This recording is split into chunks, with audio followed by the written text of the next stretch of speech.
The House will come to order. Members, please register.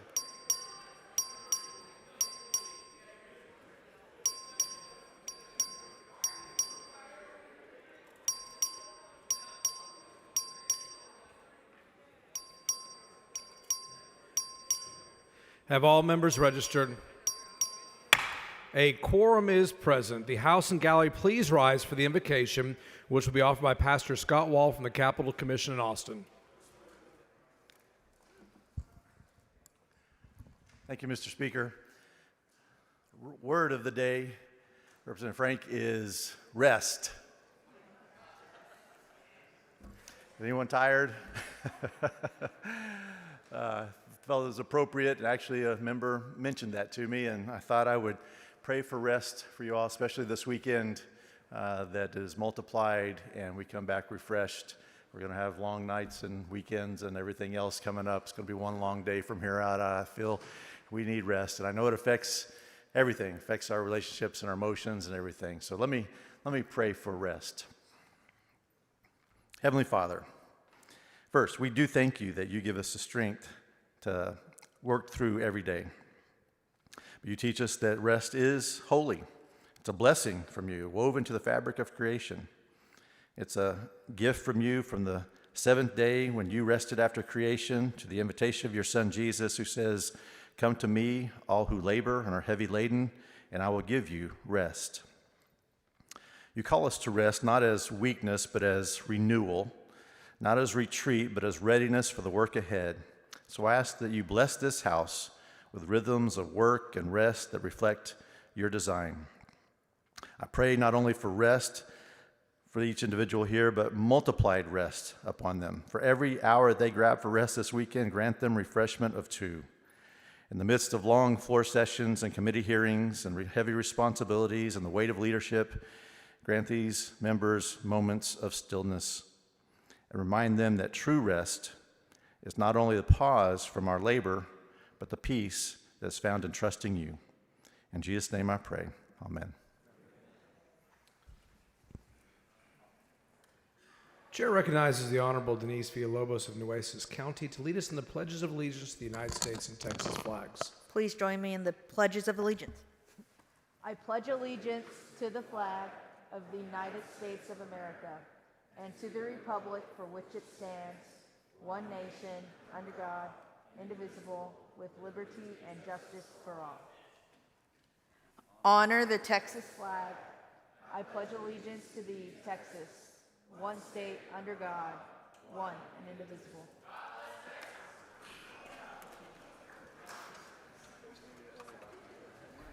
Please excuse Ms. Holt because of an illness in the family on motion of Mr. Little. Please excuse Representative Campos because of important business in the district on motion of Representative Ordaz.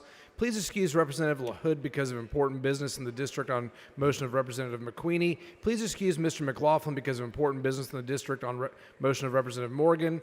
Please excuse Representative Martinez Fisher because of important business in the district on motion of Representative Lopez of Bear. Please excuse Representative Schatzline because of important family event on motion of Representative Toth. Is there objection? Chair hears none, so ordered.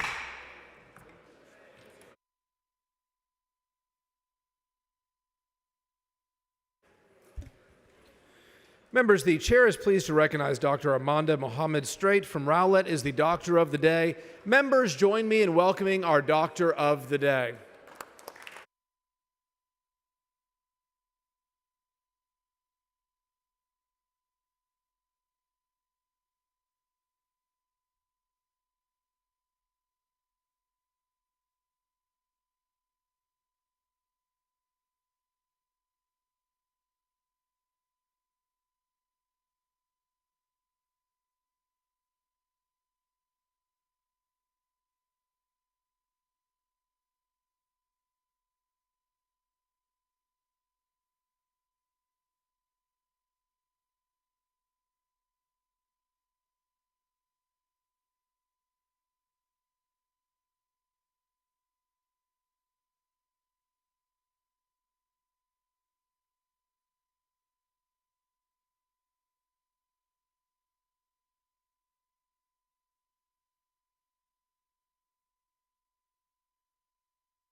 The clerk will read the following signed in the presence of the House.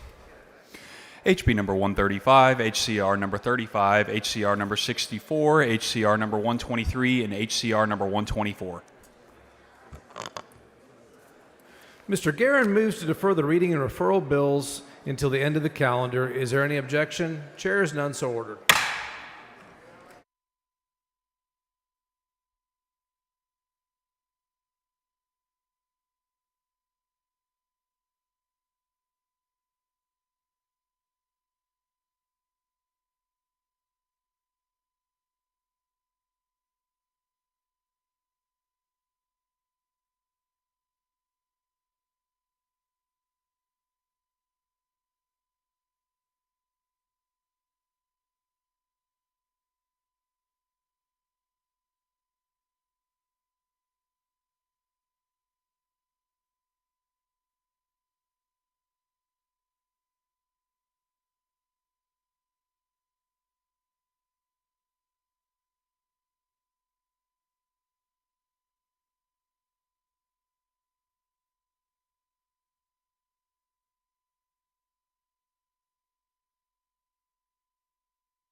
Chair recognizes Mr. Wilson for a motion.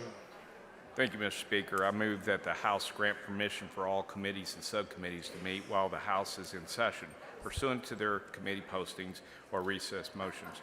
For purposes of this motion, committees and subcommittees scheduled to meet or reconvene today upon final adjournment or recess or during bill referral, if permission is granted, are authorized to convene upon adoption by the House of today's adjournment motion. Members, you've heard the motion. Is there any objection? Chair is none, so ordered. Mr. Wilson for a motion. Mr. Speaker, I move that the House grant permission for the Committee on Higher Education to meet while the House is in session today at 10 a.m. in room 1W14, Agricultural Museum, to consider pending, referred, and committee business. Members, you've heard the motion. Is there objection? Chair is none, so ordered. Following announcement, the clerk will read the announcements. The Committee on Higher Education will meet today at 10 a.m. in room 1W14, Agricultural Museum, in a formal meeting to consider pending, referred, and committee business. Chair recognizes Mr. Hefner for a motion. Thank you, Mr. Speaker. I move to recommit SB 17 to the Committee on Homeland Security, Public Safety, and Veterans Affairs. Members, you've heard the motion. Is there objection? Chair is none, so ordered.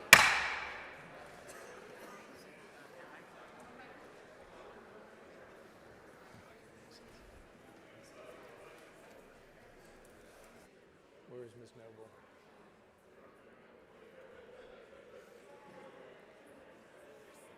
Is it? We'll find out.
The chair recognizes Mr. Smithy for a motion.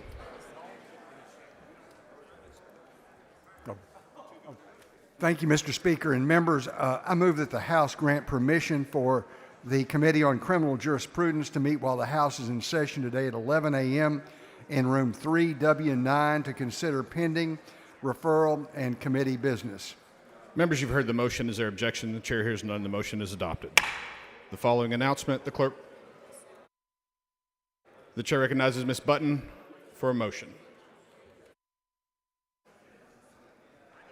Thank you, Mr. Speaker. I move that the House grant permission for the Committee on Trade, Workforce, and Economic Development to meet while the House is in session today at 11 a.m. in room 1W14 Agricultural Museum to consider pending referral and committee business. Members, you've heard the motion. Is there objection? The chair hears none. So ordered. The following announcements, the clerk will read the announcements. The Committee on Criminal Jurisprudence will meet today at 11 a.m. in room 3W.9 in a formal meeting to consider pending referred and committee business. The Committee on Trade, Workforce, and Economic Development will meet today at 11 a.m. in room 1W.14 Agricultural Museum in a formal meeting to consider pending referred and committee business. The chair recognizes Ms. Noble for a motion. Thank you, Mr. Speaker. I move to recommit House Bill 4211 to the Committee on State Affairs. Members, you've heard the motion. Is there objection? The chair hears none. So ordered.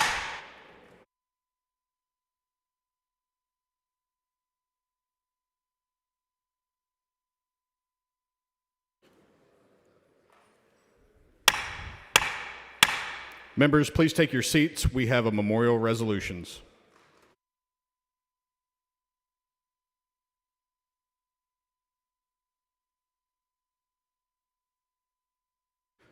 The chair recognizes Ms. Jones of Dallas for a motion.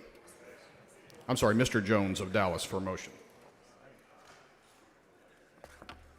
Mr. Speaker, I move to suspend all necessary rules to take up H.R. 1023.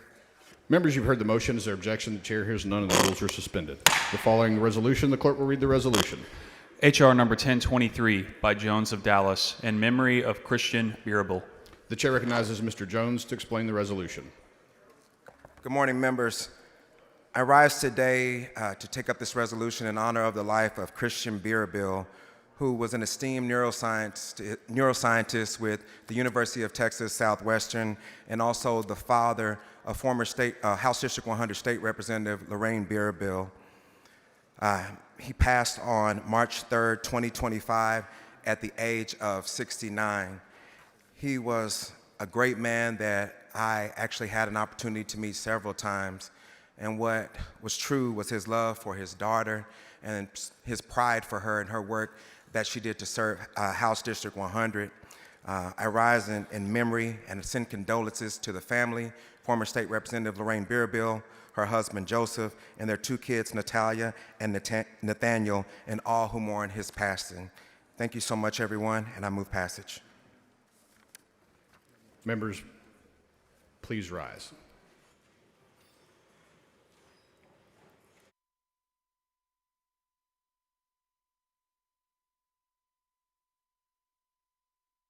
The resolution is unanimously adopted.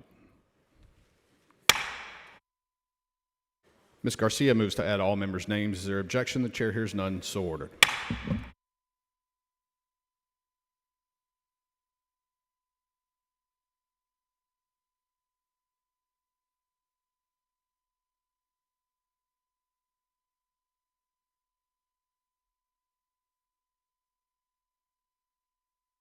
The chair recognizes Ms. Plessa for a motion.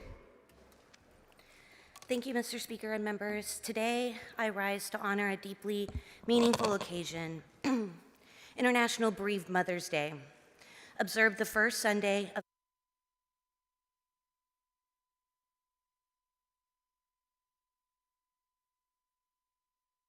It's 10:30, and I can read that.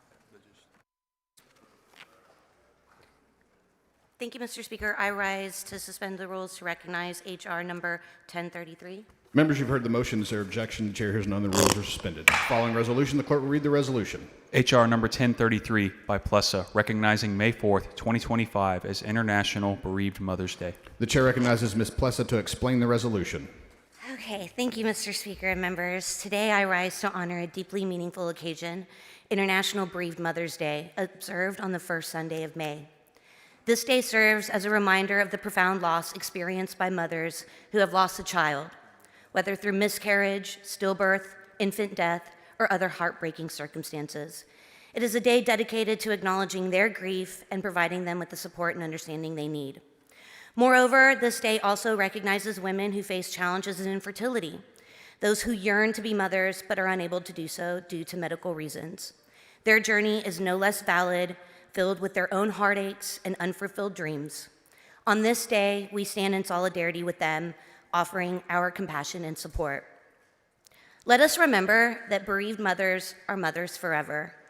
They might not have held their children in their hands for long, but they will hold them in their hearts forever. To all the mothers who have endured this heartache, know that you are seen, you are loved, and you will always be mothers.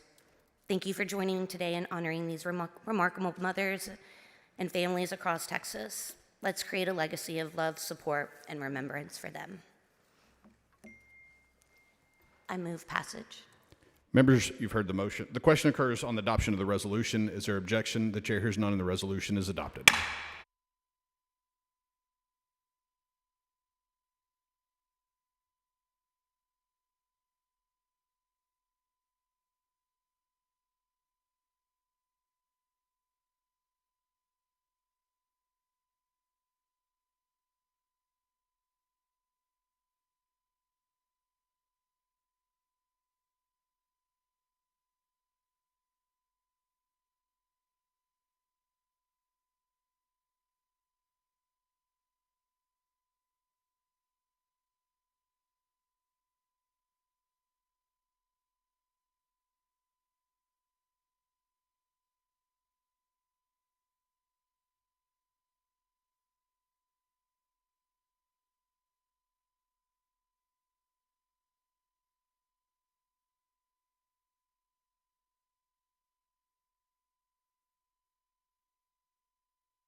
The chair recognizes Mr. Vasut for a motion. Thank you, Mr. Speaker. I move to reconsider the vote by which SCR 27 was adopted. Members, you've heard the motion. Is there objection? The chair hears none. So ordered. Members, SCR 27 is back before the House. The chair recognizes Ms. Flores for a motion. Mr. Speaker, I move to postpone the motion until till Tuesday, 10 a.m., May the 6th. Members, you've heard the motion. Is there objection? The chair hears none. So ordered.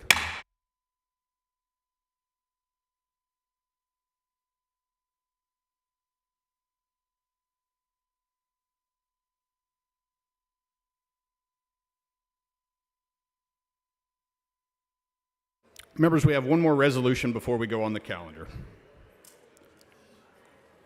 The chair recognizes Ms. Ward Johnson for a motion. Thank you, Mr. Speaker. I move to suspend all the necessary rules to take up and consider H.R. 877. Members, you've heard the motion. Is there objection? The chair hears none. So ordered. The rules are suspended. The following resolution, the clerk will read the resolution. H.R. number 877 by Reynolds, recognizing May 2nd, 2025 as Urban League Advocates Day at the state capitol. The chair recognizes Ms. Ward Johnson to explain the resolution. Members, I am honored to present this resolution celebrating May 2nd as Urban League Advocates Day here at the state capitol.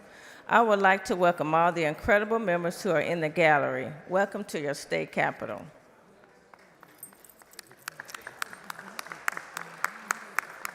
Founded in 1910, the National Urban League was founded to assist African Americans who migrated from the rural South find jobs, housing, and education during the Great Migration.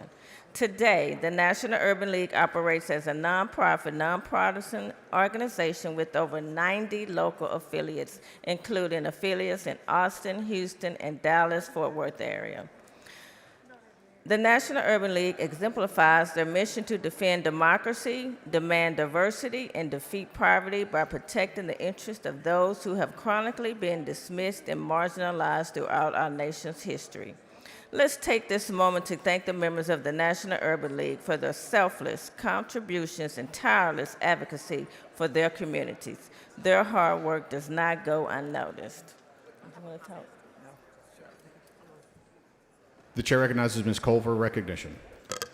Thank you. The Urban League, I will emphasize, members, is a nonpartisan organization, and they have been at this for many, many years. I just spoke to them, and I emphasized that we have worked as a body across party lines on both affordable housing and workforce development. I expect that they will be visiting your office on those issues and many election and criminal justice issues. Please welcome them to the Texas Capitol as we have done. The chair recognizes Ms. Jones of Harris. So welcome, welcome, welcome, Urban League. How interesting is it that last weekend, the Urban League in Houston had an event at the Texans YMCA, which happens to be in House District 147, and it was a block party, and they had services needed by historically disadvantaged groups. You're constantly working. I also know that the Urban League on a regular has health fairs, because as we know, certain health ailments affect people who don't have money disproportionately, and it's a negative effect. And so I just want to thank the Urban League for doing what they do all day, every day. I especially want to thank the young people who are part of the Urban League, because they are, I guess, the future leaders. So thank you for coming to your state capitol. And the truth is, I'm not surprised that you're here, because you always pay attention to what's important to historically disadvantaged groups. And you know that this place in this town that we call Austin is a place where changes are made for Texans. So thank you. The chair recognizes Ms. Simmons. Good morning, Urban League, especially our Houston family. Thank you so much for coming and visiting us at your state capitol. I appreciate all of the work you do, especially with our youth. My son is a member of the high school group, and he's been exposed to so many opportunities through your work and efforts. So thank you again. The chair recognizes Ms. Gervin Hawkins. I too want to recognize the Urban League for all the good work you've done and will continue to do, and want this House to recognize how important your efforts are here, not only just in Texas, but in America. Thank you for coming to your house, the House of Representatives. Thank you for being here. Ms. Ward Johnson to close on the resolution. I move passage. The question occurs on the adoption of the resolution. Is there any objection? The chair hears none, and the resolution is adopted.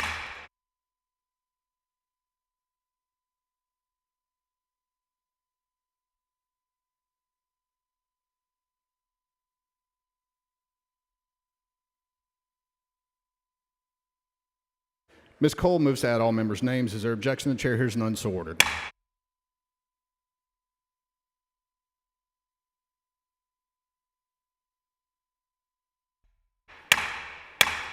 Members, we're about to go on the calendar. If you have a bill on the calendar, please be ready.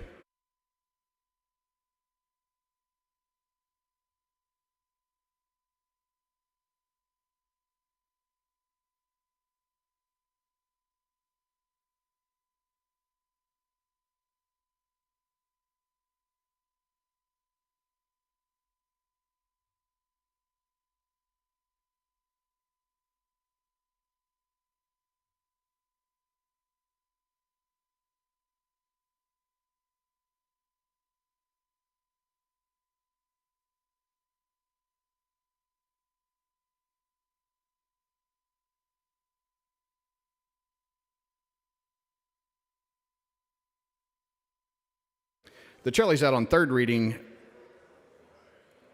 House Bill 1520. The clerk will read the bill. HB number 1520 by Kitzman, relating to the Angelina and Neches River Authority, following recommendations of the Sunset Advisory Commission, specifying grounds for the removal of a member of the Board of Directors. The chair recognizes Mr. Kitzman to explain the bill.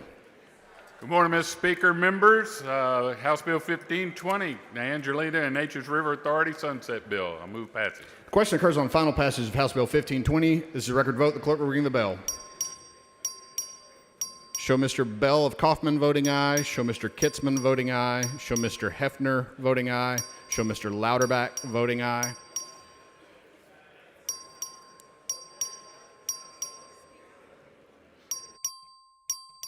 Show Ms. Morales-Shaw voting aye. Have all voted. There being 140 ayes, 0 nays, House Bill 1520 is finally passed.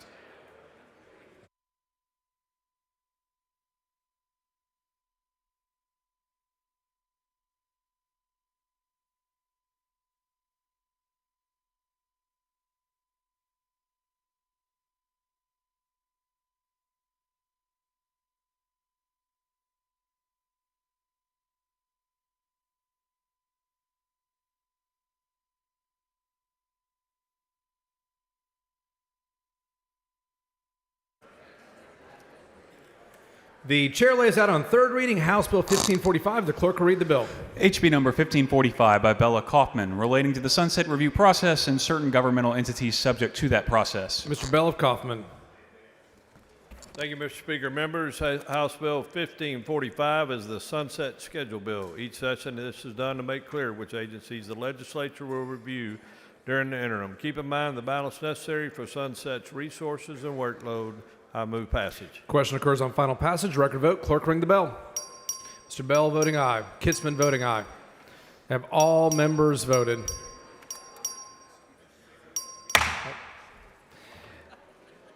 Being 137 ayes and 1 nay, House Bill 1545 is finally passed. Chair lays out on third reading House Bill 5265. Clerk read the bill. HB number 5265 by Wilson, relating to the Healthcare Professional Education Fund. Chair recognizes Mr. Wilson. Thank you, Mr. Speaker. Members, 5265 creates the Texas Healthcare Workforce Education to help fix the healthcare workforce shortages in our great state and keep up with ever-growing demand. Move passage. Question occurs on final passage. Record vote. Clerk ring the bell. Mr. Wilson voting aye. Have all members voted? 119 ayes and 16 nays. House Bill 5265 is finally passed. Chair lays out on third reading House Bill 1887. Clerk read the bill. HB number 1887 by Metcalf, relating to birth records of adopted persons, authorizing a fee. Chair recognizes Mr. Metcalf. Thank you, Mr. Speaker. Members, House Bill 1887 allows request a non-certified copy of adoptee's original birth certificate. I move passage. Question occurs on final passage. Record vote. Clerk, ring the bell. You're good. Have all members voted? 136 ayes and 2 nays. House Bill 1887 is finally passed. Chair lays out on third reading House Bill 1914. Clerk, read the bill. HB number 1914 by Cook, relating to the modification of a possession order and temporary possession of a child when a conservator of the child is incapacitated. Chair goes Mr. Cook. Thank you, Mr. Speaker. Members, House Bill 1914 reduces unnecessary litigation and helps reduce litigation costs when one parent is unavailable. We'll move passage. Question occurs on final passage. Record vote. Clerk, ring the bell. Have all members voted? 135 ayes and 0 nays. House Bill 1914 is finally passed. Chair lays out on third reading House Bill 2402. Clerk, read the bill. HB number 2402 by Rose, relating to the determination of fees, charges, and rates for certain benefits under Medicaid. Chair goes Ms. Rose. Thank you, Mr. Speaker. Members, House Bill 2402 increases access to prescription drugs for all Texans without increasing Medicaid spending. Move passage. Question occurs on final passage. Record vote. Clerk, ring the bell.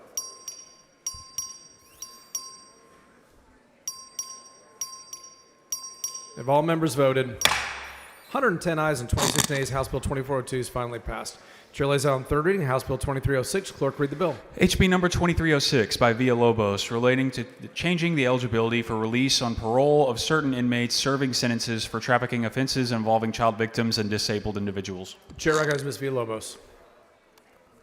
In Texas, criminals who traffic our kids should serve their full sentence. Move passage. Question occurs on final passage. Record vote. Clerk, ring the bell.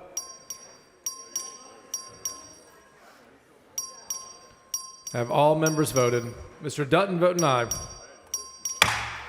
138 ayes, 0 nays. House Bill 2306 finally passed. Chair lays out on third reading House Bill 2350. Clerk, read the bill. HB number 2350 by Dutton, relating to standing in a suit affecting the parent-child relationship. Chair is Mr. Dutton. Mr. Speaker and members, this is a bill that clears up standing in suits affecting the parent-child relationship, and I move passage. Question occurs on final passage. Record vote. Clerk, ring the bell. Have all members voted? 140 ayes, 0 nays. House Bill 2350 is finally passed. Chair lays out on third reading House Bill 3000. Clerk, read the bill. HB number 3000 by King, relating to a grant program to provide financial assistance to qualified ambulance service providers in certain rural counties. Chair goes Mr. Garrett. Thank you, Mr. Speaker. Members, House Bill 3000 creates a grant program to help rural counties purchase new ambulances. I move passage. Question occurs on final passage. Record vote. Clerk, ring the bell. Have all members voted? 124 ayes, 13 nays. House Bill 3000 is finally passed. Chair lays out on third reading House Bill 3237. Clerk, read the bill. HB number 3237 by Turner, relating to certain energy consumption goals for institutions of higher education and certain governmental entities. Chair has Mr. Turner.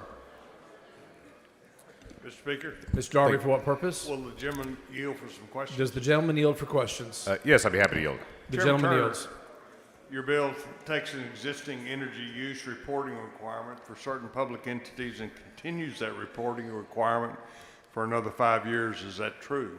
Yes, Chairman Darby, absolutely. That's what this bill does. This is the program that we've had on the books now for several years, and we're simply extending. It was set to expire in 2026. We're extending it out to 2031 to help our state agencies and colleges and universities save some energy and save some money. But this only impacts public entity buildings, is that correct? Absolutely. There's zero private sector impact. This only affects state office buildings, universities, and other public buildings. Okay. Has this reporting requirement been a success? Well, Mr. Darby, it has. As we heard in the Committee in State Affairs, I'll just give you one example. Texas A&M Commerce in East Texas, their energy reporting has supported a variety of improvements across their campus.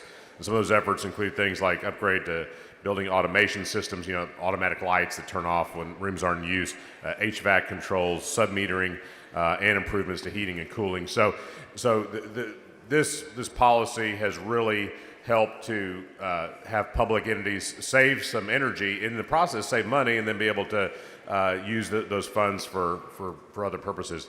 And ultimately, it's about saving taxpayers money. And as a fellow state affairs member, you know, we're always talking about how we make our grid more resilient.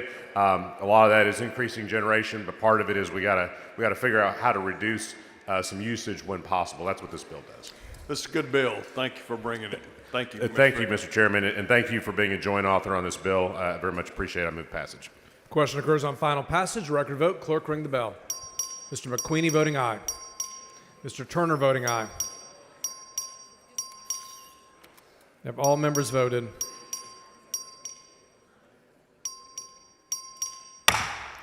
(94 ayes, 46 nays). House Bill 3237 is finally passed. Chair lays out on third reading House Bill 3326. Clerk, read the bill. HB number 3326 by Allen, relating to certain duties of a public institution of higher education in relation to the Federal Public Service Loan Forgiveness Program. Chair goes Dr. Allen. Mr. Speaker and members, this bill is a simple bill. The bill will allow adjunct professors in higher education to be adequately accredited for the hours they work and spending time in the classroom. Adjunct professors specifically are having a difficult time qualifying for public loan, service loans, and forgiveness loans. While other professors do not have this have to jump this hurdle, the legislature can fix this problem with no cost to the state. I move passage. Question occurs on final passage. Record vote. Clerk, ring the bell.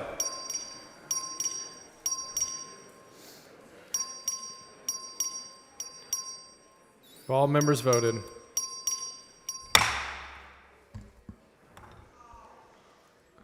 There being 69 ayes and 70 nays, verification's been requested.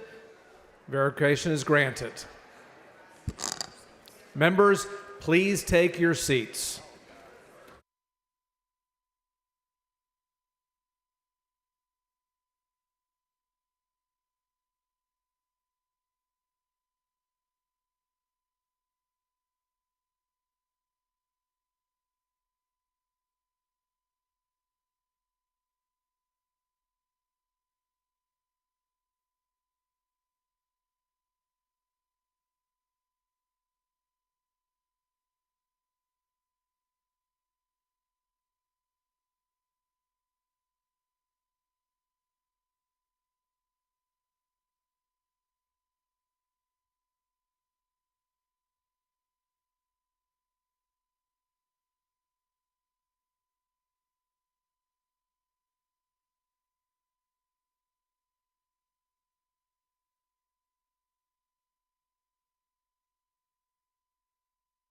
Members, a verification has been requested. A verification has been granted. Please take your seats. There are no excuses being made at this time.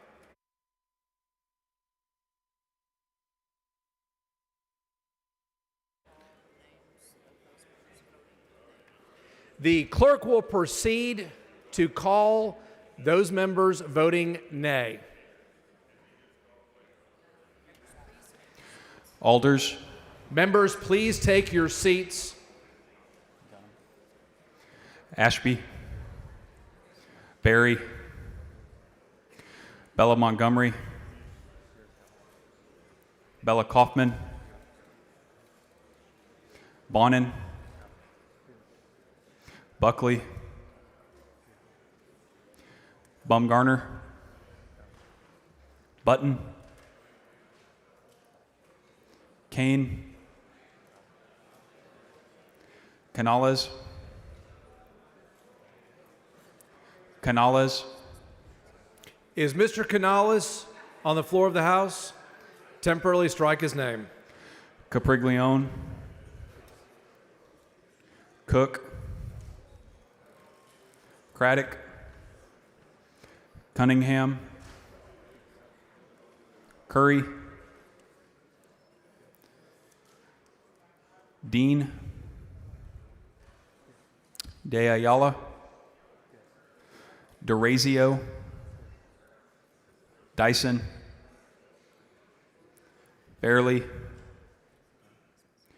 Fairley, Is Ms. Fairley on the floor of the House? Temporarily strike her name. Frank,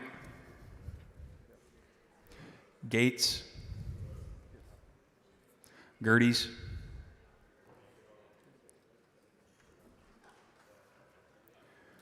Harless, Harris, Harris Davila, Harrison, Hayes, Hefner, Hickland, Hopper, Hull, Isaac, Kerwin,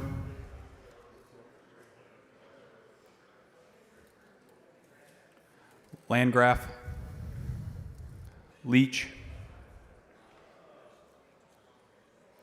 Leo Wilson, Little, Louderback, Lowe, Lozano, Luther, McQueenie, Metcalf, Meyer,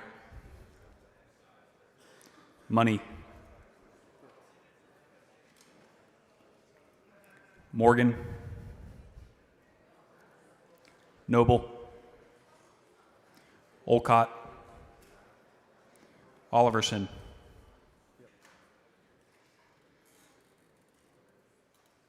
Patterson, Paul, Phelan, Pearson, Richardson, Schoolcraft, Schaffner, Slauson, Smithy, Spiller, Swanson, Tepper, Tinderholt, Toth, Choxclair, Troxclair, Is Ms. Troxclair on the floor of the House? Temporarily strike her name. Basut, Villalobos, Verdell, Wharton. That's all the names. The clerk will proceed to call the names of those members voting aye. Allen, Anchia, Bernal, Bojani, Bowers, Bryant,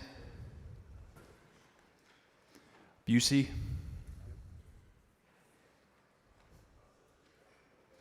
Cole, Collier,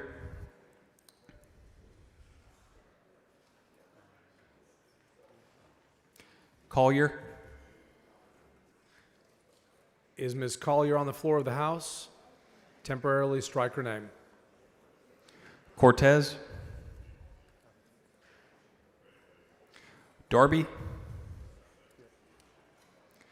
A. Davis of Dallas,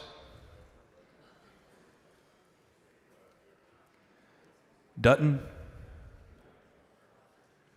Flores, Gomez, Garcia of Bear, Garcia of Dallas, Garcia Hernandez, Guerin, Gervin Hawkins,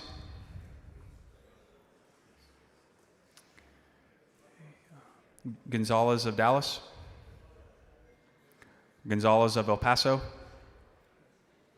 Goodwin, Guerra, Guillen, Hernandez, Hinojosa, Howard, Hunter, Johnson, Jones of Harris, Jones of Dallas, King, Kitzman, Lalani, Lambert,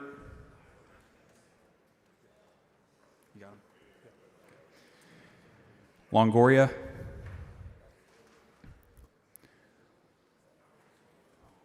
Lopez of Bear. Oh no, Lopez of Cameron. Lujan. Manuel. Martinez. Meza. Moody. Morales of Harris.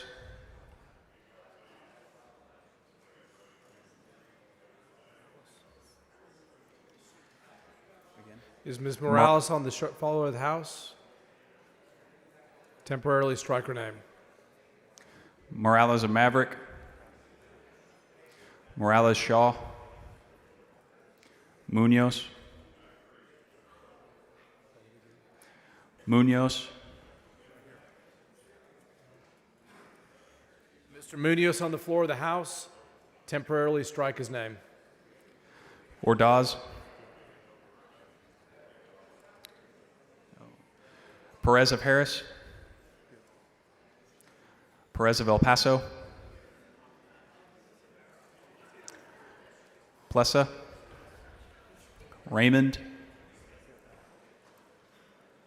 Rodriguez Ramos. Romero. Rose. Rosenthal. Schofield.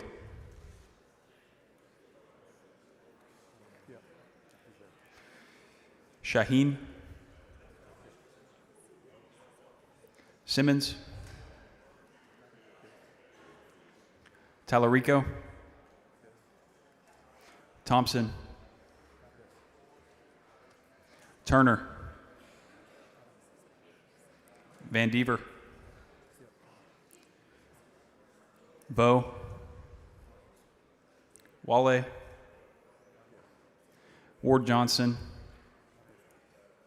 Wilson.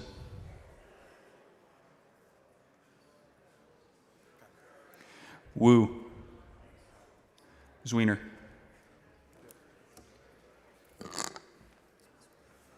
Is Mr. Canales on the floor of the House? Strike his name. Is Ms. Fairley on the floor of the House? Verify Ms. Fairley. Is Ms. Troxclair on the floor of the House? Verify Ms. Troxclair. Is Ms. Collier on the floor of the House? Strike her name. Is Ms. Morales on the floor of the House? Strike her name. Is Mr. Munoz on the floor of the House? Strike his name.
The following members have informed the chairs that their machines malfunction. Representatives Harris and Buckley voted aye, but were shown voting nay. Show them voting aye.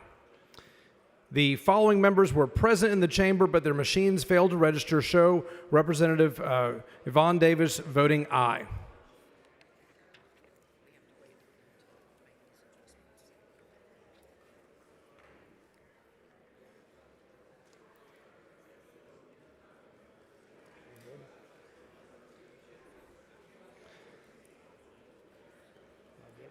There being 69 ayes and 67 nays, House Bill 3326 is finally passed.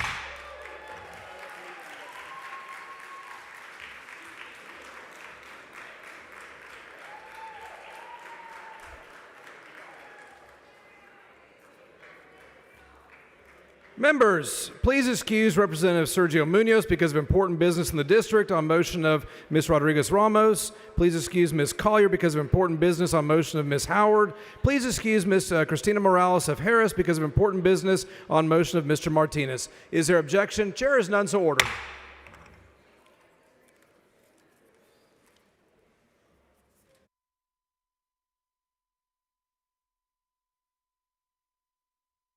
Chair lays out on third reading House Bill 3211. The clerk will read the bill. HB number 3211 by Dean, relating to the participation of optometrists and therapeutic optometrists in managed care plans providing vision benefits. Chair has Mr. Dean. Thank you, Mr. Speaker. Members, the bill allows Texans to choose the eye doctor that they want to see. We do have an amendment. The following third reading amendment, clerk will read the amendment.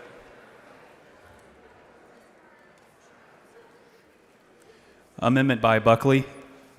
Chair recognizes Dr. Buckley.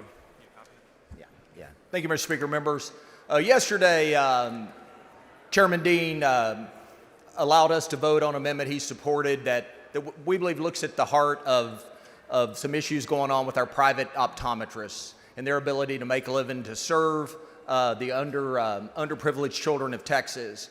After evaluating the impact of that amendment, Chairman Dean and I realized that sort of gets out the scope of his highly negotiated bill, and he has a good bill for optometry in rural Texas, and I certainly don't want to do anything to disrupt that. We're going to have discussions about what's important for our independent providers of optometry in the interim. I appreciate the support from him, and I would move adoption of this amendment. Dr. Buckley sends up an amendment. It's acceptable to the author. Is there objection? Chair is none. The amendment's adopted. Mr. Dean on the bill. Move passage. Question occurs on final passage. Record vote. Clerk, ring the bell.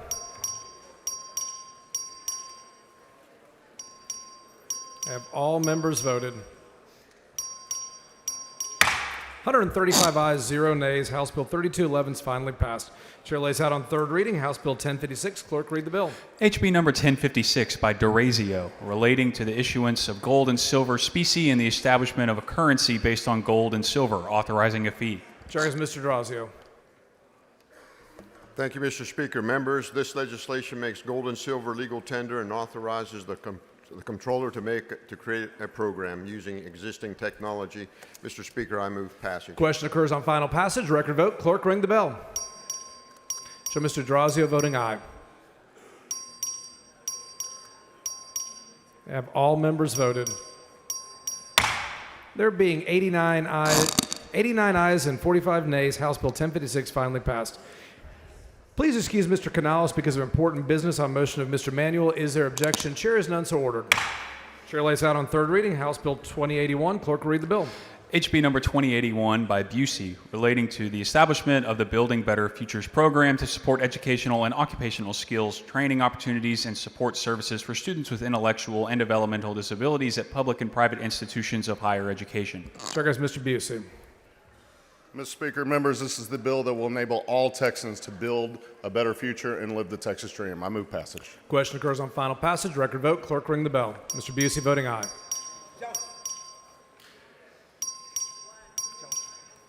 Skirvin Hawkins voting aye. Have all members voted? 106 ayes, 27 nays. House Bill 2081 is finally passed. Chair lays out on third reading House Bill 2187. The clerk will read the bill. HB number 2187 by Howard relating to hospital staffing report processes and to the retaliation and mandatory overtime protections for nurses providing administrative penalties. Chair recognizes Ms. Howard. Thank you, Mr. Speaker. HB 2187 ensures HHSC has authority if the nurse staffing law is violated. Move passage. Question occurs on final passage. Record vote. Clerk, ring the bell.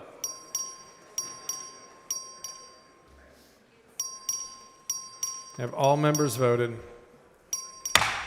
134 ayes and 0 nays. House Bill 2187 is finally passed. Chair lays out on third reading House Bill 3092. The clerk will read the bill.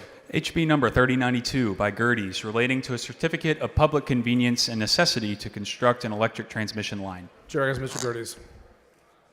Thank you, Mr. Speaker. This moves the CC and exemption threshold from 3 to 5 miles. Move passage. Question occurs on final passage. Record vote. Clerk, ring the bell.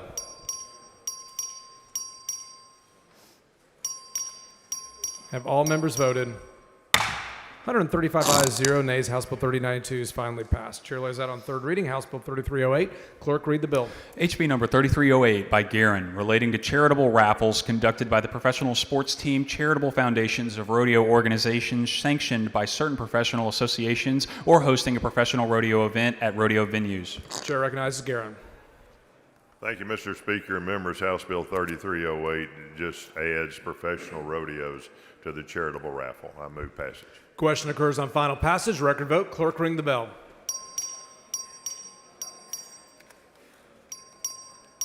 Have all members voted? 103 ayes and 31 nays. House Bill 3308 is finally passed. Chair lays out on third reading House Bill 3526. Clerk, read the bill. HB number 3526 by Capriglione relating to fiscal transparency for bonds issued by local governmental entities. Chair recognizes Mr. Capriglione. Thank you, Mr. Speaker and members. House Bill 3526 promotes greater government transparency and accountability. I move passage. Question occurs on final passage. Record vote. Clerk, ring the bell. Have all members voted? 131 ayes and 0 nays. House Bill 3526 finally passed. Chair lays out on third reading House Bill 3750. The clerk will read the bill.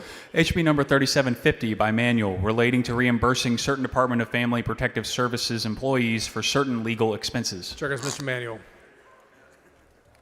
Thank you, Mr. Speaker and members. This is the bill for giving reimbursement to employees from DFPS. I move passage.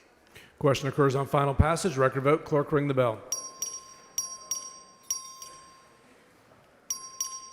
Have all members voted? There being 135 ayes, 0 nays, House Bill 3750 is finally passed. Chair lays out on third reading House Bill 4219. The clerk will read the bill. HB number 4219 by Capriglione relating to a governmental body's response to a request for public information. Chair has Mr. Capriglione. Thank you, Mr. Speaker and members. House Bill 4219 ensures that government bodies respond promptly to public information requests. I move passage. Question occurs on final passage. Record vote. Clerk, ring the bell. Have all members voted? 133 ayes and 1 nay. House Bill 4219 is finally passed. Chair lays out on third reading House Bill 4230. Clerk, read the bill. HB number 4230 by Metcalf relating to the establishment of a hike and bike trail to be known as the Bicentennial Trail. Chair recognizes Mr. Metcalf. Thank you, Mr. Speaker. Members, this establishes the Bicentennial Trail. Move passage. Question occurs on final passage. Record vote. Clerk, ring the bell. Have all members voted? 117 ayes and 19 nays. House Bill 4230 is finally passed. Chair lays out on third reading House Bill 4290. The clerk will read the bill. HB number 4290 by Darby relating to a qualifying cogenerator that serves a large load in a coalesced desalination facility. Chair recognizes Mr. Darby. Thank you, Mr. Speaker. Members, this simply relates to desalination cogeneration. I move passage. Question occurs on final passage. Record vote. Clerk, ring the bell. Have all members voted? 133 ayes and 0 nays. House Bill 4290 is finally passed. Chair lays out on third reading House Bill 5238. The clerk will read the bill. HB number 5238 by Lopez Abair relating to the criminal offense of disrupting a meeting or procession. Chair recognizes Mr. Capriglione. Mr. Speaker, members, House Bill 5238 modernizes the section of law relating to the disruption of a meeting to include the disruption of a virtual meeting. I move passage. Question occurs on final passage. Record vote. Clerk, ring the bell. Have all members voted? 134 ayes and 1 nay. House Bill 5238 is finally passed. Chair lays out on third reading House Bill 4804. Clerk, read the bill. HB number 4804 by Hefner, relating to the revocation of a driver's license and to the disqualification from operating a commercial motor vehicle. Chair recognizes Mr. Hefner. Thank you, Mr. Speaker. Members, this is the bill relating to the revocation of a driver's license for terrorism conviction. Move passage. Question occurs on final passage. Record vote. Clerk, ring the bell. Have all members voted? 133 ayes and 0 nays. House Bill 4804 is finally passed. Chair lays out on third reading House Bill 4749. Clerk, read the bill. HB number 4749 by Landgraf, relating to reconstitution of the jury wheel and juror qualifications in certain counties. Chair recognizes Mr. Landgraf. Thank you, Mr. Speaker. This bill relates to the utilization of jury wheels in certain counties. As Mr. Leach said yesterday, vote your districts, members. Question occurs on final passage. Record vote. Clerk, ring the bell. Have all members voted? 135 ayes and 0 nays. House Bill 4749 is finally passed. Chair lays out on third reading House Bill 245. Clerk, read the bill. HB number 245 by Wilson, relating to the treatment of military service credit in the Employees Retirement System of Texas as law enforcement or custodial officer service. Chair recognizes Mr. Wilson. Thank you, Mr. Speaker. Members, as stated, 245 allows eligible members of the Employees Retirement System to apply military service credit towards their law enforcement service time. I have an amendment. Following amendment, the clerk will read the amendment. Amendment by Wilson. Chair has Mr. Wilson on the amendment. Thank you, Mr. Speaker. Member, this amendment simply entitles the bill the Tom Gary Act in memory of Tom Gary. Move adoption. Mr. Wilson sends up an amendment. It is acceptable to the author. Is there objection? Chair is none. The amendment's adopted. Mr. Wilson on the bill. Move passage. Question occurs on final passage. Record vote. Clerk, ring the bell. Have all members voted? 133 ayes and 0 nays. House Bill 245 is finally passed. Chair lays out on third reading House Bill 1465. Clerk, read the bill. HB number 1465 by Hicklin, relating to the prosecution of the criminal offense of invasive visual recording and the applicability of sex offender registration requirements to that offense. Chair recognizes Ms. Hickland. Thank you, Mr. Speaker. Members, I am so grateful for your unanimous support yesterday. This is for Kaylee, for Leah, and for the countless victims of invasive visual recordings. I move passage. The question occurs on final passage. Record vote. Clerk, ring the bill. Have all members voted? 136 ayes and 0 nays. House Bill 1465 is finally passed. Chair lays out on third reading House Bill 294. Clerk, read the bill. HB number 294 by Cortez, relating to the regulation by a municipality or property owners association of food production on single-family residential lots. Chair recognizes Mr. Cortez. Thank you, Mr. Speaker. Members, House Bill 294 is a personal gardens bill for residents. I move passage. Question occurs on final passage. Record vote. Clerk, ring the bell. Have all members voted? 127 ayes and 6 nays. House Bill 294 is finally passed. Chair lays out on third reading House Bill 793. The clerk will read the bill. HB number 793 by Thompson, relating to the confidentiality of certain personal information of an applicant for or a person protected by a protective order. Chair recognizes Ms. Thompson. Mr. Speaker, members, this gives the court the right to hold vital information for persons who are looking to get protective orders. I move passage. Question occurs on final passage. Record vote. Clerk, ring the bell. Have all members voted? 134 ayes and 0 nays. House Bill 793 is finally passed. Chair lays out on third reading House Bill 809. The clerk will read the bill. HB number 809 by Thompson, relating to the execution of a waiver of citation by digitized signature in a suit for the dissolution of a marriage. Chair recognizes Ms. Thompson. Mr. Speaker, members, this allows us to use digital signatures. I move passage. Question occurs on final passage. Record vote. Clerk, ring the bell. Have all members voted? 110 ayes and 24 nays. House Bill 809 is finally passed.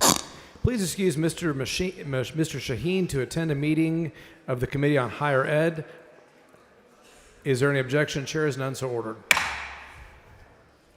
Chair lays out on third reading House Bill 3928. The clerk will read the bill. HB number 3928 by Thompson, relating to providing notice of a vehicle towed to a vehicle storage facility by publication on a third-party internet website. Chair recognizes Ms. Thompson.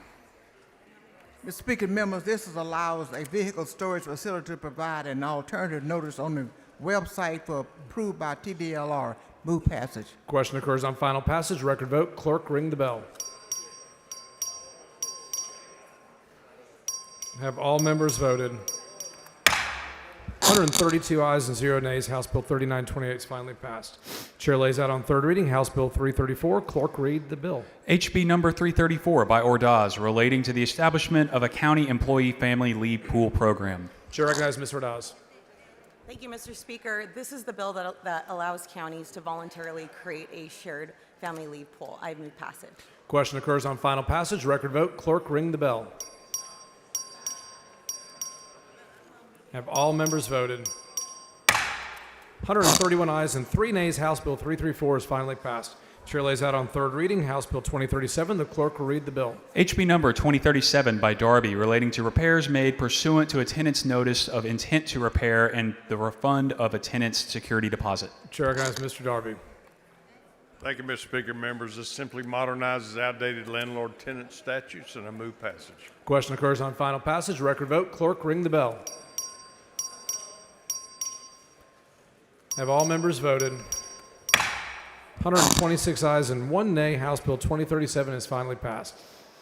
Chair lays out on third reading House Bill 1973. Clerk, read the bill. HB number 1973 by Cook, relating to proof of the identity of a child's parent in a suit affecting the parent-child relationship. Chair recognizes Mr. Cook. Thank you, Mr. Speaker. Members, House Bill 1973 strengthens safeguards in suits affecting parent-child relationships by requiring petitioners to submit a certified copy of the birth certificate and move passage. Question occurs on final passage. Record vote. Clerk, ring the bell. Have all members voted? 133 ayes and 0 nays. House Bill 1973 is finally passed. Chair lays out on third reading House Bill 285. Clerk, read the bill. HB number 285 by Ordaz, relating to the prosecution of the offense of cruelty to non-livestock animals. Chair, this is Ms. Ordaz. Thank you, Mr. Speaker. It's with a full heart that I move final passage of Poncho's Law. Move passage. Question occurs on final passage. Record vote. Clerk, ring the bell. Have all members voted? There being 125 ayes and 5 nays, House Bill 285 is finally passed. Chair lays out on third reading House Bill 4341. Clerk, read the bill. HB number 4341 by McLaughlin, relating to critical infrastructure facility emergency response maps and the critical infrastructure emergency response map grant program. Chair recognizes Mr. Raymond. Thank you, Mr. Speaker. Members, House Bill 4341 will make sure our first responders have the information they need when every second counts. I move passage. Question occurs on final passage. Record vote. Clerk, ring the bell. Have all members voted? 135 ayes and 0 nays. House Bill 4341 is finally passed. Chair lays out on third reading House Bill 1043. Clerk, read the bill. HB number 1043 by Bojani, relating to a study by the General Land Office on the establishment and implementation by the General Land Office of a distributed ledger-based title registry pilot program. Chair recognizes Mr. Bojani. Thank you, Mr. Speaker. Members, this bill is designed to reduce fraud in the real estate industry, and it will set up a test in 2 counties that will be overseen by the state agencies. I appreciate all the support, and I move passage. Question occurs on final passage. Record vote. Clerk, ring the bell. Mr. Bojani voting aye. Mr. Curry voting aye. Have all members voted? 113 ayes and 20 nays. House Bill 1053 is finally passed. Chair lays out on third reading House Bill 1234. Clerk, read the bill. HB number 1234 by Guillen, relating to certain procedures required for the denial of certain applications for a license to carry a handgun. Chair has Mr. Guillen. Thank you, Mr. Speaker. Members, this ensures fairness and transparency in the handgun license application process. Move final passage. Question occurs on final passage. Record vote. Clerk, ring the bell. Have all members voted? 118 ayes and 11 nays. House Bill 1234 is finally passed. Chair lays out on third reading House Bill 1193. Clerk, read the bill. HB number 1193 by manual relating to the confidentiality of certain information on a marriage license, an application for a marriage license, and a declaration of informal marriage. Chair guys, Mr. Manuel. Thank you, Mr. Speaker and members. This just allows people who have informal marriages to keep their information confidential like we already do for non-formal marriages. Move passage. Question occurs on final passage. Record vote. Clerk, read the bill. Ms. Bowers voting aye. Have all members voted? Mr. Vasut voting aye. 119 ayes and 13 nays. House Bill 1193 is finally passed. Chair lays out on third reading House Bill 1729. Clerk, read the bill. HB number 1729 by Vasut relating to a limitation on the number of terms a person may serve as a commissioner of Port Freeport. Mr. Vasut. That's exactly what the bill does. Move passage. Question occurs. Final passage. Record vote. Clerk, ring the bell. Have all members voted? 131 ayes, 0 nays. House Bill 1792 is finally passed. Chair lays out on third reading House Bill 2498. Clerk, read the bill. HB number 2498 by Leach relating to the consequences of a criminal conviction on a person's eligibility for an occupational license. Chair recognizes Leach. Thank you, Mr. Speaker. Members, this is about second chances and jobs for deserving Texans. Move passage. Question occurs on final passage. Record vote. Clerk, ring the bell. Have all members voted? 131 ayes and 0 nays. House Bill 2498 is finally passed. Chair lays out on third reading House Bill 1314. Clerk, read the bill. HB number 1314 by Hicklin relating to price estimates and billing requirements for certain healthcare facilities. Chair recognizes Ms. Hickland. Thank you, Mr. Speaker. Members, this is about price transparency on elective medical procedures prior to the procedure. Move passage. Question occurs on final passage. Record vote. Clerk, ring the bell. Have all members voted?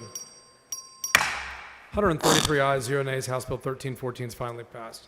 Chair lays out on third reading House Bill 1353. Clerk, read the bill. HB number 1353 by Guillen relating to international cooperation agreements between certain state agencies in the United Mexican States and funding for infrastructure investment in this state, providing authority for certain agencies to issue bonds. Chair recognizes Mr. Guillen.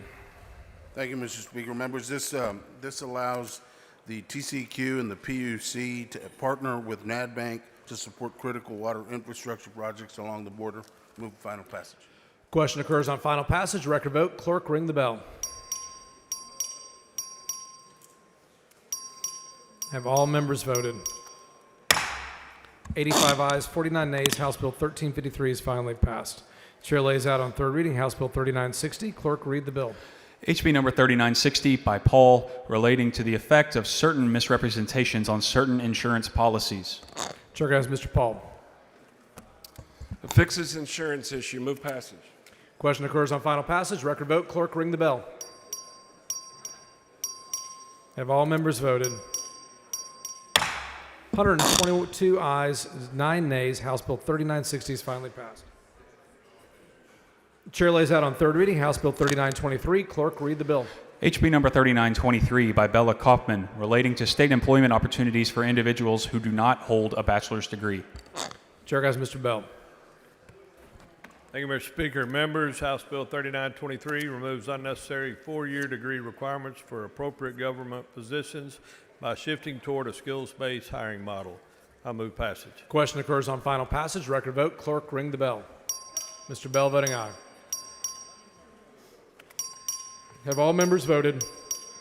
131 ayes and 1 nay. House Bill 3923 is finally passed.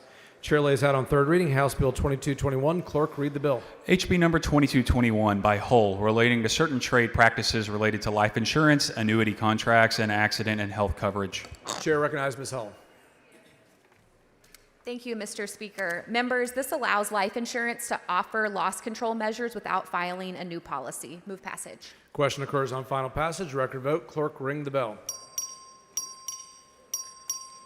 Have all members voted? 132 ayes and 0 nays. House Bill 2221 is finally passed. Chair lays out on third reading House Bill 2517. Clerk, read the bill.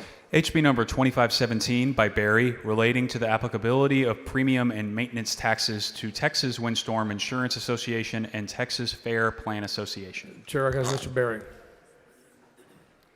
Thank you, Mr. Speaker. Members, no more TWIA taxes. Mr. Smithy, for what purpose? Mr. Speaker, will the gentleman yield? Does the gentleman yield for questions? Yield for questions. The gentleman yields for questions. Now, Mr. Berry, let me ask you, so all of us in here, all of our constituents who buy homeowners insurance pay premium taxes, right? That's correct. And how much is the premium tax? 1.6%. 1.6% of the premium, correct? Correct. And where does that money go? TDI. It goes for the maintenance and operation of TDI, is that correct? That's correct. Now, how much total money are we talking about here that we're going to take away from TDI by virtue of eliminating this tax? $27 million over the biennium. Okay. So where does the $27 million, where is it going to come from? It's gonna stay with TWIA.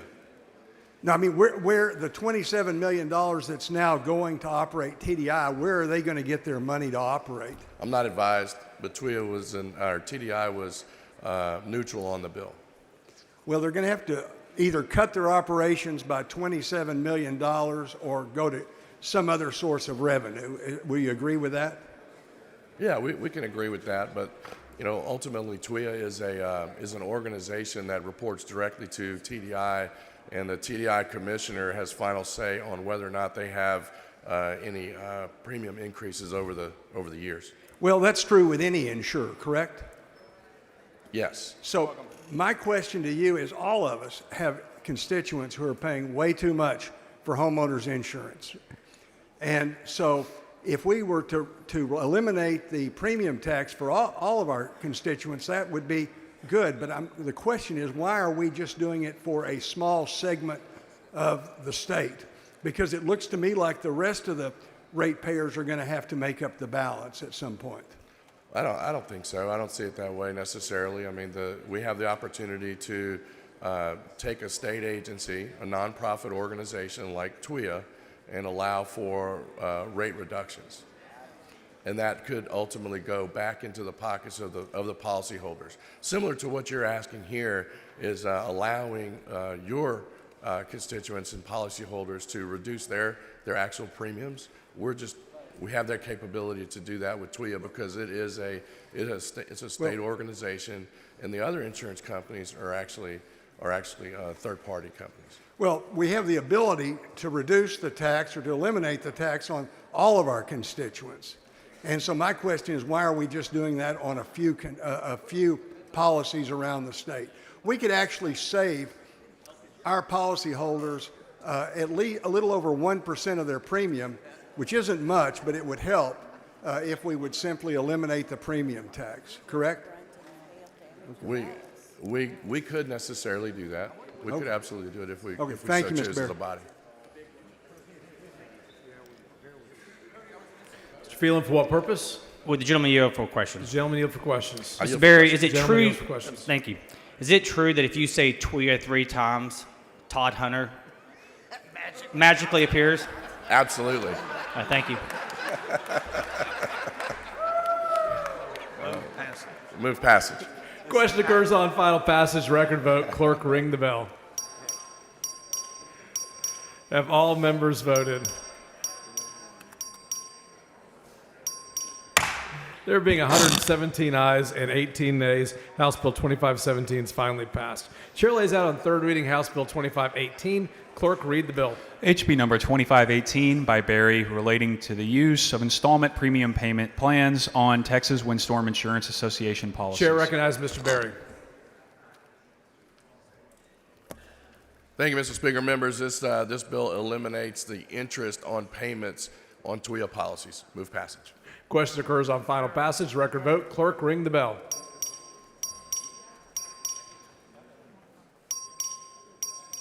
Have all members voted?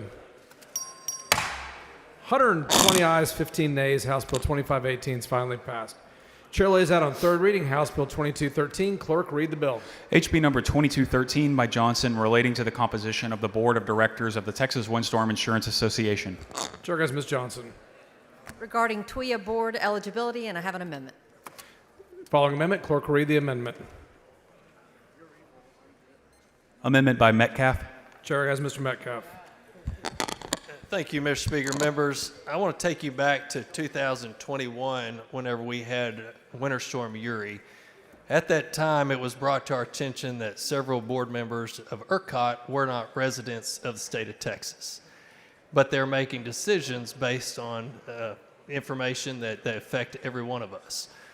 So this summer, serving on state affairs, we had an interim hearing, and TDI came to the hearing, and it was brought to our attention that same thing is happening with TWIA.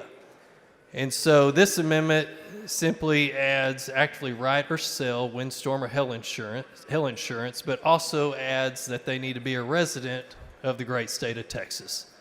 I move adoption. Question occurs on adoption of the amendment. It's acceptable to the author. Is there objection? Chair hears none. The amendment's adopted. Ms. Johnson on the bill. Move passage. Question occurs on final passage. Record vote. Clerk, ring the bell. Have all members voted? Mr. Hunter voting aye. There being 120 ayes and 15 nays, House Bill 2213 is finally passed.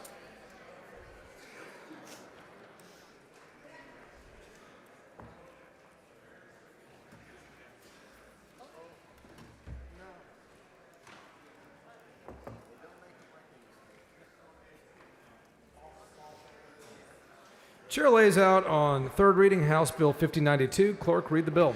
HB number 5092 by Tepper, relating to the operation and dissolution of the Lubbock Reese Redevelopment Authority and to agreements between Texas Tech University and the authority. Chair recognizes Mr. Tepper. Thank you, Mr. Speaker. This is the restructuring of the board of the old Reese Air Force Base in Lubbock. Move passage. Question occurs on final passage. Record vote. Clerk, ring the bell.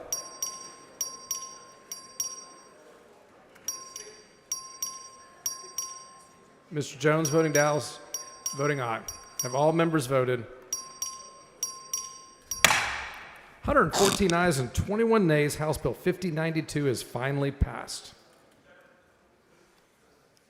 Chair lays out on third reading House Bill 3748. Clerk, read the bill. HB number 3748 by Manuel, relating to reimbursing employees of the Department of Family and Protective Services for loss of or damage to personal property. Chair recognizes Mr. Manuel. Thank you, Mr. Speaker and members. This allows DFPS workers to be reimbursed for properties that is damaged while they're performing their duties. Move passage. Question occurs on final passage. Record vote. Clerk, ring the bell. Have all members voted? 110 ayes and 21 nays. House Bill 3748 is finally passed. Chair lays out on third reading House Bill 5246. Clerk, read the bill. HB number 5246 by Bonin, relating to the administration, powers, and duties of the Texas Space Commission, the Texas Aerospace Research and Space Economy Consortium, and other governmental entities and institutions regarding aerospace, aviation, and space exploration initiatives, and to the abolishment of the Spaceport Trust Fund. Chair recognizes Dr. Bonin. Thank you, Mr. Speaker. This updates the statute concerning the Space Commission and Consortium and also allows the Commission to enter into intergovernmental agreements with NASA and the Department of Defense. I move passage. Question occurs on final passage. Record vote. Clerk, ring the bell. Have all members voted? 123 ayes and 8 nays. House Bill 5246 is finally passed. Chair lays out on third reading House Bill 4344. Clerk, read the bill. HB number 4344 by Hernandez, relating to access to and use of criminal history record information by the Public Utility Commission of Texas. Chair recognizes Ms. Hernandez. Thank you, Mr. Speaker and members. This bill would allow the PUC to conduct background checks on employees and contractors who have access to sensitive information. I move passage. Question occurs on final passage. Record vote. Clerk, ring the bell. Have all members voted? 130 ayes and 5 nays. House Bill 4344 is finally passed. Chair lays out on third reading House Bill 1482. Clerk, read the bill. HB number 1482 by Leo Wilson, relating to changing the eligibility for community supervision and parole for certain repeat intoxication offenders. Chair recognizes Ms. Leo Wilson. Mr. Speaker, I want to take a moment to thank Chairman Harless for his help in getting this bill to the floor, his amazing staff, in particular Tony, his clerk, for diligently behind the scenes ensuring that every part of this bill was correct. I'm grateful to Mr. Moody and Mr. Cook as well for their perfecting amendment. Following amendment, the clerk will read the amendment. Have you filed an amendment? Have you filed it over here? It was yesterday.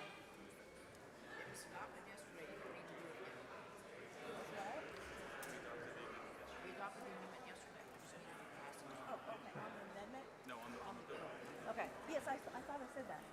I move passage. Question occurs on final passage. Record vote. Clerk, ring the bell.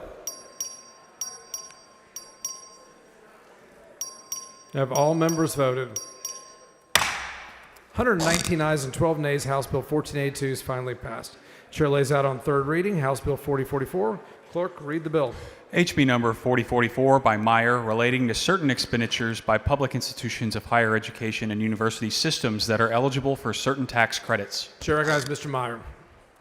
Thank you, Mr. Speaker. Members, House Bill 4044 reauthorizes participation in the Texas Historic Tax Credit Program. I move passage. Chair recognizes Mr. Meyer. Record vote.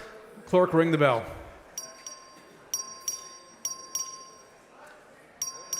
Have all members voted? There being 113 ayes and 24 nays, House Bill 4044 is finally passed. Chair lays out on third reading House Bill 2702. Clerk, read the bill. HB number 2702 by Raymond, relating to prohibiting certain limitations on the operation of certain organizations that benefit veterans during a declared state of disaster. Chair recognizes Mr. Raymond. Thank you, Mr. Speaker. Members, this allows veterans VFW posts to stay open during pandemics. Move passage. Question occurs on final passage. Record vote. Clerk, ring the bell. Have all members voted? 137 ayes and 0 nays. House Bill 2702 is finally passed. Chair lays out on third reading House Bill 4264.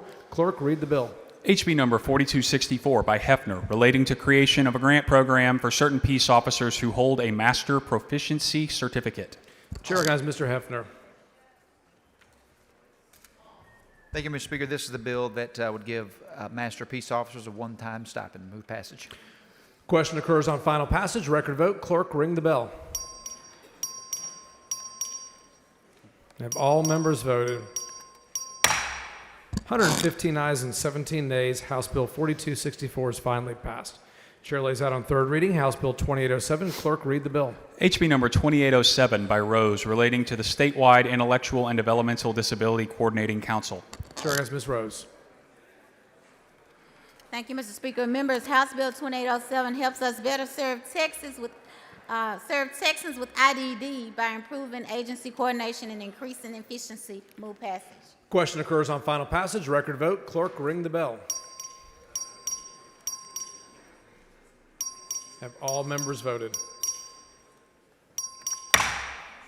95 ayes, 39 nays. House Bill 2807 is finally passed. Chair lays out on third reading House Bill 2898. Clerk, read the bill. HB number 2898 by Frank, relating to requirements for certain meteorological evaluation towers. Chair recognizes Mr. Frank. Thank you, Mr. Speaker. Members, this bill ensures early notification of the construction of meteorological towers to protect our state's aviation military bases. I move passage. Question occurs on final passage. Record vote. Clerk, ring the bell. Have all members voted? 129 ayes and 8 nays. House Bill 2898 is finally passed. Chair lays out on third reading House Bill 3181. Clerk, read the bill. HB number 3181 by Dutton, relating to the enforcement of a court order for possession of or access to a child and related order modifications. Chair recognizes Ms. Ward Johnson. Thank you, Speaker. Members, this was Dutton's bill from yesterday's. House Bill 3181 relating to the enforcement of a court order for possession of or access to. Will the gentlelady yield? For what purpose? Will the gentlelady yield for questions? Yes, sir. I yield for The questions. gentlelady yields for questions. Thank you. And Ms. Johnson, I apologize. I've been looking for Chairman Dutton. There's Chairman Dutton right in there. So, can we temporarily move this bill? Give me a chance to talk to Chairman Dutton. Mr. Cook, come on down front.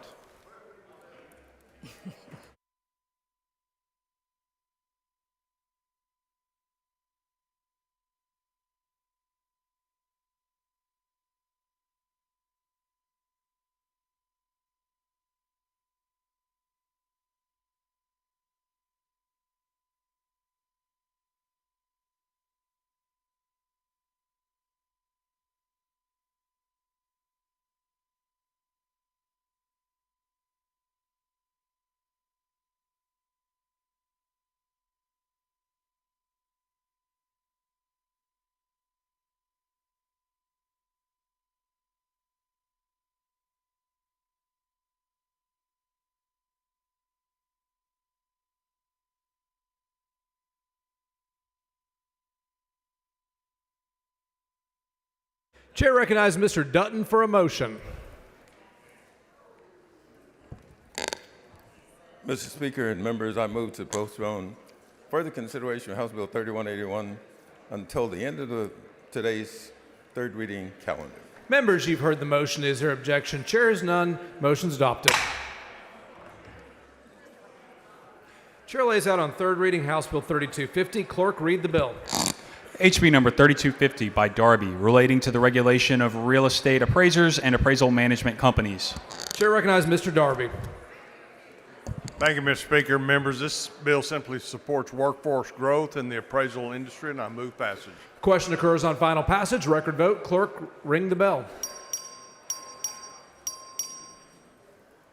Have all members voted?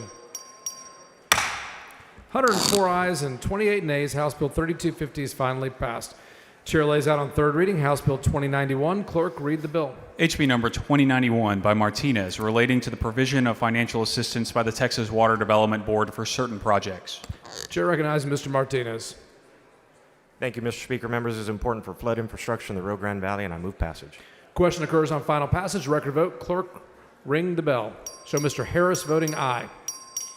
Mr. Ashby voting aye. Have all members voted?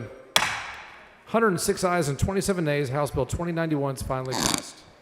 Chair lays out on third reading House Bill 2115. Clerk, read the bill. HB number 2115 by Ashby, relating to the Rural Sheriff's Office, Rural Constable's Office, and Rural Prosecutor's Office Salary Assistance Grant Program. Chair recognizes Mr. Ashby. Thank you, Mr. Speaker. Members, this bill we passed yesterday support our rural law enforcement personnel. Move passage. Question occurs on final passage. Record vote. Clerk, ring the bell.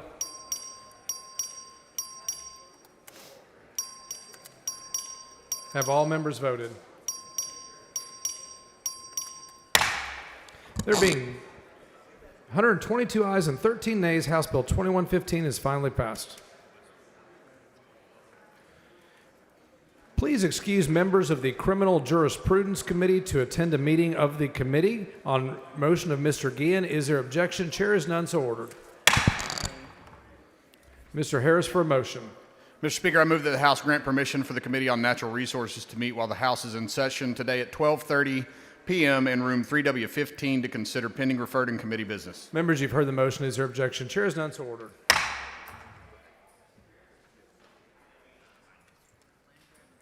Mr. Landgraf for a motion. Mr. Speaker, I move that the House grant permission to the Committee on Environmental Regulation to meet while the House is in session today at 12 p.m. in room 3W15 to consider pending referred and committee business. Members, you've heard the motion. Is there objection? Chair is none, so ordered. Mr. Hunter for a motion. Thank you, Mr. Speaker. I move that the House grant permission for the Committee on Calendars to meet while the House is in session today at 12 p.m. in room 3W9 to consider a calendar. Members, you've heard the motion. Is there objection? Chair is none, so ordered. Following announcements, the clerk will read the announcements. The Committee on Natural Resources will meet today at 12:30 p.m. in room 3W.15 in a formal meeting to consider pending, referred, and committee business. The Committee on Environmental Regulation will meet today at 12 p.m. in room 3W.15 in a formal meeting to consider pending, referred, and committee business.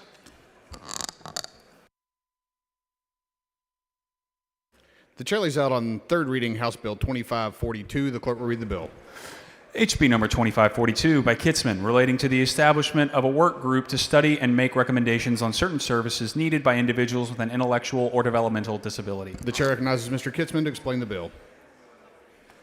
Mr. Speaker, this bill will bring in a sharper focus on issues needed by individuals with intellectual and developmental disability. I move passage. Question occurs on final passage of House Bill 2542. This is a record vote. The clerk will ring the bell. Show Mr. Kitzman voting aye. Show Ms. Garcia voting aye. Show Mr. Jones voting aye. You've all voted. There being 103 ayes, 18 nays, House Bill 2542 is finally passed. Chair lays out on third reading House Bill 2768. The clerk will read the bill. HB number 2768 by Capriglione, relating to the development of a state information technology apprenticeship credential offered by public junior colleges or public technical institutes to address shortages in the state information resources workforce. The chair recognizes Mr. Capriglione to explain the bill. Thank you, Mr. Speaker. Members, House Bill 2768 establishes a state information technology apprenticeship to address shortages in the state information resources workforce. I move passage.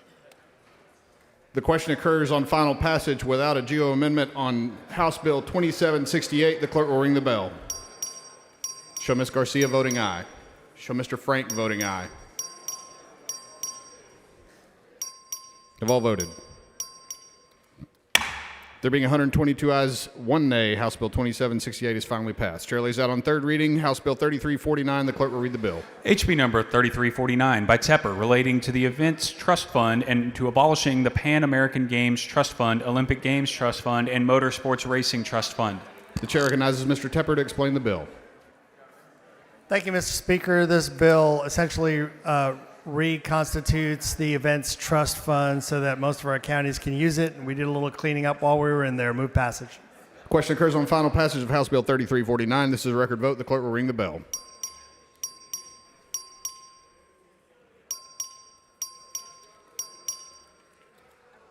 We've all voted.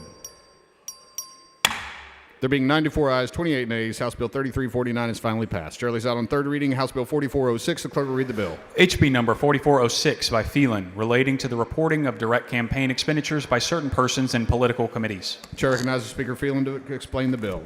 Thank you, Mr. Speaker. This just requires that we disclose both for and against indirect expenditures. Move passage. Question occurs on final passage of House Bill 4406. This is a record vote. The clerk will ring the bell.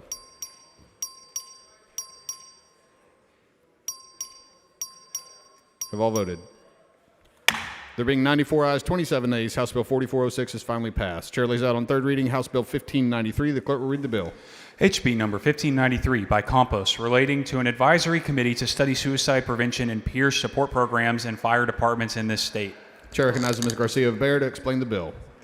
Thank you, Mr. Speaker. House Bill 1593 will allow us to study suicide and to help come up with a plan of prevention for our fire departments. I move passage. Question occurs on final passage of House Bill 1593. This is a record vote. The clerk will ring the bell. Show Ms. Garcia of Bear voting aye.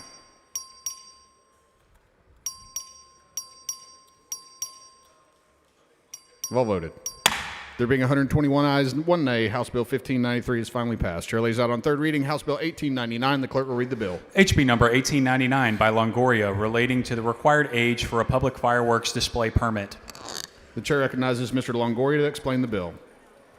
Thank you, Mr. Speaker. Members, House Bill 1899 lowers the age from 21 to 18 for a pyrotechnic operator's license and display permit. Move passage. Question occurs on final passage of House Bill 1899. This is a record vote. The clerk will ring the bell. Show Mr. Longoria voting aye.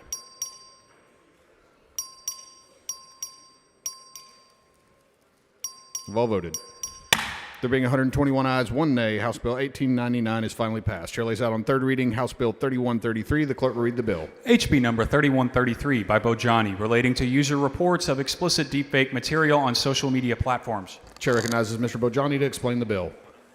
Thank you, Mr. Speaker. Members, this bill addresses the growing concerns about the misuse of deepfake technology and ensures that social media platforms take timely action when users report explicit deepfakes that falsely portray someone in a sexual context. I want to thank the body for the support yesterday, and I move passage. Question occurs on final passage of House Bill 3133. This is a record vote. The clerk will ring the bell. Show Mr. Bojani voting aye.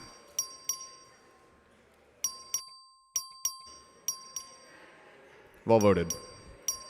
There being 122 ayes, 0 nays, House Bill 3133 is finally passed. Chair lays out on third reading House Bill 4960. The clerk will read the bill. HB number 4960 by Phelan, relating to political advertising distributed or broadcast as part of a mass text message campaign and civil penalties for required disclosures on certain political advertising. Chair recognizes Speaker Phelan to explain the bill.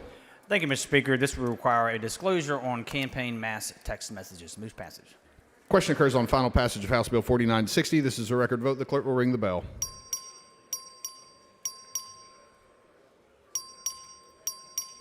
All voted.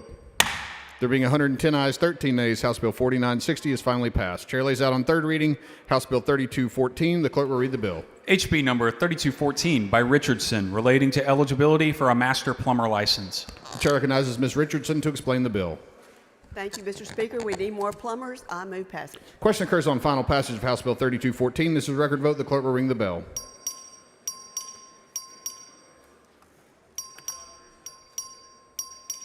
All voted. There being 120 ayes, 2 nays, House Bill 3214 is finally passed. Chair lays out on third reading House Bill 2145. The clerk will read the bill. HB number 2145 by Bojani, relating to the installation of electric vehicle charging stations at certain state-owned parking lots and garages. Chair recognizes Mr. Bojani to explain the bill. Mr. Speaker, I move to I'm sorry. This chair recognizes Mr. Bojani for a motion. Thank you, Mr. Speaker. I move to postpone the further consideration of HB 2145 until 10 a.m. Tuesday, May 6th. Members, you've heard the motion. Is there objection? The chair hears none, so ordered. Chair lays out on third reading House Bill 1201. The clerk will read the bill. HB number 1201 by Manuel, relating to a pilot program to provide Medicaid coverage of doula services. The chair recognizes Mr. Manuel to explain the bill. Thank you, Mr. Speaker and members. This is just a doula pilot program to help expecting mothers and mothers who have already had their children. Let's help save the women of our state. I move passage. Question occurs on final passage of House Bill 1201. This is a record vote. The clerk will ring the bell.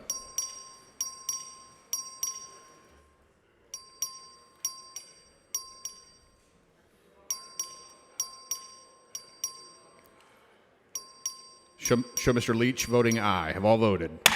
There being 81 ayes, 40 nays, House Bill 1201 is finally passed. Chair lays out on third reading House Bill 5061. The clerk will read the bill. HB number 5061 by Leach, relating to prohibiting certain activities by contractors and vendors of state agencies providing administrative penalties. The chair recognizes Mr. Leach to explain the bill. Thank you, Mr. Speaker. Members, this is the bill that will prevent state contractors from spying on you and your families. Move passage. Question occurs on final passage of House Bill 5061. This is a record vote. The clerk will ring the bell.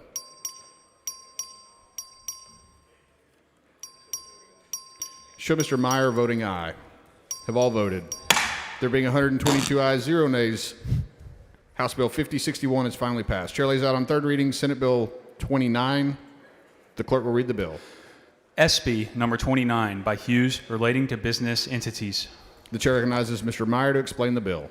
Thank you, Mr. Speaker. Members, SB 29 reforms our corporate governance laws, and I move passage. Question occurs on final passage of SB 29. This is a record vote. The clerk will ring the bell.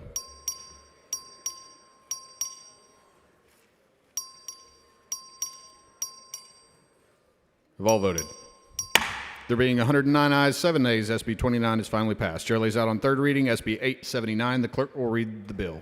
SB number 879 by Birdwell, relating to an exemption for drillers or operators of a closed-loop geothermal injection wells from certain requirements applicable to persons involved in activities under the jurisdiction of the Railroad Commission of Texas. Chair recognizes Mr. Darby to explain the bill. Thank you, Mr. Speaker. Members, this simply pertains to Railroad Commission purview over operators of closed-loop geothermal injection wells, and I move passage. The question occurs on final passage of SB 879. This is a record vote. The clerk will ring the bell.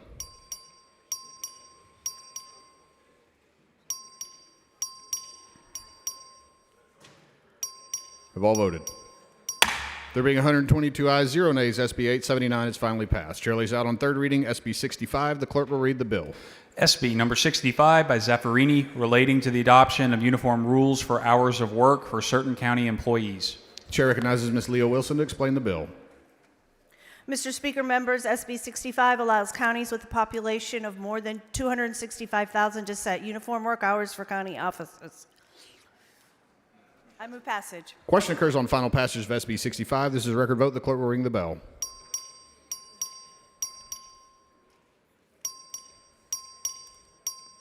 All voted. There being 116 ayes, 4 nays, SB 65 is finally passed. Chair lays out on third reading SB 1745. The clerk will read the bill. SB number 1745 by Creighton, relating to the name, rights, powers, and privileges of the Cedar Port Navigation and Improvement District. The chair recognizes Mr. Metcalf to explain the bill. Thank you, Mr. Speaker. Members, Senate Bill 1745 makes improvements and updates the Cedar Port Navigation Improvement District. I move passage. Question occurs on final passage of SB 1745. This is a record vote. The clerk will ring the bell.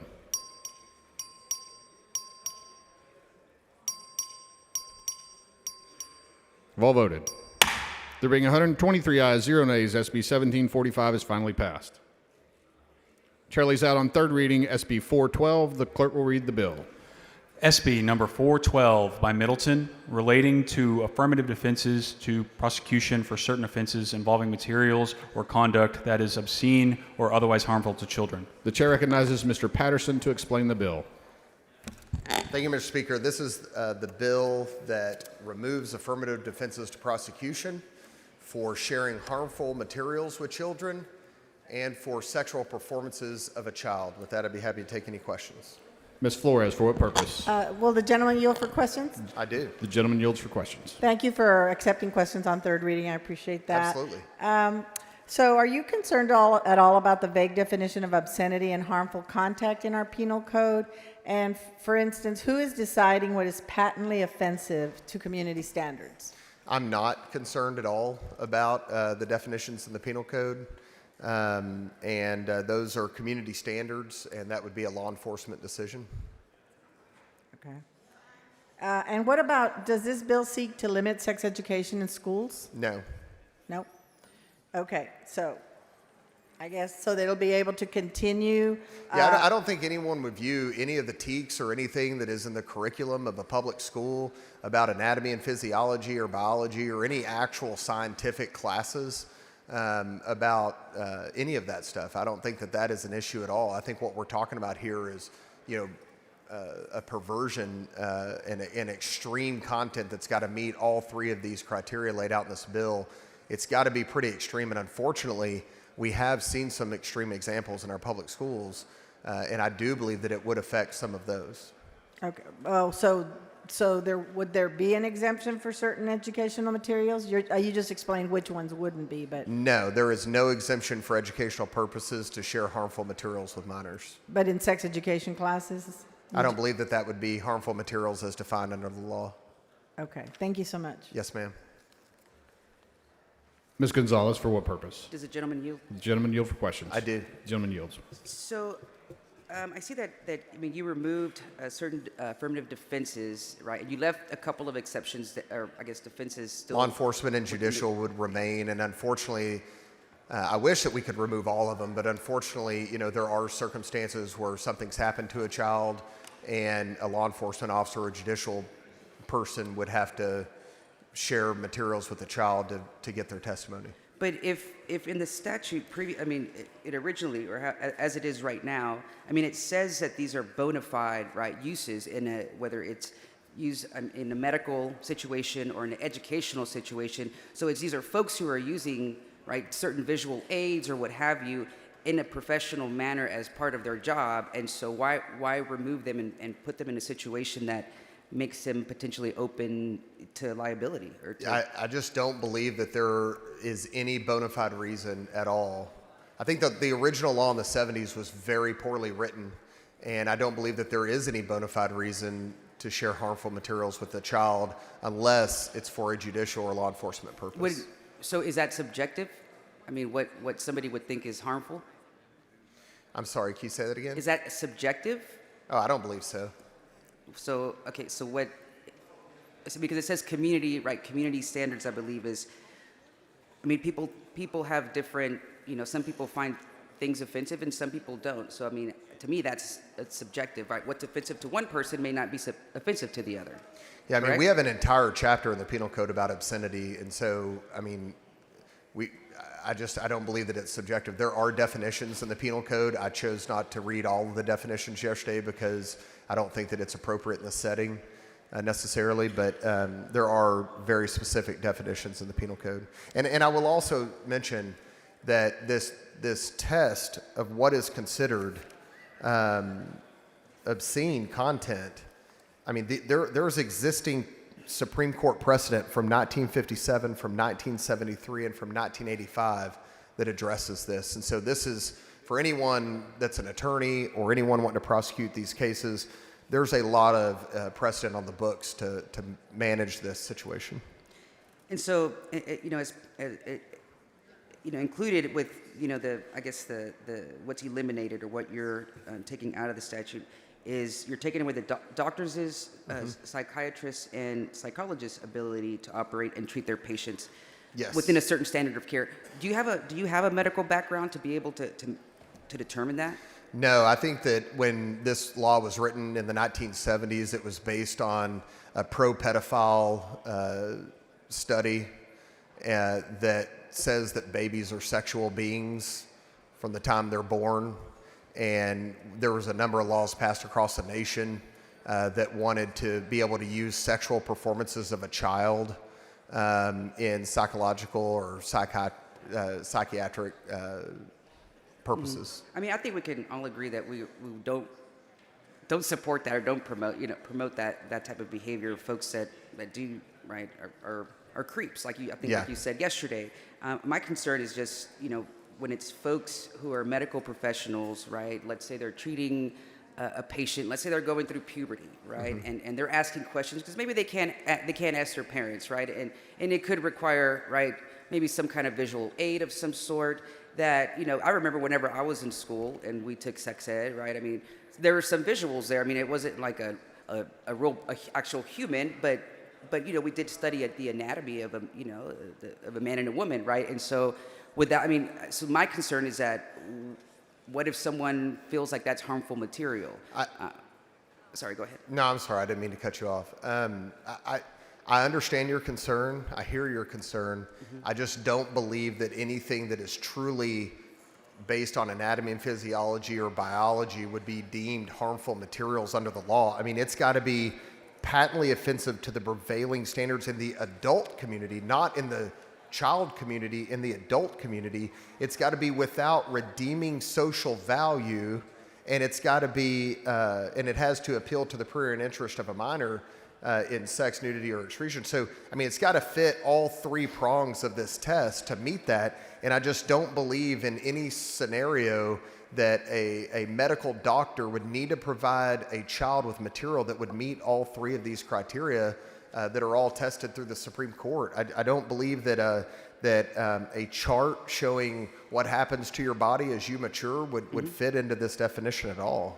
And I'd be happy for that to be put in the journal for legislative intent. Okay. I mean, and I agree that if material meets those three prongs that you just mentioned, it should not be, right? It should not be shown to kids or what have you.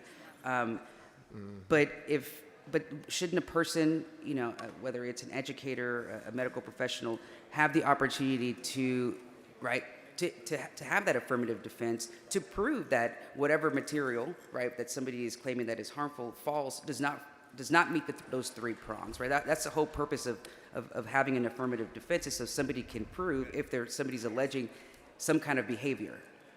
Yeah, I mean, I disagree, because I think that that they are already covered. The medical community is already covered, because, I mean, let's just talk about prurient interest. I mean, just one of the three prongs.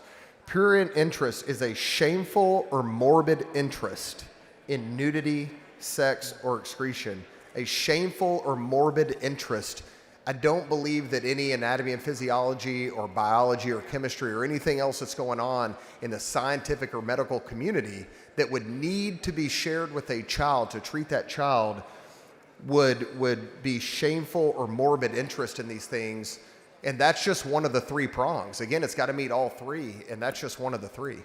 So, I mean, why not allow somebody, again, right, to be able to, because you have to show, when you I guess, in response, you said you have an affirmative defense available to you. I mean, you still have to prove, you have to prove that, right? It's not just, if somebody just gets off scot-free, right? Versus keeping them in let's say, in a civil lawsuit or what have you, or a criminal, situation.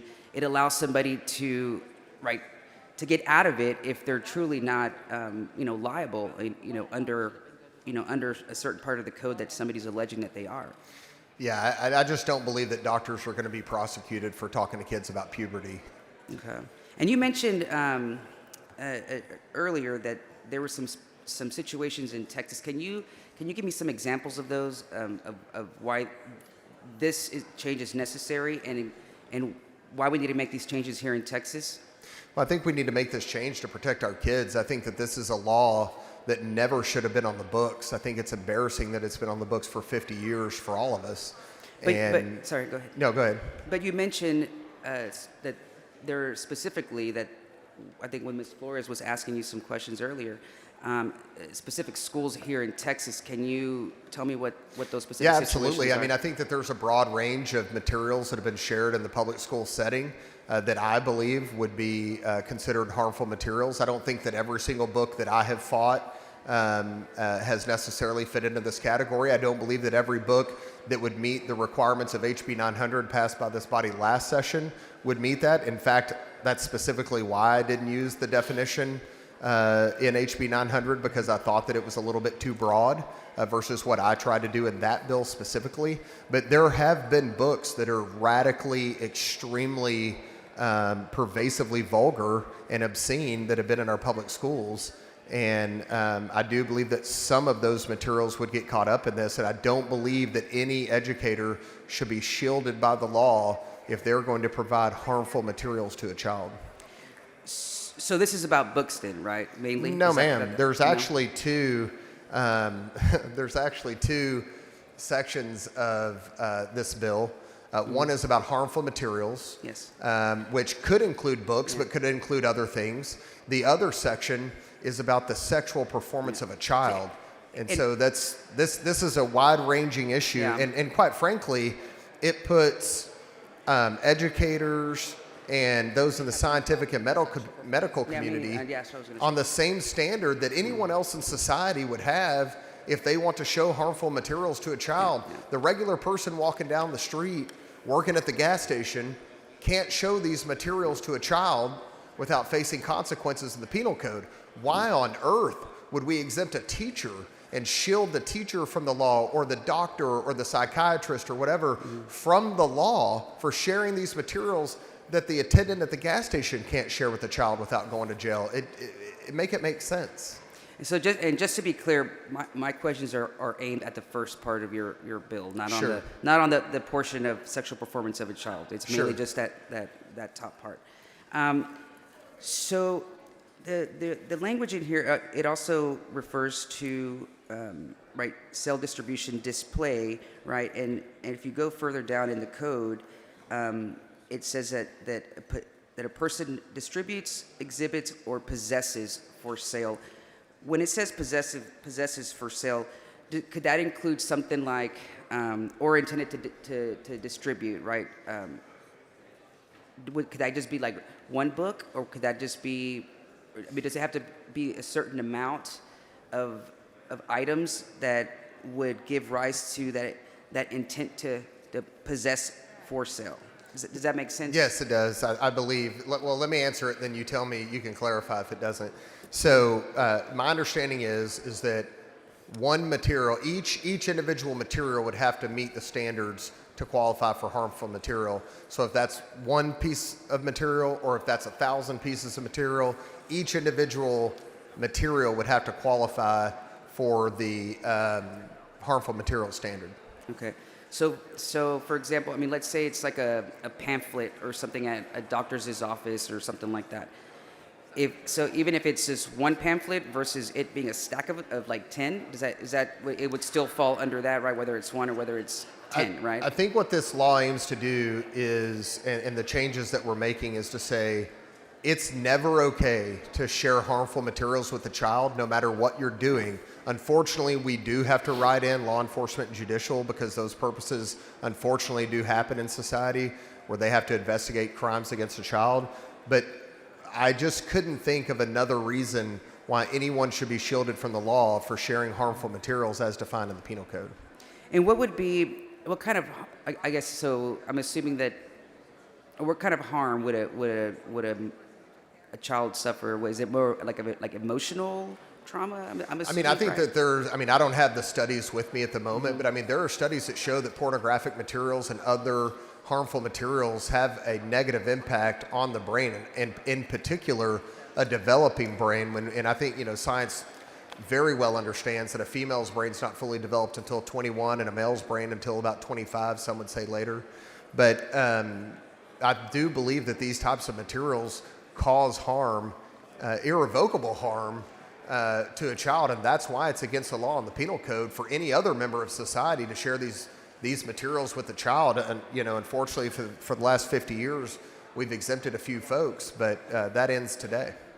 But I mean, there does have to specifically be an intent, right? That the person knows, hey, this material is like you said. I mean, I forget some of the language that you use. I guess meets those prongs, and they have to know, right, that it is, material that is very inappropriate for a minor, right? Maybe they're just being creeps, like you said. So they have to knowingly do that, right? It wouldn't be something that's done, accidentally. Like, let's say a child goes into a bookstore, right, and they wander into the adult section and they pick up, I don't know, a book, and they start looking at it, and maybe it's, has, I don't know, something in there that is meant for an adult, not porn, not anything like that, but just something that's, right, just meant for adults to read.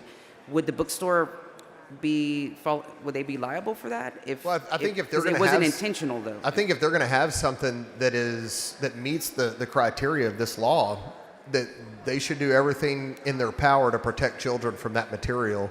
From accessing it. Well, isn't that the parents' responsibility? I mean, if you're going to at a commercial business, yeah. I mean, every time I've gone to a bookstore, I mean, all the areas are labeled, right? Children, adult, young adult, and so if a child is, hey, parent tells her child, hey, you can only be over here in the kids section, and the child wanders off, and mom looks, somewhere another part of the store, the parent, if the parent doesn't want their child, wandering off, well, then keep an eye on your child. It's not the responsibility of the bookstore to babysit parents should keep an eye on their kids. children in public places. That's for sure. I mean, we've got a human trafficking issue in the state as well, so certainly sign on for that. But what I will tell you is that it's not just the adult section, and I think we all know that. I think that we all know that these things have made their way into the kids section, and more importantly, these things have made their way into the public school system, where the parent's not allowed to be present, where children are taken into the school library without their parents being present and could potentially have access to harmful materials, and that's got to stop. Yeah. I mean, I think it's different if someone is, an adult is showing a kid, I don't know, books or, whatever, right? Visual, any kind of visual that is very inappropriate. That's one thing, right? I mean, we can all agree with that that is not appropriate. But when it's not with the intention to do that, I just don't think that I think that responsibility falls on the parent to watch your child, make sure that your kid's not checking out inappropriate books, and that assumes that every parent knows that's the about parent's every job. child. It's not the government's job to raise somebody's kid. Well, right? I mean, these are government-funded books at a government-funded school where the parents are not allowed to have access, and parents are busy working a job and raising their family. They can't possibly know every book that's in the library. I went down that road in Frisco ISD where they tried to put it on me as a parent to have to fully understand every single library book that was in the library, and then challenge the ones that I felt were inappropriate, when in fact the standard should have been on the school district to say, no, we're not going to allow harmful materials into our libraries and onto the bookshelves first. Parents, you should be able to trust that this harmful material is not there in the first place. I mean, again, I feel like that when somebody says harmful, right? I mean, to me that's subjective, right? And to a certain degree. Supreme Court precedent. I'm saying, but to a certain degree, right? Yeah. I mean, and remembering some previous discussions from last session as well, right? I mean, that varies from across the board. I think the acceptable standards will vary from parent to parent, so I do agree with that. But in terms of the law, this is existing law that's been on the books for a very long time, and it is existing Supreme Court precedent, some of which has been there for 70 years. Well, but you know, at the end of the day, it's like we know what kinds of books that people are really targeting when it comes to this. But one last question for you. Yes. Why I saw here too that you also removed, and I guess this is in the let me see, hold on, it's in a second. Why remove the governmental part of it? Again, we got specific on judicial or law enforcement, and I didn't believe that there was really any other reason why any other adult should have to show harmful materials to a minor or participate in some kind of sexual performance of a child. Thank you. Mr. Speaker, Ms. Weiner, for what purpose? will the gentleman yield for some Does questions? the gentleman yield for questions? I do. Gentleman yields for questions. Thank you so much, Representative Patterson. We've got to quit meeting like this. So I wanted to dig in a little bit more to these underlying definitions around harmful material. The gentleman's time has expired. Mr. Speaker, Ms. Weiner, for what purpose? I move to extend the gentleman's time. Is there objection? Chair is none. Time's extended. So Representative Patterson, I wanted to dig into this definition of harmful material. And as Representative Gonzalez said, she's not concerned with the sexual performance by a child, language you're changing. I'm not either. But I think we do have some concerns around the harmful material to minor changes. So under current law, harmful material means material whose dominant theme taken as a whole appeals to the prurient interest of a minor in sex, nudity, or excretion. B, is patently offensive to prevailing standards in the adult community as a whole, with respect to what is suitable for minors. And C, is utterly redeeming without social value for minors. Is that correct? That's correct. And is it your understanding that this language mirrors long-standing Supreme Court precedent? That is correct. Okay. And is it your understanding, Representative Patterson, that for material to be considered harmful under the statute, all three subsections, A, B, and C, prurient interest, patently offensive, and without social value, have to be satisfied? That is my understanding. Okay. And in terms of C, utterly without redeeming social value for minors, is it your understanding that that requires the particular material, whether it's a book, piece of art, et cetera, to be looked at in its entirety? That's correct. Okay, thank you. I don't necessarily want to push you on exactly what you think meets that standard or doesn't with books, but I do want to ask about one particular book. And that's the book The Bluest Eye by Toni Morrison. Have you heard of that book? I'm familiar. Yeah. Have you read it by any chance? I've read excerpts. You've read excerpts? Unfortunately. Are you aware that the book is about 226 pages long? I'll believe you. It's probably why I didn't read it. There are great audiobooks now, Representative Patterson. I'd recommend it. Are you aware that there are references to sexual activity on only 5 pages of the book total? I'm not aware of the number, but I'll take your word for it. Okay.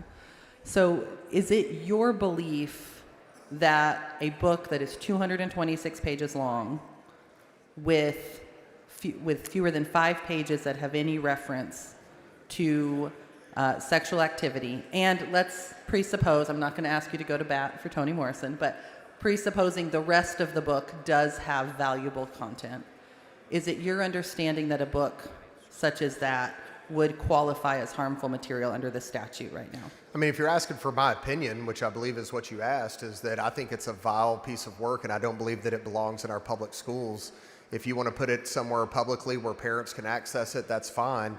But I don't believe that it belongs in our public schools. So that is not my question right now. My question is, do you think that me as a parent, because this book does not exclude this bill, these affirmative defenses don't exclude parents. Do you think if I as a parent handed The Bluest Eye or a book matching the description I've seen, because I know you haven't read Bluest Eye, do you think if a parent takes that book and gives it to their kid, they're violating this statute and could be prosecuted?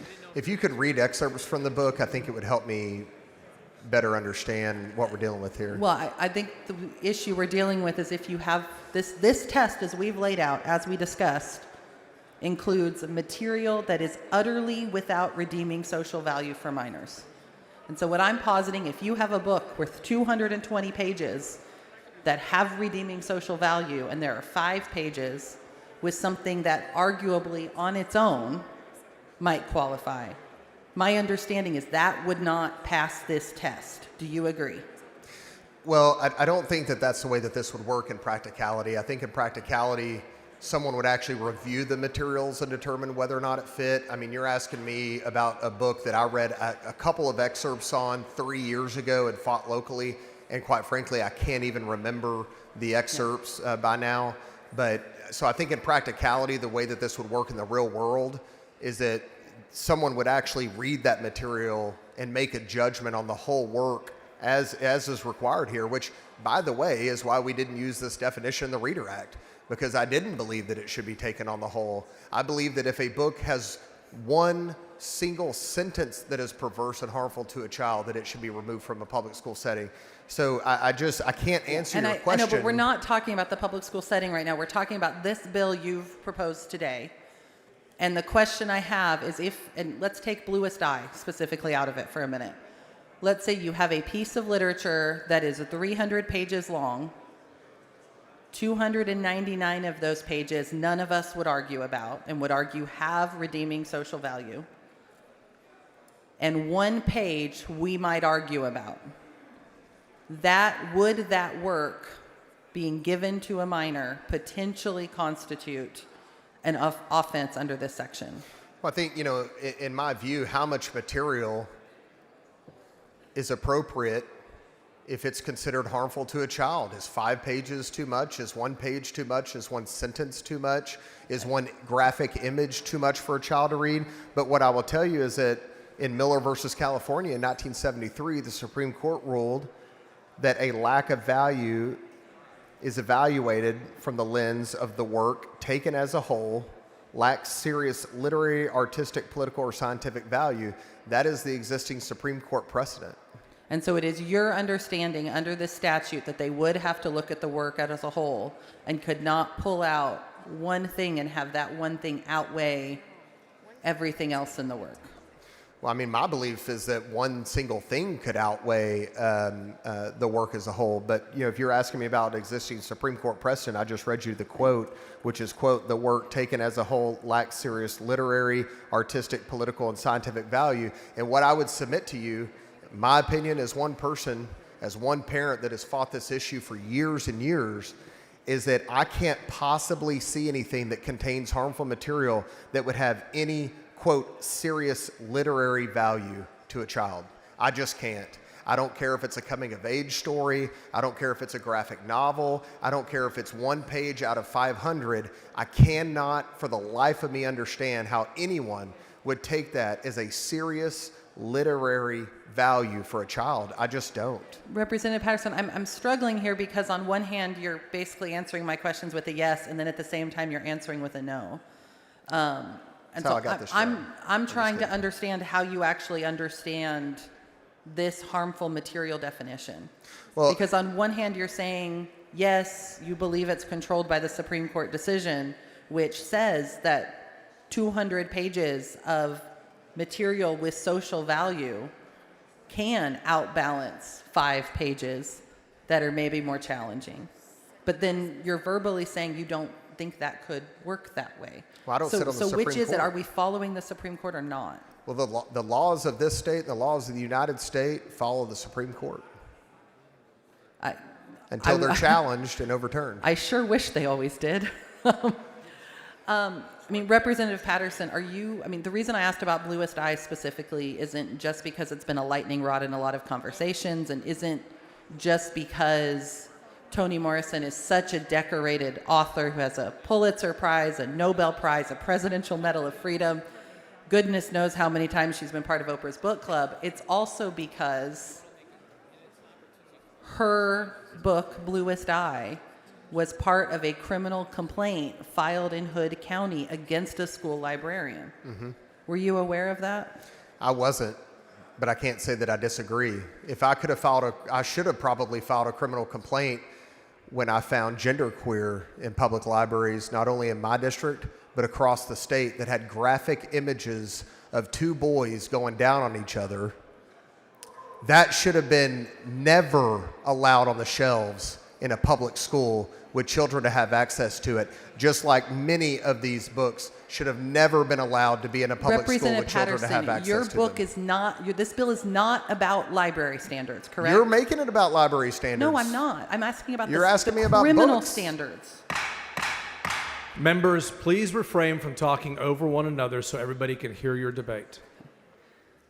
Representative Patterson, I'm hoping we can stay on this bill and not your HB 900 from last session. You're not asking me anything about else. books. No, this, and I'm not asking about school library standards. I am asking about prosecutable offenses that potentially put people in prison. Let me be very clear. If you provide that material to a child, you should be prosecuted to the fullest extent of the law. We will start protecting children from this material in Texas starting today and the day that Governor Abbott signs this bill into law. Representative Patterson, does this section of code contain an affirmative defense for parents? No. Do you believe parents should be prosecuted for handing pieces of literature to their children that they believe are appropriate for them? If any person shows harmful materials as defined under this law to a child, they should be prosecuted. If a parent wants to abuse their child, they should be prosecuted. If a priest wants to abuse their child, they should be prosecuted. If a teacher or a school bus driver or the guy at the filling station, they should be prosecuted. Gentleman's time has expired. Anyone wishing to speak on for Mr. Toth for what purpose? Will the gentleman yield for questions? The gentleman's time has expired. There was first extension of time. A second one would require unanimous consent. Seek an extension of time. Mr. Toth, I do hear an objection. Time is not extended. Anyone wish to speak on, for, or against Senate Bill 412? Ms. Zwiener in opposition.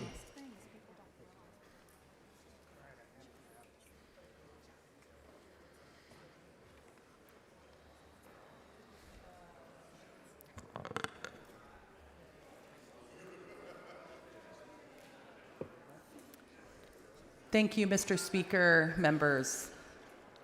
I find this a very complicated piece of legislation to sit up here or stand up here and speak against. And that's because if we followed the letter of the law every single day in this state, Representative Patterson's bill would do no harm. Unfortunately, there is a very active effort in the state of Texas right now to drum up fear against books and to pursue people for providing books that do not meet any legal standard of obscenity, either obscenity for adults or for minors, as though they were criminals. Members, a deputy constable in Hood County named Scott London followed 3 librarians around the school for months in Granbury ISD, looked at what books were on the shelves, looked at whether or not they were provided to students, and spent months functionally harassing these teachers, even though not a single thing about those books meets the constitutional standards for obscenity for minors. Not a thing. But that being unconstitutional, that being against the law, did not stop him from making those librarians' lives hell. It was wrong. It was state-sanctioned harassment.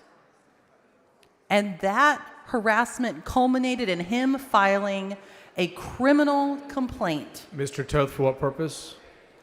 Mr. Speaker, will the gentlelady yield for Does questions? the gentlelady yield for questions? Not at this time. Not at this time, Mr. Toth. A criminal complaint against these librarians who were just trying to do their job and educate students and turn them into avid, voracious readers, just like every single one of us should want our children to be. Now, luckily, the DA in Hood County did the right thing. He took those charging documents and he tossed them away because he was wrong. Because the deputy constable was wrong and he was operating outside of his authority. But this legislation is designed to make those librarians and educators more afraid. And it's designed to further the lie that our librarians and teachers are trying to harm our students. Members, think back to your school librarians.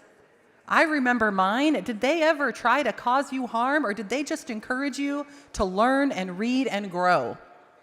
We all know what sort of people are working in our schools. Let's not put a target on their backs, which is what the goal of this legislation is. And members, you heard the author of the bill up here. He did not provide a straight answer on whether this legislation should be used to target Nobel Prize winning works of literature being offered to our students in our schools. Remember, that's not just a problem because some of us enjoy those books. It's also a problem for our students to be prepared for the AP test and to succeed in institutions of higher education. This legislation is about bringing fear down on educators. And members, you've all heard from educators in your districts about their various concerns and why people are leaving the profession. There's many reasons, but one of them is that we set them up to be harassed. One of the reasons they are leaving the profession is because we keep bringing culture wars to our schools and making it harder for them to do their jobs, which is just to educate kids. So members, I urge you to vote no on this bill. Vote to protect our libraries and educators from rogue law enforcement and prosecutors who want them to be harassed and want them to be afraid. Does the gentlelady yield? Does the gentlelady yield for questions? I yield. She yields for questions. Thank you. Ms. Weiner, you seem pretty committed, pretty concerned about librarians. Do kids matter? Kids absolutely matter, and kids are substantially better. I didn't hear you mention one thing about kids while you, in your. Please don't interrupt me, sir.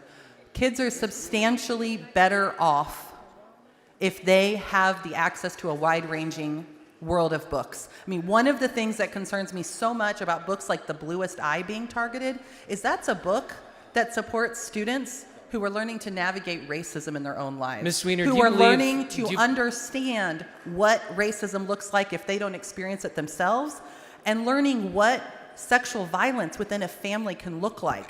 Many of the books that get targeted again and again are books that depict sexual assault. And there is nothing I want more than for our young people to be exposed to what sexual assault can look like so they can avoid it, so they can avoid it, so they can support Ms. Weiner, you're supposed to be answering questions. You're not here to filibuster. Would you like the front mic, Representative Toth? Because you're not letting me finish answering you. I heard your answer. I'm not done answering.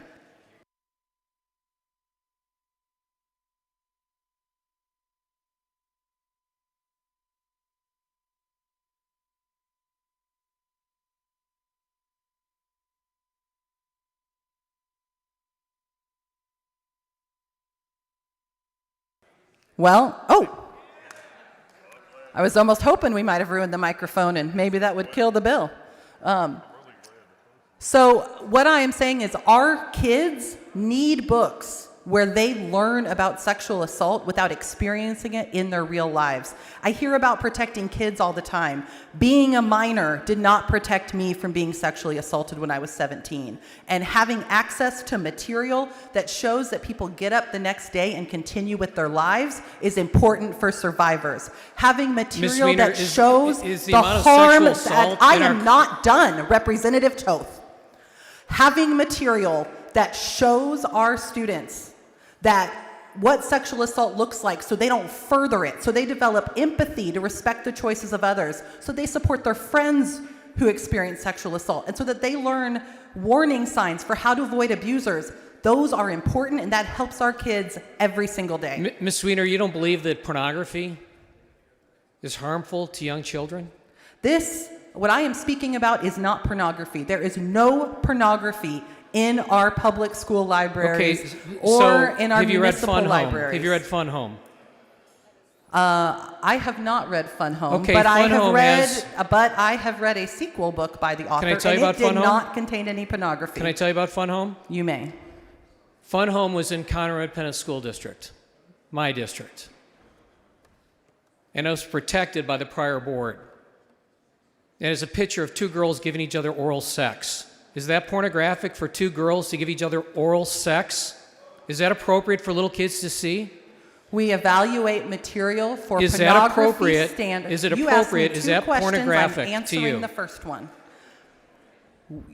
What is pornographic has to fall under 3 tests.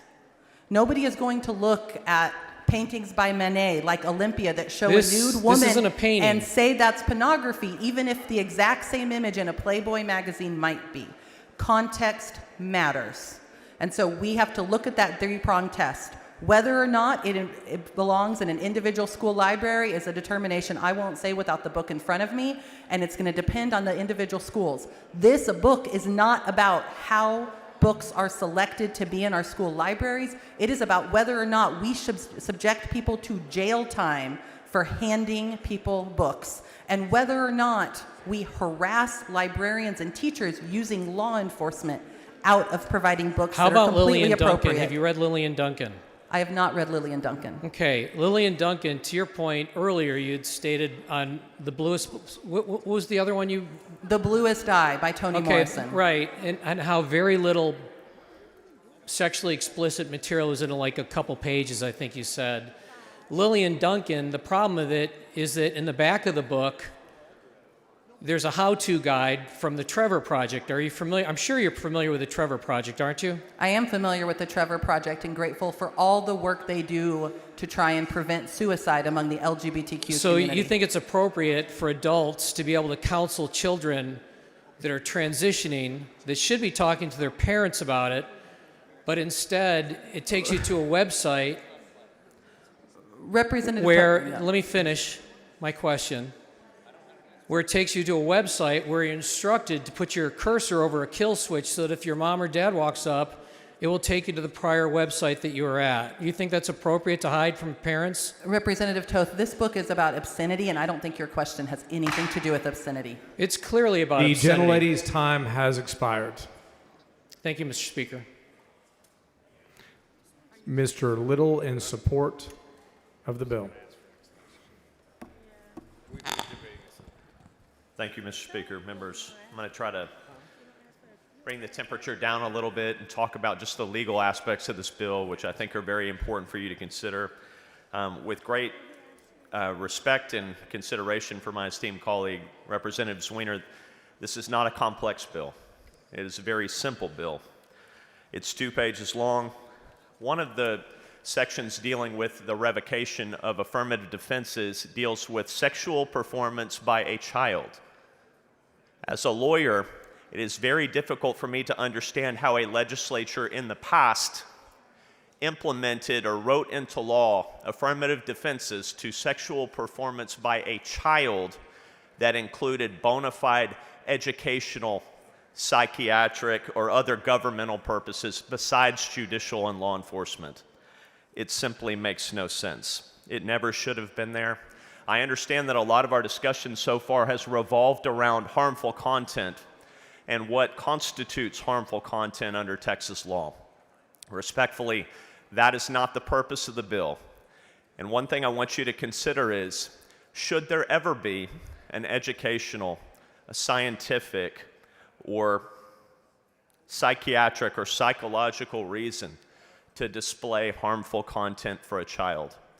And I would contend that the answer to that is no.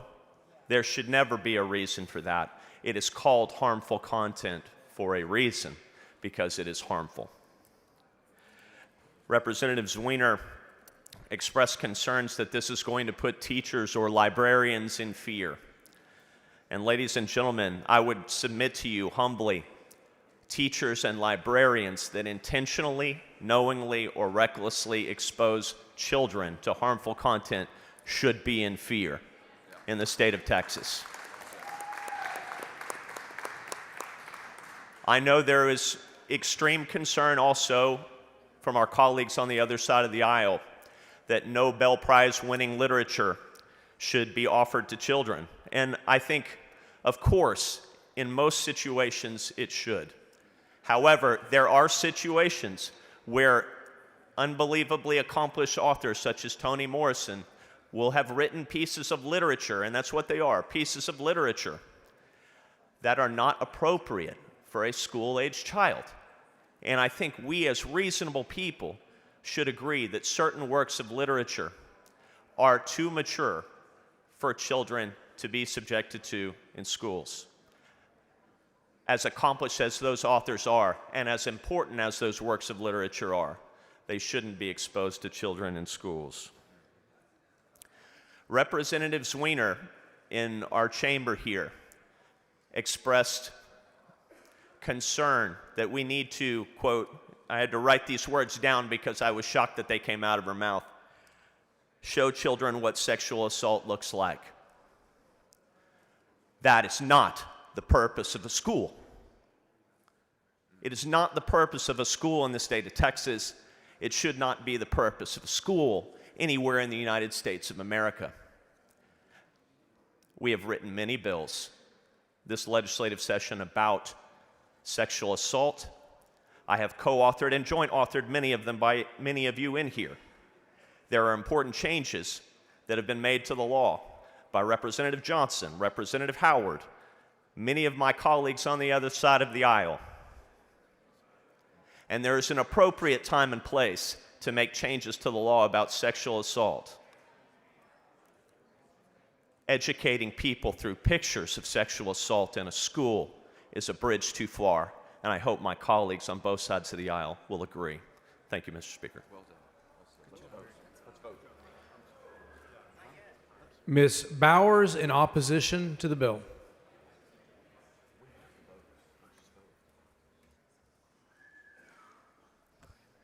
Thank you, Mr. Speaker and members. Today I rise not just as a legislator, but as a lifelong advocate to education, equity, and truth.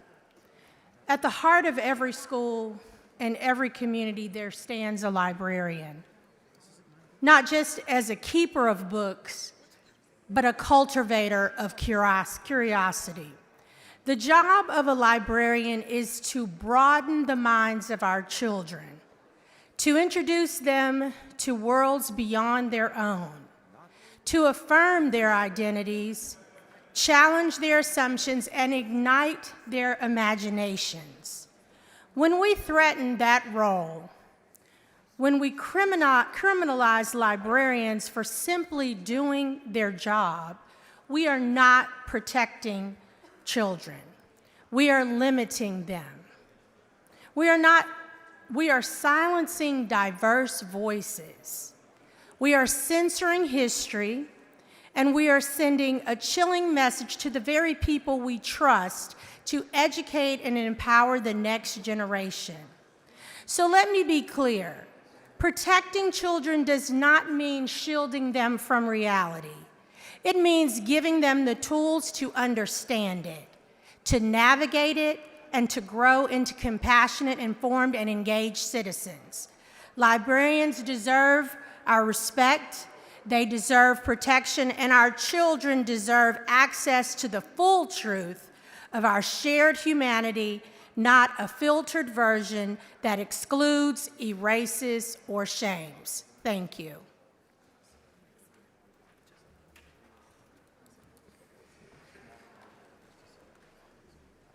Please excuse Mr. Lambert because of important business on motion of Mr. Ashby. Is there objection? Chair is none, so ordered. Mr. Verdell in support. Members, thank you for your time. I'll be quick. This isn't about Republican or Democrat party politics. This is about doing what's right for the children. Every single one of us have a duty to stand up and protect the children of the state of Texas. I just had somebody send me the images of what's in that book. It is the most vile, disgusting stuff you will see, and no kid should ever be subject to that, and no person here should vote nay on that. I would appreciate your support on this bill. Thank you. Mr. Morgan in support of the bill. Thank you. Sorry, members, I'll be quick as well. I want you to ask yourself before you vote, are the morals in this country going up or down? If you think they're going down, then there are changes we need to make to help our children. You can't unsee the images that are in these books. You can't unread these words. And so for that reason, I ask you to please vote for the bill. Thank you. Ms. Pearson in support. Members, this is not about librarians, it is about children. And as a mother, I will ask you all to go to this book on page 8485, The Bluest Eye by Tom Morrison, the book in question of this entire debate, and I would like for you to read the pages 84 and 85 and ask yourselves if this is a book that you would like your own children to be read to and provided to without your knowledge. Please vote for this bill. Mr. Patterson to close.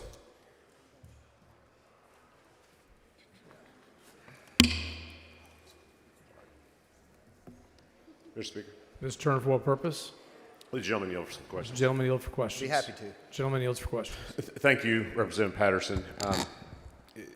Your bill removes several purposes, including educational. Is that right? Yes, that's correct. Okay. Are you aware that concerns have been raised by educators in the state that the bill could have sweeping consequences, perhaps unintended consequences that could impact classroom instruction in our state? No. You're not aware of those concerns? I don't believe that there are concerns about that. Okay. Well, let me ask you. We have some background music, and I'm looking at a document that Association of Texas Professional Educators put together that we had in State Affairs when we heard your House bill. There's concern that literature such as The Scarlet Letter by Nathaniel Hawthorne, Romeo and Juliet by Shakespeare, and I could think of several other Shakespearean plays, Hamlet, Taming of the Shrew, and others, that could be viewed through the lens of this legislation as being obscene or otherwise harmful to children because of sexual imagery, mature themes, etc. What would you say to those concerns? I would say that there is no concern that any adult could have if they don't plan to show harmful materials to a minor. My mom taught school for 38 years, Representative Turner. 38 years she spent in the classroom. My wife's a public school teacher now and was before she took a 13-year break to raise our children. I don't believe that the 99% want this material in their schools. I understand the big teachers' unions and who they're run by and what their position is. I do not believe that teachers want this material in schools. Okay. So you're saying you don't want, and 99% of people do not want the Scarlet Letter taught in schools? No, I'm talking about materials that would be defined under this bill as a harmful material. Well, so that's the essence of my question, Representative Patterson, is as defined in the bill, it is broad and it's expansive. I don't believe so. And I understand the types of materials that you're targeting. You've communicated that very clearly. So my question is not about that, though. My question is about other works, such as The Scarlet Letter, Romeo and Juliet, Brave New World by Aldous Huxley, and I would add, it's not just literature, it's art. So Michelangelo's David, that's nudity. So this doesn't say that it has to contain nudity. Nowhere in this does containing nudity in and of itself. Again, we mentioned earlier, anatomy and physiology, biology, other science would not meet the standard here. That's not what we're talking about. Well, and I appreciate that, but can you see how this is subjective?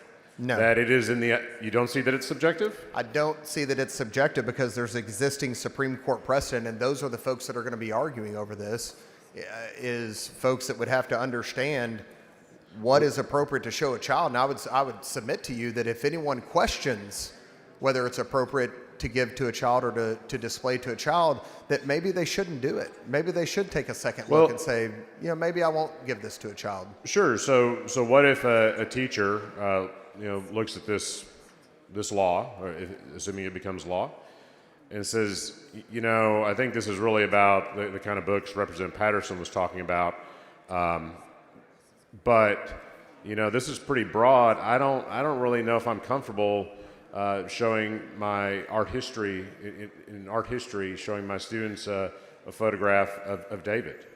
I mean, could a reasonable person say that that would be a concern because of the broadness of this legislation, that it could have a chilling effect, even if it's not your intent, but a chilling effect to say, I don't know if I should teach David. I don't know if I should teach the Scarlet Letter. I don't know if I should teach Hamlet. I think that teachers every single day as a part of their job make decisions on what to present to their students and not based on a wide array of criteria, including what is age appropriate to show their audience. Well, unquestionably, they do, and I think by and large they do a very good job of that. But what they do is very much informed by the laws that we pass in this legislature. And if we say they can't do something, they can't do it. And That's right. Or they shouldn't. And correct. If whether I support a law or don't, if it's the law, people should follow it. But that gets to the point of my concern. And my question is, this legislation could be interpreted to say literature that depicts sexual themes, adult themes,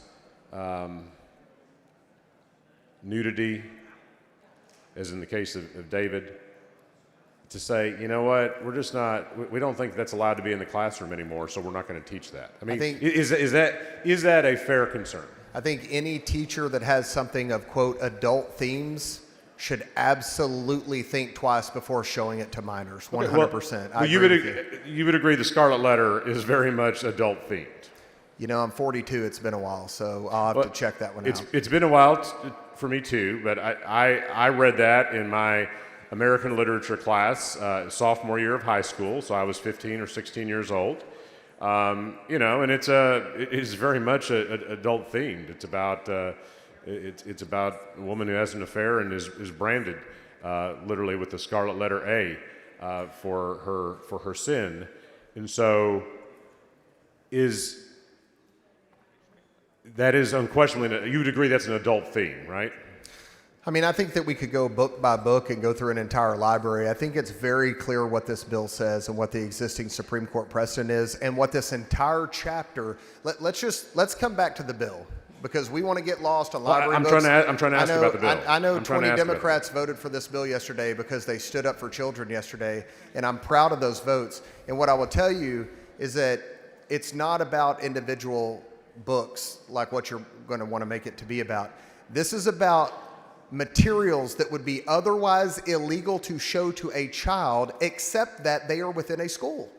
Why would 4 walls of a government-funded school prevent someone from going to jail for showing something to a child that if you were out here on the lawn of the Capitol, you would be arrested and taken to jail for showing a child that same material? That's what this bill does. It mirrors up what everyone else in society has to live under.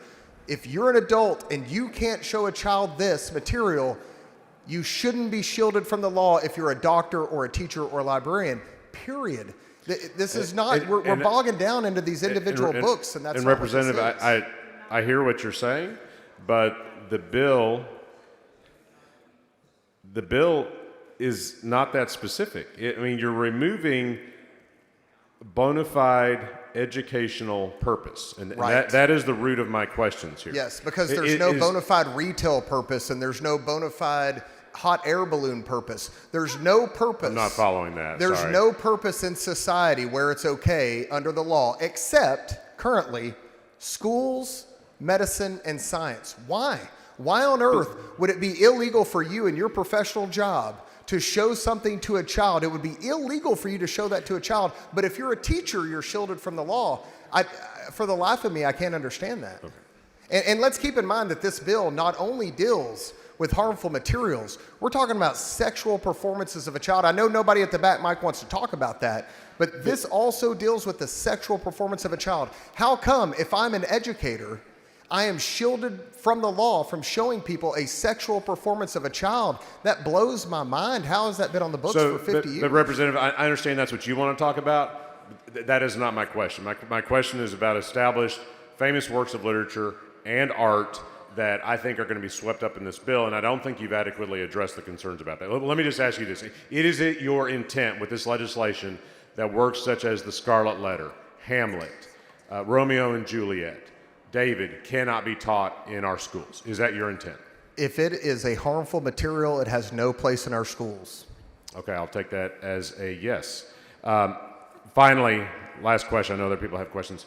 Who's the decider here? Who's going to decide if someone's breaking this law? Typically, when someone breaks the law, they're either a police officer or law enforcement officer sees them break the law, or they're reported to law enforcement for breaking the law. They could be arrested or they could be talked to by law enforcement, and then that's handled in the courts. Thank you. Thank you. Jones, for what purpose? Will the gentleman yield? Does the gentleman yield for questions? I will. Gentleman yields for questions. So I've been listening to this dialogue, and as a person who is a survivor of brutal rapes as a kid, me, that caused me to attempt suicide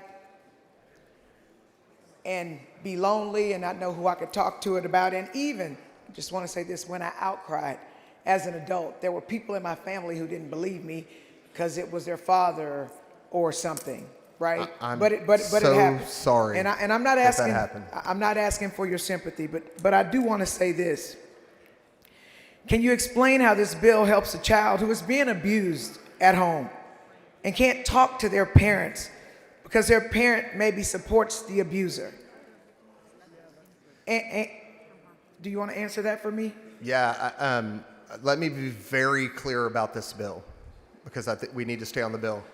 This bill prevents the abuse of a child. The only exemptions for the affirmative defense left in this bill are after the abuse occurs and law enforcement and judicial officers are forced to talk to the child about the abuse.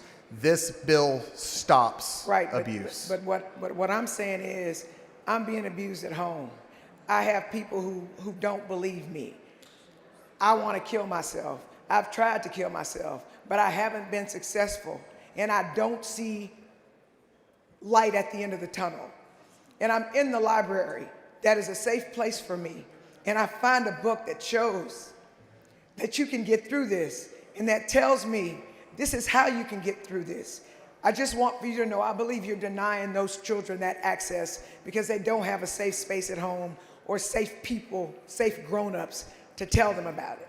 Well, let me say that I'm sorry and my heart aches for every single child that goes through that.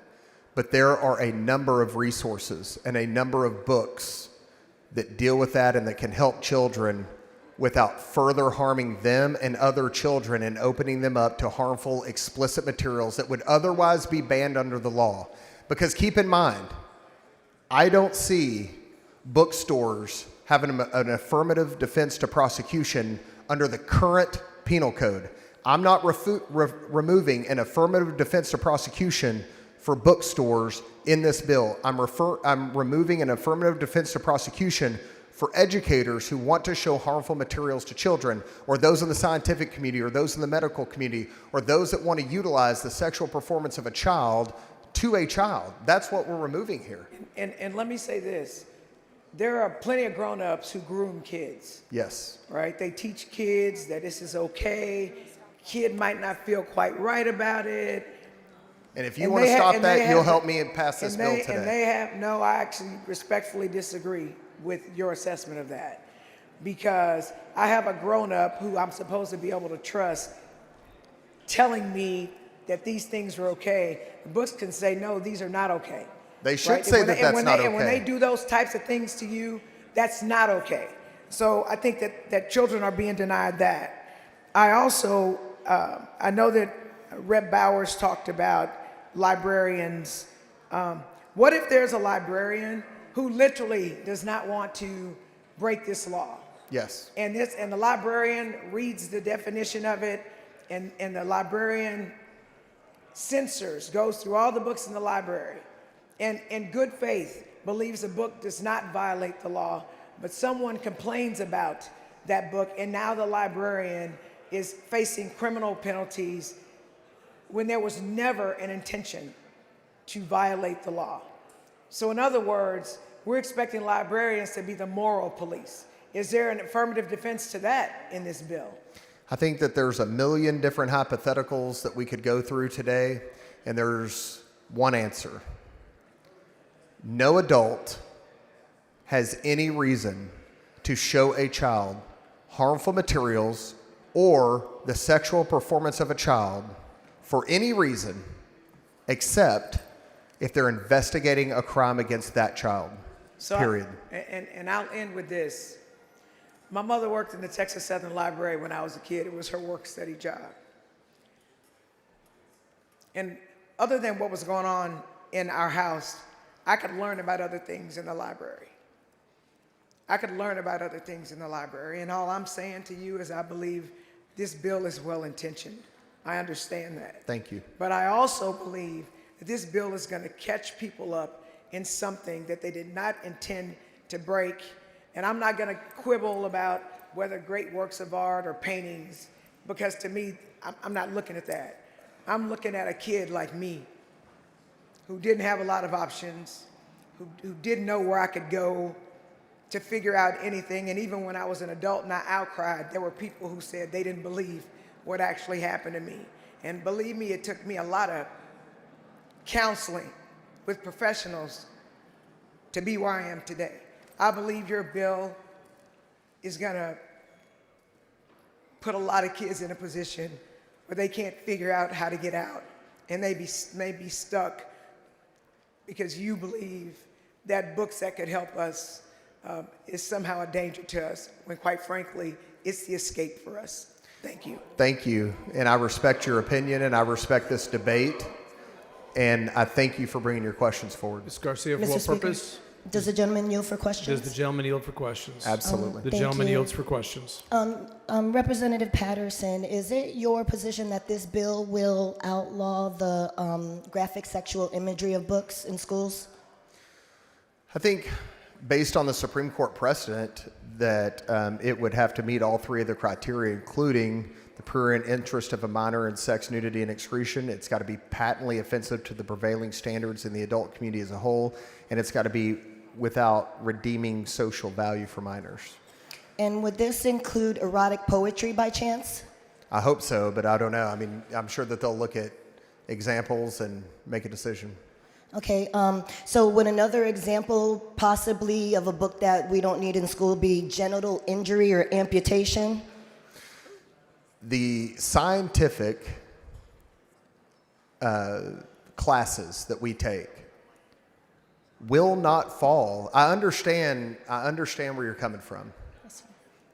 Again, for like the 15th time, anatomy and physiology, biology, and science classes, that's not what we're talking about here. There is no concern.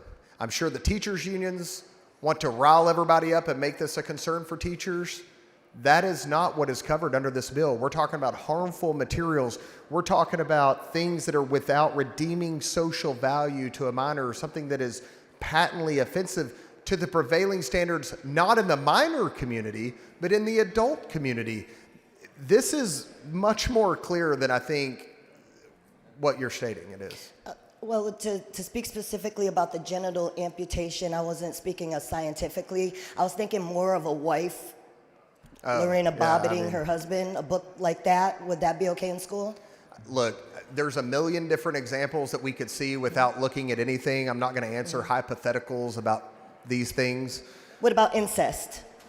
Would incestual materials in a book be presented in school? Would that be okay? Is that in schools right now? Is that what, are teachers out there concerned? I mean, if we have a lot of teachers concerned, let me phrase this in a way that's not a question since I'm at the front mic. If we have a lot of teachers concerned and cowering down under their desks because they're afraid they're going to have to put their incest materials away if we pass this bill, then we're in more of a world of hurt than I thought we were walking onto this floor today. Yes, sir. And what about gang rape?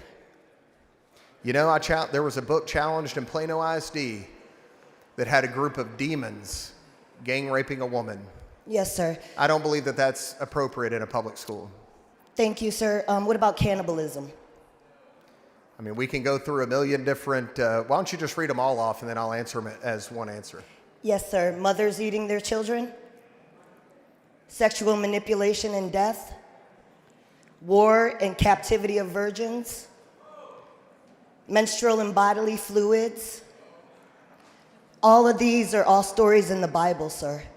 And so I'm just curious if all of those stories also fall under the rules. You know, I'm going to try to think how to answer this respectfully.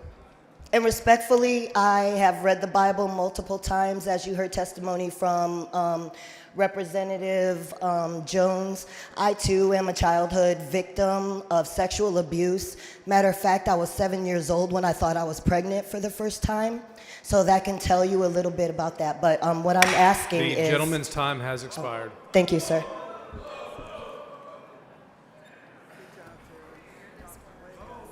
The question occurs on final passage. This is a record vote.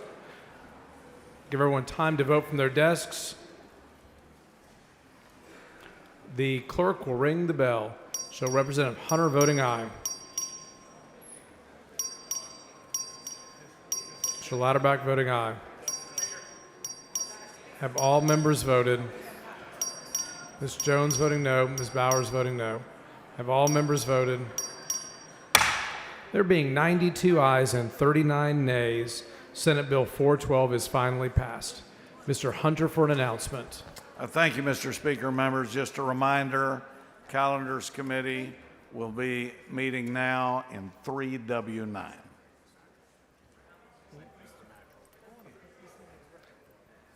Mr. Harris for an announcement. Same announcement, but for natural resources, third floor right now.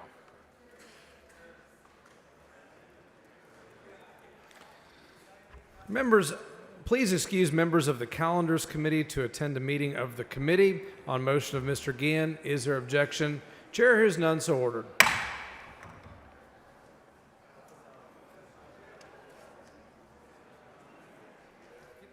Chair lays out on third reading SB 1746. Clerk will read the bill. SB number 1746 by Creighton, relating to the relocation or removal of dredged spoils or materials by a navigation district. Mr. Metcalf. Thank you, Mr. Speaker. Members, SB 1746 clarifies existing Texas law to support our ports and navigation districts. I move passage. Question occurs on final passage. Record vote. Clerk, ring the bell.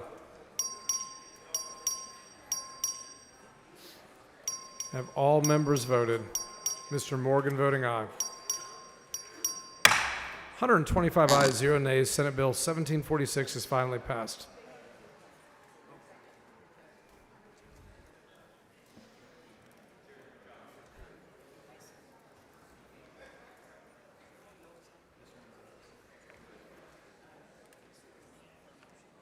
Mr. Dean for a motion. Mr. Speaker, I move to suspend House Rule 8, Section 5D for SB 1238 to designate the following members and as co-sponsors: Hernandez. You've heard the motion. Is there objection? Chair is none, so ordered. Please excuse Mr. Berry to attend a meeting on the Committee of Natural Resources on motion of Mr. Raymond. Is there objection? Chair is none, so ordered. Chair lays out on third reading SB 1238. Clerk will read the bill. SB number 1238 by Colcourse, relating to prohibited insurance discrimination on the basis of an insured's marital status following the death of the insured spouse. Chair has Mr. Morgan. Thank you, Chair, members. This is clarify. So there's a clarifying amendment to extend the same thing, or excuse me. There's a clarifying amendment that exempts title companies, which they do stuff in the past, not in the future, so it wouldn't affect widows. So, following amendment, the clerk will read the amendment. Amendment by Morgan. Mr. Morgan on the amendment. yeah, like I said, this is just a clarifying amendment for title companies that they're basically excluded from this section. Doesn't apply to them. Move adoption. Move adoption. Mr. Morgan sends up an amendment. It's acceptable to the author. Is there objection? Chair is none. The amendment's adopted. Mr. Morgan on the bill as amended. Move passage. Question occurs on final passage. Record vote. Clerk, ring the bell. Show Ms. Jones voting aye. Mr. Morgan voting aye. Mr. McQueenie voting aye. Have all members voted? 121 ayes and 1 nay. Senate Bill 1238 is finally passed. Ms. Ms. Jones, for what purpose? Mr. Speaker, I move that all remarks on SB 412 be reduced to writing and printed in the journal. Members, you've heard the motion. Is there objection? Chair is none, so ordered. Chair lays out on third reading Senate Bill 1341. Clerk, read the bill. SB number 1341 by Hancock, relating to the regulation of manufactured homes. Chair has Mr. McQueenie. Thank you, Mr. Speaker. Members, Senate Bill 1341 modernizes manufactured home code. Move passage. Question occurs on final passage. Record vote. Clerk, ring the bell. Mr. McQueenie voting aye. Have all members voted? 120 ayes and 2 nays. Senate Bill 1341 is finally passed. Chair lays out on third reading Senate Bill 522. Clerk, read the bill. SB number 522 by Perry, relating to the practice of accounting in this state by certain certified public accountants licensed in other states. Chair recognizes Ms. Button. Thank you, Mr. Speaker. Members, SB 522 facilitates mobility for certified public accountants. Move passage. Question occurs on final passage. Record vote. Clerk, ring the bell. Justice Bowers voting aye. Have all members voted? Being 100 ayes and 10 nays, Senate Bill 522 is finally passed. Chair lays out on third reading Senate Bill 1532. Clerk, read the bill. SB number 1532 by Zaffarini, relating to the information required to be posted by the Texas Water Development Board on the board's internet website regarding the use of the State Water Implementation Fund for Texas. Chair recognizes Mr. Guillen. Thank you, Mr. Speaker. Members, this amends Chapter 15 of the Texas Water Code by removing the requirement that all non-confidential information submitted as part of applications for State Water Implementation Fund of Texas financial assistance be posted on TWDB's website while maintaining key financial and administrative disclosures. Move passage. Question occurs on final passage. Record vote. Clerk, ring the bell. Ms. Garcia voting aye. Have all members voted? 98 ayes and 27 nays. Senate Bill 1532 is finally passed. Chair lays out on third reading Senate Bill 1378. Clerk will read the bill. SB number 1378 by Parker, relating to the powers of certain non-resident sellers permit holders who are also hold a winery permit.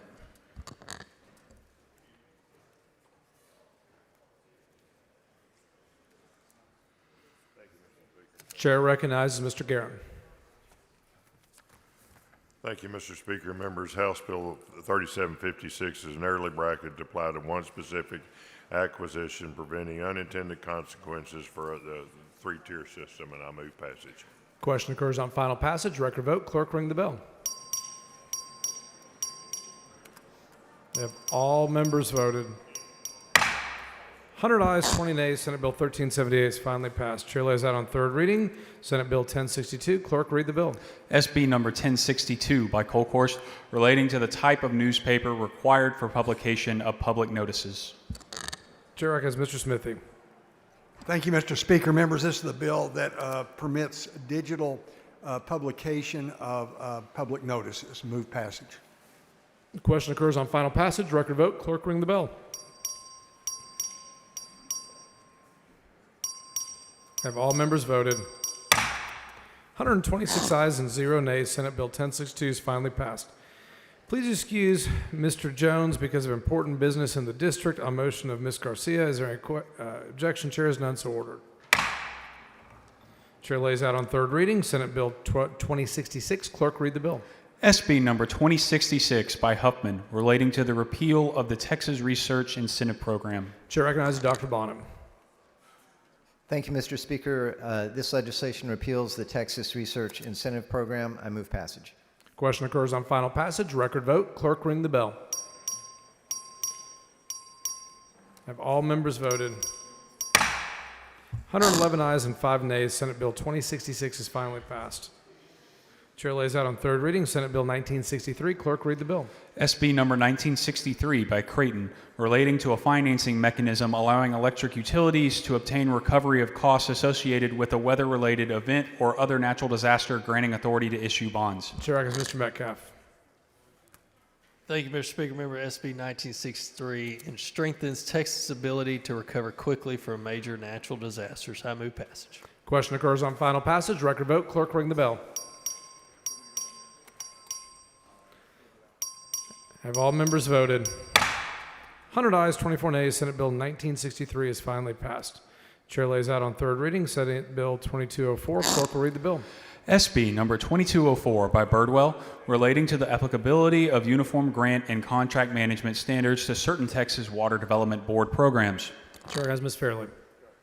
Thank you, Mr. Speaker. Members, this is a bill that helps the Water Development Board. I move passage. Question occurs on final passage. Record vote. Clerk, ring the bell. Have all members voted?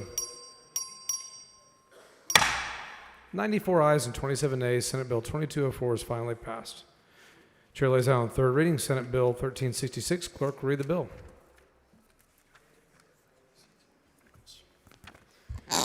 SB number 1366 by Nichols, relating to the inclusion of information about construction or maintenance work zones in the curriculum of driver education and driving safety courses. Chair has Mr. Guerin.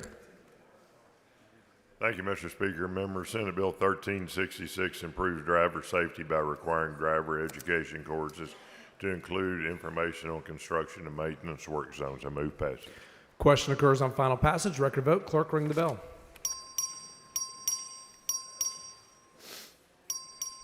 Have all members voted? 124 ayes and 0 nays. Senate Bill 1366 is finally passed. Chair lays out on third reading Senate Bill 2077. Clerk will read the bill. SB number 2077 by Zaffarini, relating to the Board of Directors of the Texas Mutual Insurance Company. Chair has Mr. Dean. Thank you, Mr. Speaker. Member, the bill passed yesterday to help Texas Municipal Insurance find qualified individuals for their board. Move passage. Question occurs on final passage. Record vote. Clerk, ring the bell. We have all members voted. 123 ayes and 0 nays. Senate Bill 2077 is finally passed. Chair lays out on third reading Senate Bill 1967. Clerk will read the bill. SB number 1967 by Hughes, relating to the projects eligible for financial assistance from the Flood Infrastructure Fund. Chair has Mr. Guillen. Thank you, Mr. Speaker. Members, this is the Chuy Hinojosa bill that deals with projects eligible for financial assistance from the Flood Infrastructure Fund. Move passage. Question occurs on final passage. Record vote. Clerk, ring the bell.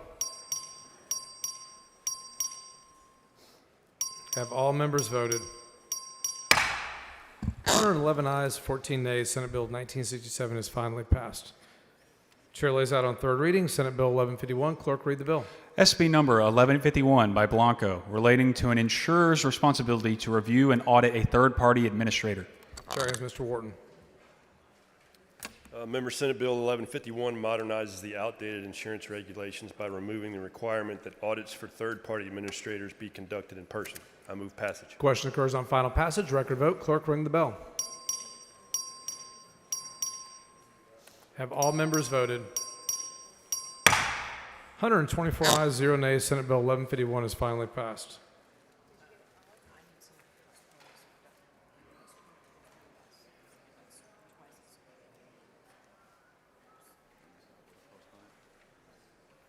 Chair lays out House Bill 3181 as a matter of postponed business on third reading. The clerk will read the bill.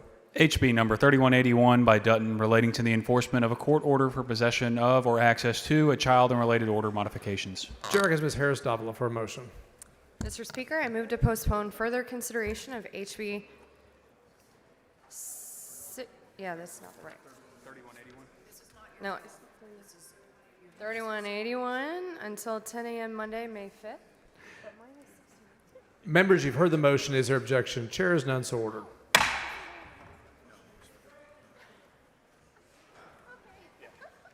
Members, the next bill on the calendar is House Bill 1618. The Senate companion is over and eligible. Chair lays out on second reading SB 616. The clerk will read the bill. SB number 616 by Schwertner, relating to aquifer storage and recovery projects that transect a portion of the Edwards Aquifer. Chair has Ms. Harris Davila. Thank you, Mr. Speaker. Members, SB 616 is a local bill that would allow for 2 aquifer storage and recovery projects in my district. These projects are critical for our fast-growing county, and I'd appreciate your support. I do believe there's an amendment. Following amendment, the clerk will read the amendment.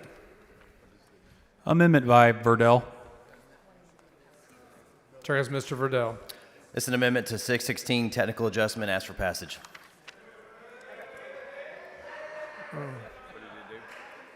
Mr. Verdell sends up an amendment. Is there objection? There's objection. Oh, it's not on the screen. Hold on, members. Back up. We're waiting for the amendment to appear on the screen.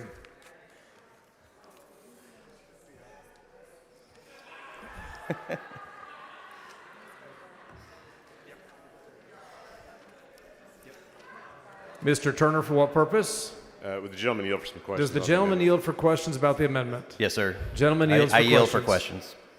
Thank you, Representative. Yeah, the amendment was slow to come up on the screen, but it's up there now. So can you explain more fully what the amendment's doing? Yes, sir. Just having fun with that first comment. This is to add an additional county to it. To add an additional county to it? To the ASR, Aquifer Storage and Recovery. So you're adding Medina County? Yes, sir. Okay. So the amendment text, you're striking lines 20 through 24 in the bill, which I don't have in front of me, but you're adding a subsection 4. A subsection 4 in the original bill, is that just a... Yes, sir. That's in the original bill, and it just adds in Medina County. Just adding Medina County? Yes, sir. All right, Appreciate thank that. And it's acceptable to the author. Thank you. Mr. Anchia, for what purpose? Will the gentleman yield for a few questions? Does the gentleman yield for a few questions? I yield for a few questions. Gentleman yields for questions. Thank you, Mr. Speaker. Representative Verdell, did Medina County come to you and ask to be put into the bill? Multiple water agencies in Medina County came to me and asked for it to be put in there. Okay. Did the county itself come to you and ask to be put in the bill? Yes, sir. Yep. Okay. So they're in favor of it. Yes, sir. Was in subsection A, 4A, the area of Williamson County east of Interstate Highway 35, all right? Yeah, do you represent that area, or is that the bill author? That's the bill author. Okay. And did you need to restate that, that provision because of the striking of language? No, we were advised by Ledge Council to do that. Okay. And so why was that necessary to include in the amendment? We wanted it to be clear that what the amendment was doing. Okay. Which is what? Adding Medina County to the amendment, So to in the bill. adding Medina County, okay, the amendment also picks up the area of Williamson County east of I-35, and it's That's already in the original. Yes, sir. okay, it's not an and standard, it's an or standard, right? So can if Williamson County is already in the original, and you struck it, does the amendment add it back in, and what is the effect of or? So can you repeat that question? Okay. You're saying that the amendment struck that exact language, the area of Williamson County east of Interstate Highway 35, is that correct? I believe that is correct, yes, sir. Okay, and you're adding it back in because you struck it? Yes, sir, that is correct. Is that correct? Yeah. And then what does the or mean? It means you could do it in either county. That the recovery projects may be done, right, either in the area of Williamson County east of I-35 or in Medina County, but not both, right? It could be both. It could be both. Okay. Does it make it eligible? We want it them makes both. both places eligible? It makes both places eligible. Okay. Eligible. Yes, Thank sir. you. Thank you very much. Thanks for the questions. Appreciate it. Move for passage.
Members, we are waiting for an amendment to the amendment to be drafted.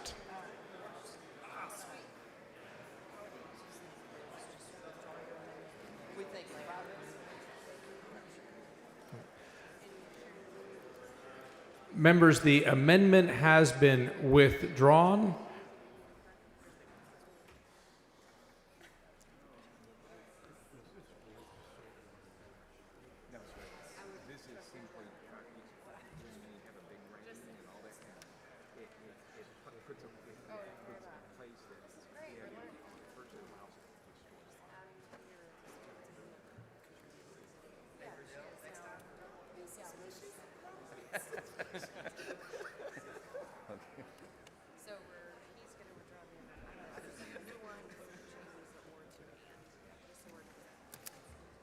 Is that a new amendment? I went over. I went there. Because it all. Or one. I know. Or two, but the word both is missing.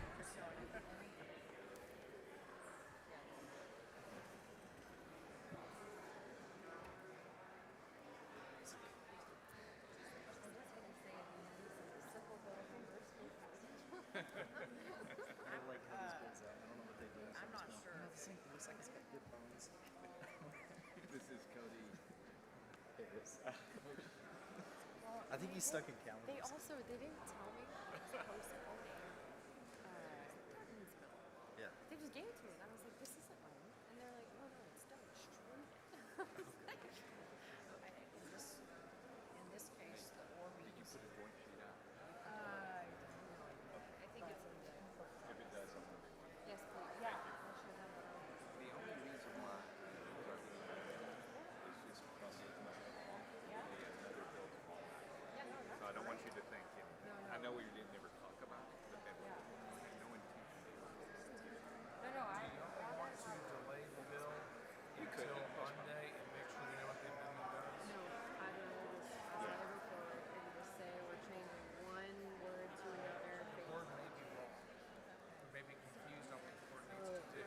So It's okay. If it's set on Monday, it's okay. I just. Look, he's smiling. I know, but I'd rather be sure. Yeah. Okay.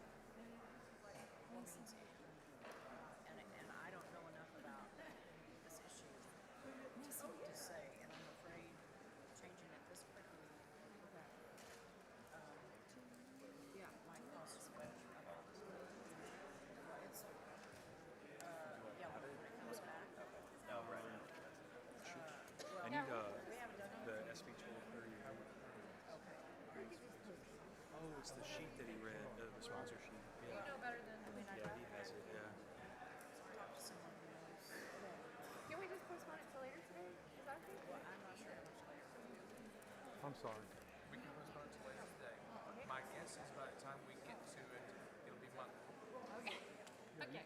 So, Let's do that. That way at least the first on the list on Monday. Hey, why are there roaches all over the place? Your bills. Yeah. I just, no, and I trust you. The timeline is right in the title. Yeah. I mean, there's a lot of roaches. It took me a second. I was like, what?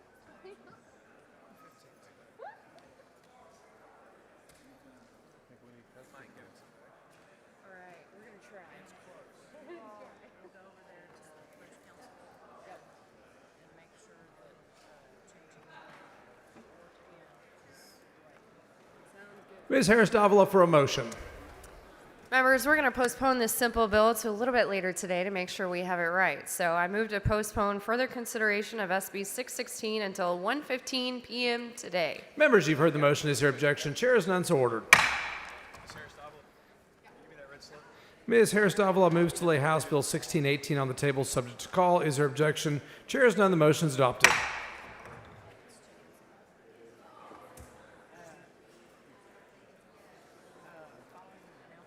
The following announcement, the clerk will read the announcement.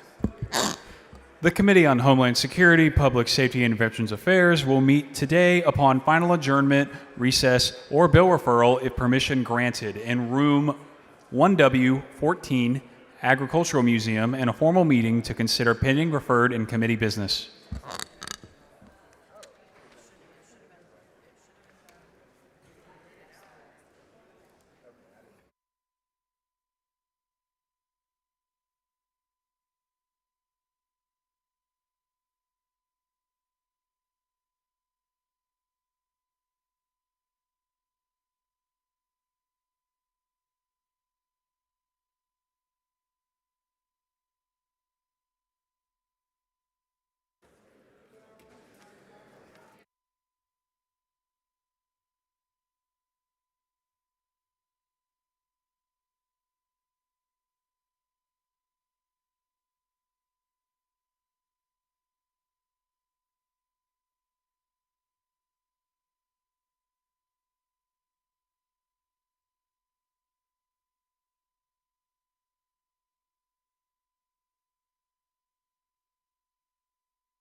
Members, the next bill on the calendar is House Bill 2156. The Senate companion is over and eligible. The chair lays out on second reading Senate Bill 1008.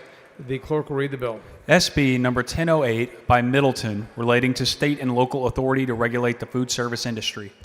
The chair recognizes Mr. Vasut.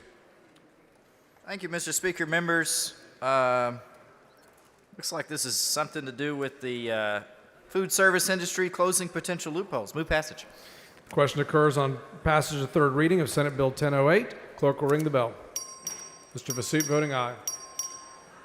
Mr. Verdell voting aye. Mr. Wilson voting aye. Have all members voted? 85 ayes and 30 nays. Senate Bill 1008 is passed to third reading. Mr. Vasut moves to lay House Bill 2156 on the table, subject to call. Is there objection? Chair has none. The motion is adopted. Please excuse Mr. Ron Reynolds because of important business in the district. On motion of Ms. Davis, is there objection? Chair has none, so ordered.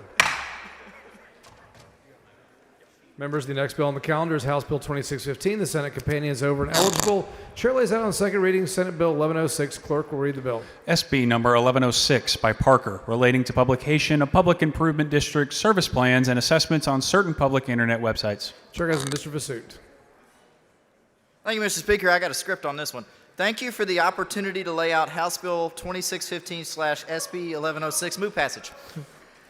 Question occurs on passage of third reading of Senate Bill 1106. Record vote. Clerk, ring the bell.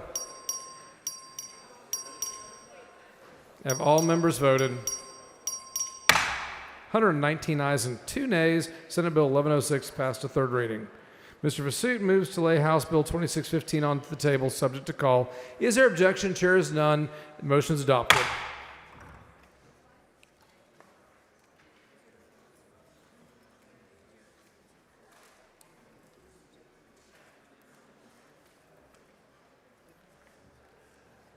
Members, the next bill on the calendar is House Bill 2349. The Senate companion is over and eligible. Chair lays out on second reading Senate Bill 1172. The clerk will read the bill.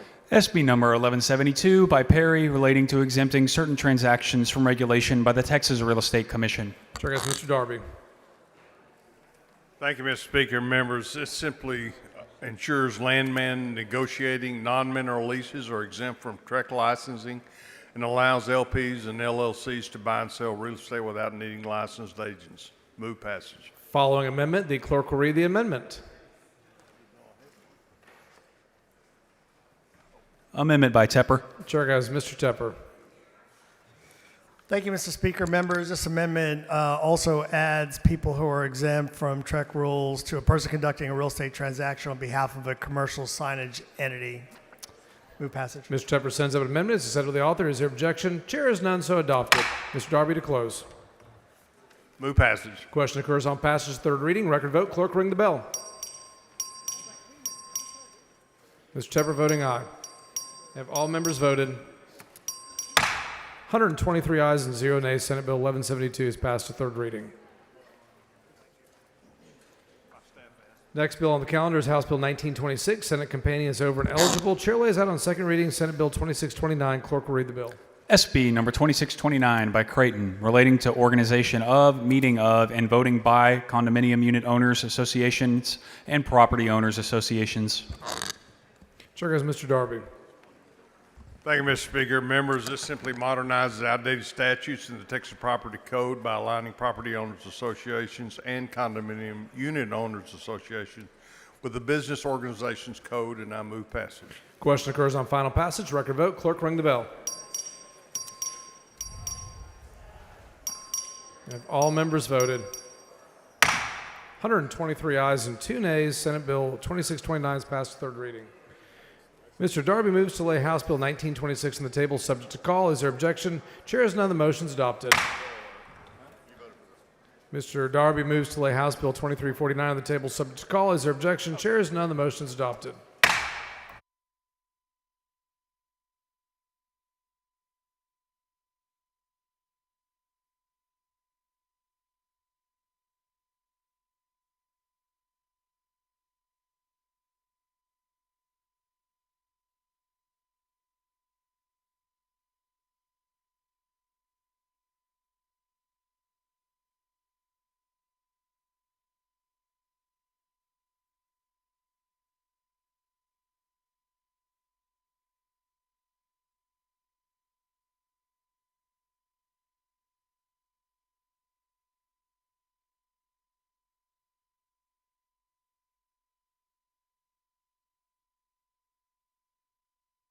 Mr. Shaheen for a motion.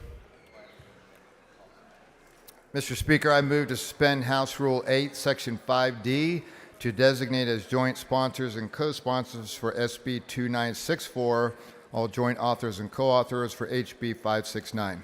Question occurs. You heard the motion, members. Is there objection? Chair is none, so ordered.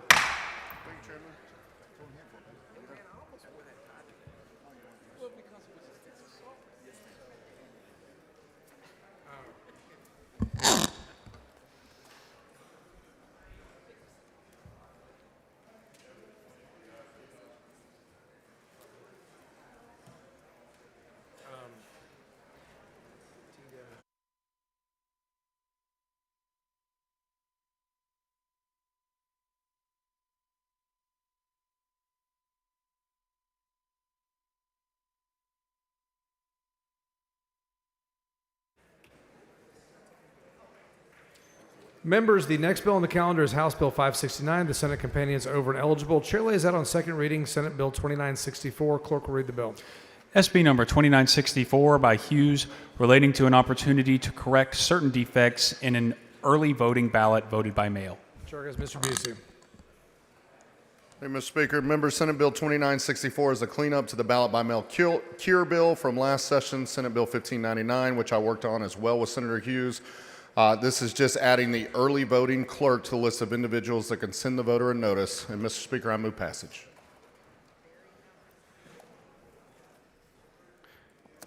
The question occurs on passage to third reading of Senate Bill 2964. All those in favor say aye. All those opposed say nay. Ayes have it. Senate Bill 2964 is passed to third reading. Mr. Busey moves to lay House Bill 569 on the table subject to call. Is there objection? Chair is none. The motion is adopted. Please excuse Ms. Vaughn Davis because of important business in the district on motion of Ms. Garcia of Bear. Is there objection? Chair is none, so ordered.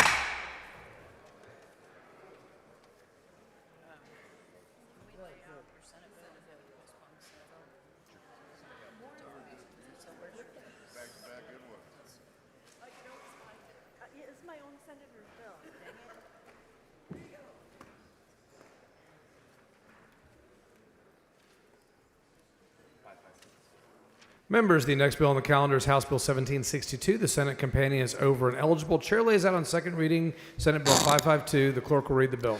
SB number 552 by Huffman, relating to changing the eligibility of certain persons to receive community supervision, including deferred adjudication community supervision. Mr. Leach for a motion. Thank you, Mr. Speaker. I move to postpone further consideration of Senate Bill 552 until Monday at 9 a.m. Members, you've heard the motion. Is there objection? Chair is none, so ordered. Mr. Leach moves to lay House Bill 1762 on the table subject to call. Is there objection? Chair is none. The motion is adopted.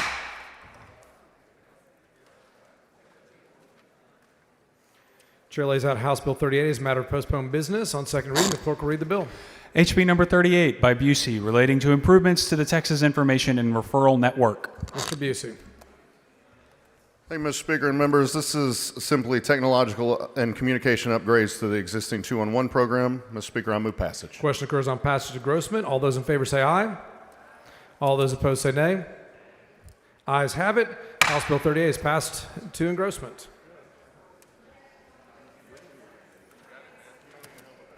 Chair lays out on second reading HJR 138. Clerk will read the resolution. HJR number 138 by Alders, proposing a constitutional amendment prohibiting the imposition of a carbon tax. Mr. Alders for a motion. Thank you, Mr. Speaker. I move to postpone further consideration of HJR 138 until 10 a.m. Monday, May 5th. Members, you've heard the motion. Is there objection? Chair is none, so ordered.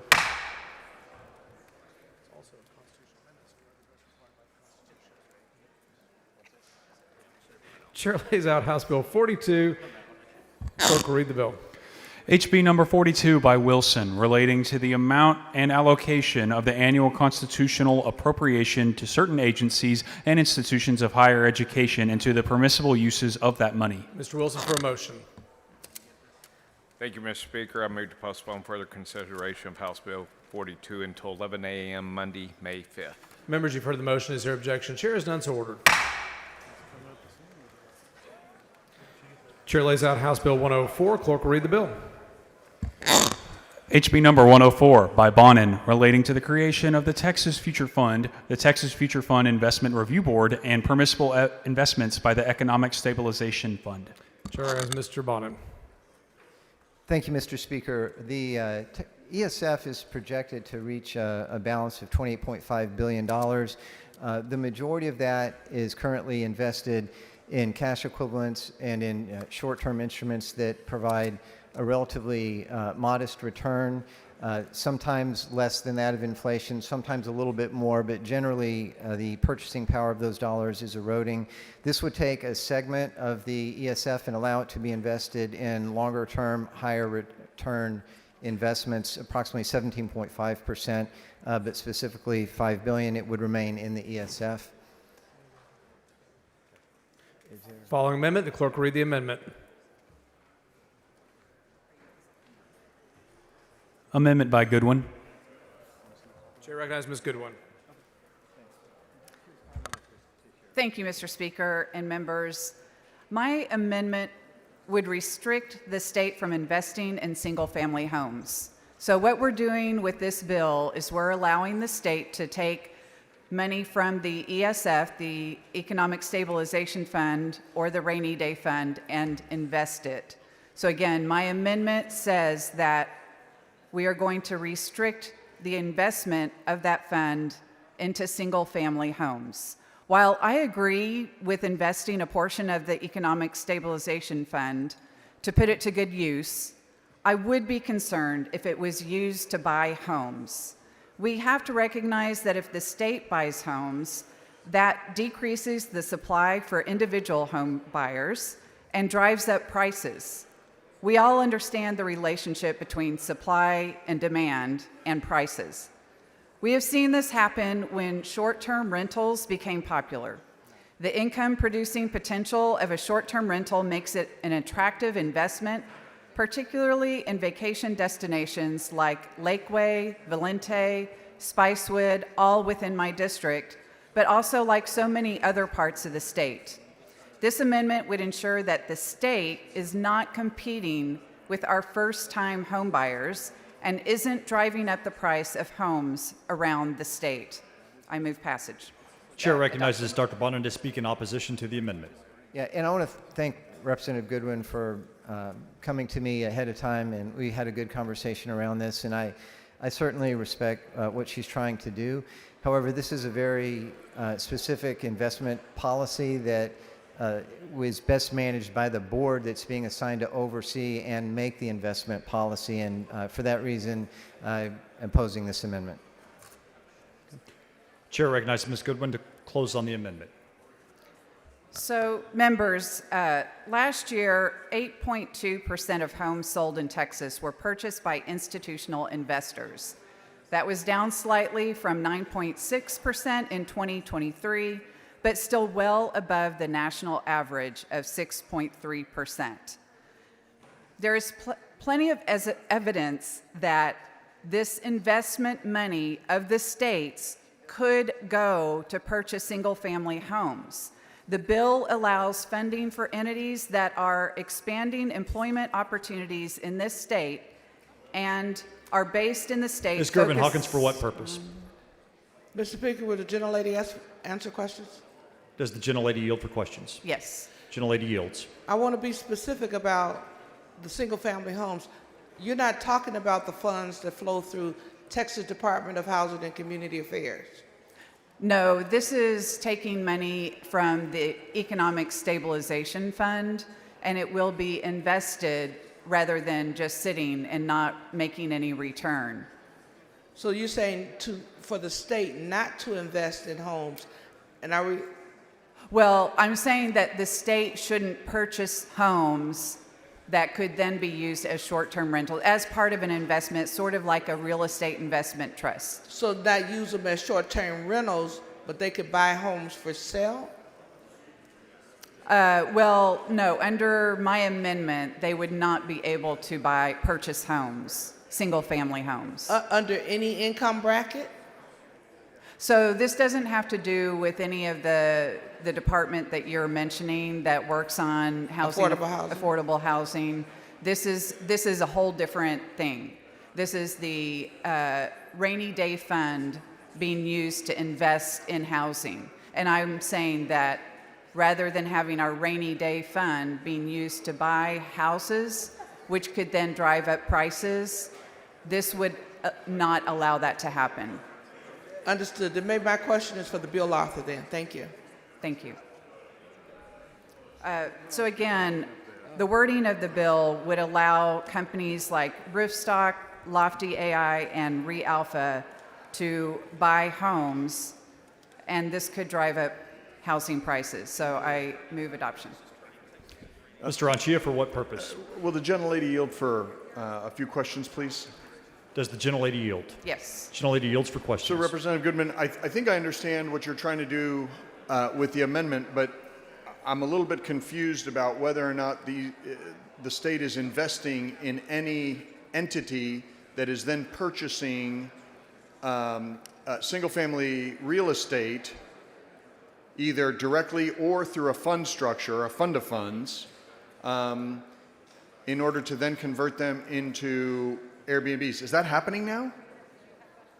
I don't know that it's happening now. Okay. I just want to make sure that it doesn't happen in the future. Okay. But I will say that, as I mentioned, these companies, the wording of the bill says that money could be used in investment for expanding employment opportunities in the state or based in the state and focused on advancing technology. And I believe that could include companies like Roofstock, Lofty AI, and ReAlpha. But I guess my question is, have any of the state pension funds made an allocation to any of these entities ever? The state pension fund? Yeah, or any investment vehicle that the state has. Have they ever made this kind of investment? That I'm not aware of. Okay, thank you. Mr. Speaker, Ms. Hinojosa, for what purpose? will the gentlewoman yield for questions? Does the gentlelady yield for questions? Yes. Gentlelady yields. I'm trying to understand your amendment. Is this about prohibiting something that has been a big concern to me, to many of us in Travis County, in Tarrant County, in Dallas County, and that's investment firms buying up housing? And so, like, for instance, we saw in Travis County a couple of years ago, investment firms had bought up about almost, I think, 40% of housing in Tarrant County. I believe it's higher than 50% in Dallas County. It's between those two. Is this amendment trying to prohibit the use of state money going into those investment firms to buy the single-family housing, which mostly focuses on middle-income housing, and then takes that out of the market so that everyday families then don't have the ability to buy those homes? Yes, Representative Hinojosa, that is exactly what I'm trying to prohibit. I appreciate your amendment. Thank you. Thank you.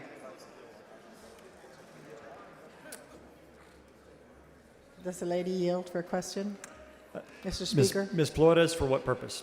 Would she yield for a question? Yes. Does the gentlelady yields for questions? Okay, just to reiterate what Representative Hinojosa just said, so you're trying to make sure that the market or the pool of single-family homes is left available, and that people that want to buy a first-time home are not competing with a state that has taken up these houses out of the market through an investment strategy. Is that correct? Yes, that is absolutely correct. That is my concern. I think you have a good amendment. Thank you. Thank you. Move adoption. Ms. Goodwin sends up an amendment. The amendment is not acceptable to the author. The question occurs on the adoption of the amendment. This will be a division vote. All those in favor vote aye. All those opposed vote nay. This is a division vote. Show Ms. Goodwin voting aye. A record vote has been requested, members. Strike the board. A record vote has been requested on the adoption of the amendment. All those in favor vote aye. All those opposed vote nay. The clerk will ring the bell. Show Mr. Goodwin voting aye. Show Dr. Oliverson voting nay. Show Mr. Capriglione voting nay. Show Ms. Jones of Harris voting aye. Have all members voted? Have all members voted? There being 48 ayes and 76 nays, the amendment fails to adopt. Chair recognizes Mr. Harrison to speak against the bill. Thank you very much, Mr. Speaker. Members, let me be clear what this bill is in no uncertain terms. This is a giant middle finger to the taxpayers of the state of Texas. And I believe the author knows this, which is why he tried to have the Appropriations Committee vote on it in secret, in clear violation of the House rules. Let me tell you what this bill does. This bill takes $5 billion that we have already taken from taxpayers, and instead of returning it to them to start eliminating property taxes, it hands it over to wealthy investment firms to profit off of. How grotesque. How out of touch has this body become? Let's go back to the basics, and I want to remind everybody in this body of something that I think far too many of you have forgotten, that there is no such thing as government money. I'm going to say that one more time a little slower. There is no such thing as government money. The only money we have is money that we have stolen from the taxpayers, our constituents, by force, accompanied by threats of violence or imprisonment. And the only reason we have the kind of surpluses that we have this session is not because we have been fiscally responsible. That is a laughable and preposterous concept, but because we've overtaxed the hardworking men and women of the state of Texas. We must do the right thing and give it back to them, not wealthy bankers. And yes, I know this money comes from the ESF or the Rainy Day Fund, which has about $30 billion in it, and not the surplus, which we talk a lot about, which is another about $24 billion. So between the surplus and the fund that he wants to move it from here, the Rainy Day Fund, we are sitting on approximately $60 billion of our constituents' hard-earned money. And keep that $60 billion number in mind when thinking about the measly $3.5 billion that our budget sets aside for new property tax relief this session. And it's even worse when you realize that this bill gives more money, $5 billion, to rich investment firms than we plan to give our constituents in new property tax relief, which is only $3.5 billion. And yes, I know some will argue that higher returns from this fund, which by the way are in no way guaranteed, could be used to lower property taxes in the future. Ladies and gentlemen, this is kind of like the classic, I will gladly pay you next Tuesday for a hamburger today. Except that it's not a hamburger, it's $5 billion that investment firms would get today, and it would be us who are putting our constituents on the fool's side of that bargain. Because absolutely nothing in this bill requires even a single penny of the potentially higher returns to ever be returned to the taxpayers in the form of future property tax relief. Only a fool would believe that's what's going to happen here. So let me close by saying that this has been, so far, the most anti-taxpayer session in the history of Texas, and it is past damn time we start showing Texas taxpayers the respect they deserve. If you vote yes on this bill, you are voting to make property taxes $5 billion higher than they have to be, and you are voting to continue taxing Texans out of their homes to make rich investment firms even richer. This is the people's money that we are talking about giving away, just like good little socialists. Reject this bill, stop growing government, give the people back their money. Mr. Anchia, for what purpose? Will the gentleman yield for one question, please? Does the gentleman yield for questions? Always. Gentleman yields. Did you just say on the House floor that I will gladly pay you Tuesday for a hamburger today? I use the cliche as something that is analogous to what we are trying to. Well, the deal let this me bill tell you purports to make. something. Yes, that's correct. I think that's wimpy.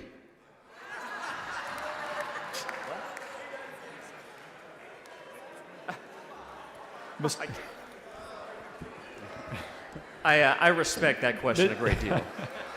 Mr. Money, for what purpose? To ask serious and not at all funny questions, if the author will yield. Happy to yield. Gentleman yields. I know you are concerned with spending. I know that you are concerned with overtaxation of our citizens. And I know that during the last primary season, you spent quite a bit of time campaigning for myself and other people who are in this body. Is that correct? It was my great honor to do so. And the number one thing that voters are talking about is property tax relief. Is that correct? Not only is it the number one issue I hear from constituents in my district as well as all over the state, sometimes coming into my office with tears in their eyes, not knowing how they're going to be able to afford to keep their home and property that's been in their family for generations. Representative Money, I'm not sure there's any other issue that's even a close second. And I would agree. And I would say that looking at the Texas state budget over the last few bienniums, there are a number of expenditures that you or I would not have voted for that are there. Yeah. And that we would have rather spent on property tax relief. But also, we have consistently spent less than the revenue that has come in. Is that correct? Yeah, the state of Texas does have a balanced budget amendment, and because of record high Biden-era inflation, the state of Texas has had massive influx of unforecast revenues over the last few years. And in contrast with Washington, D.C., that consistently spends way more money than they bring in taxes, we're spending less, and we have developed this large, I think you said $30 billion surplus over that time. Is that correct? Yeah, close. It's about a $24 billion in the surplus for just this session. No, it's okay. It's a great question, though, because people get very confused. There's actually two surpluses, really. We have one surplus that's about $24 billion. That's what we call the surplus. But then we also have another surplus that we call the rainy day fund, and that's got almost $30 billion. So we're sitting on a pile almost $60 billion high of our constituents' money. Okay, so in contrast, the Washington, D.C. has a deficit, which is every single year they spend more money than they have, and a debt, which is what has accumulated over generations now of us spending more money than we have in Washington, D.C. In Texas, we have spent less, creating a surplus, and that has accumulated into what is the ESF or the rainy day fund. Is that correct? It is mostly correct. The surplus comes largely from the influx of cash from record high inflation, and then unfortunately the rainy day fund is born almost exclusively on the backs of an industry that is vital to the state, our oil and gas sector, through severance taxes. So I think we've been overtaxing actually on both fronts. And so with this additional capital, do you believe that it's better for the people, the private sector, to figure out how to invest that capital, or for government agencies and bureaucrats to do that? I trust the people to spend their money more better, more wisely, more prudently, and with a stronger incentive to get returns on their investments than I will ever trust government bureaucrats or politicians. Absolutely. Ronald Reagan once said that the best way to stimulate the economy is to let the people keep more of their own money because they'll spend it more wisely than the government ever could. Do you agree with that? I 100% agree with those And words. do you agree that Ronald Reagan would also think that the best way, that the government saving the people's money at a certain point is not as wise as giving the money back to the people and let them save it or spend it themselves? Especially in this case when we've got billions of dollars that, quite frankly, we never should have had in the first place. We have the people's money, and they deserve to have it back. Thank you very much. Thank you for the questions. The chair recognizes Dr. Bonin to close on the bill. Thank you, Mr. Speaker. And I just want to be clear, we're not giving money to anyone. This is money that's in the rainy day fund. It's money that is going to be in the rainy day fund. We can expect it's going to generate a little over 2% annualized return, or we can take a portion of that and allow it to be invested into longer term financial instruments that will provide a higher rate of return. That allows us to preserve the purchasing power of this reserve fund that we have, and I'm happy to answer any questions. Mr. Little, for what purpose? Does the gentleman yield for questions? Yes. Gentleman yields. Thank you, Chairman Bonin. From my observation, Chairman Bonin, this is one of the most consequential bills of the entire session. This bill could probably have its entire own day for discussion, and I think it's perhaps catching a few people in the chamber by surprise.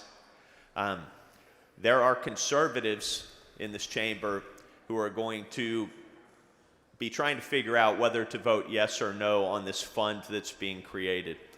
And Chairman Bonin, as I understand what's being done by your bill, it's going to take $5 billion out of the rainy day fund and then essentially create the Yeah. state of Texas's own private equity fund. Well, so just to be clear, that's not right. Okay, so the money stays in the ESF. So the history of the ESF here, briefly, is that those assets previously, when they were much smaller in amount, were invested in a treasury pool. And this was largely cash and cash equivalents.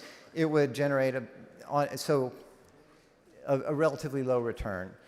We then, through statute on a couple of occasions, changed that, and so now about 90% is invested through the Texas Economic Stabilization Investment Fund, and that allows for some slightly longer term, say 6 months, treasury, bonds and less, so that we can generate a little better return. So since we've made that pivot, the TESTIF, as it's referred to, which is all within the ESF, okay, none of this is outside of the ESF. This is investment strategy and management of what's in the ESF. That has returned about 2.2%, whereas the Treasury pool has returned 1.7%. So this is not taking money out of the ESF. It is taking a portion of it, which would be about 17.5% of what's projected to be in it, in saying it may be invested in other instruments besides what is currently in the Texas Economic Stabilization Investment Fund or the Treasury pool, so as to provide a better rate of return. Okay, Chairman Bonin, I think I understand your response. To be clear, roughly a little less than a fifth of the rainy day fund will be invested in some form of securities. Probably, right? It doesn't specify that it must be securities, but it doesn't have to be invested in assets that are as immediately liquid. Well, Chairman Bonin, we need to understand, if the trust fund manager of this new fund that's being created wished to invest 17.5% of the state's rainy day fund in securities of its choice, it could do so. Yeah, right? so, well, it's not 17.5%. It's, the legislation says $5 billion.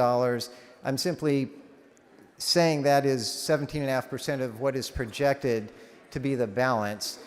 But yes, it's $5 billion, and it may be invested in longer-term assets that generate a higher rate of return. And the idea is that the state of Texas is going to become a fellow equities investor alongside everybody else in Texas and the United States, and they're going to deploy excess tax revenue, which has landed in the ESF or rainy day fund, to do that, right?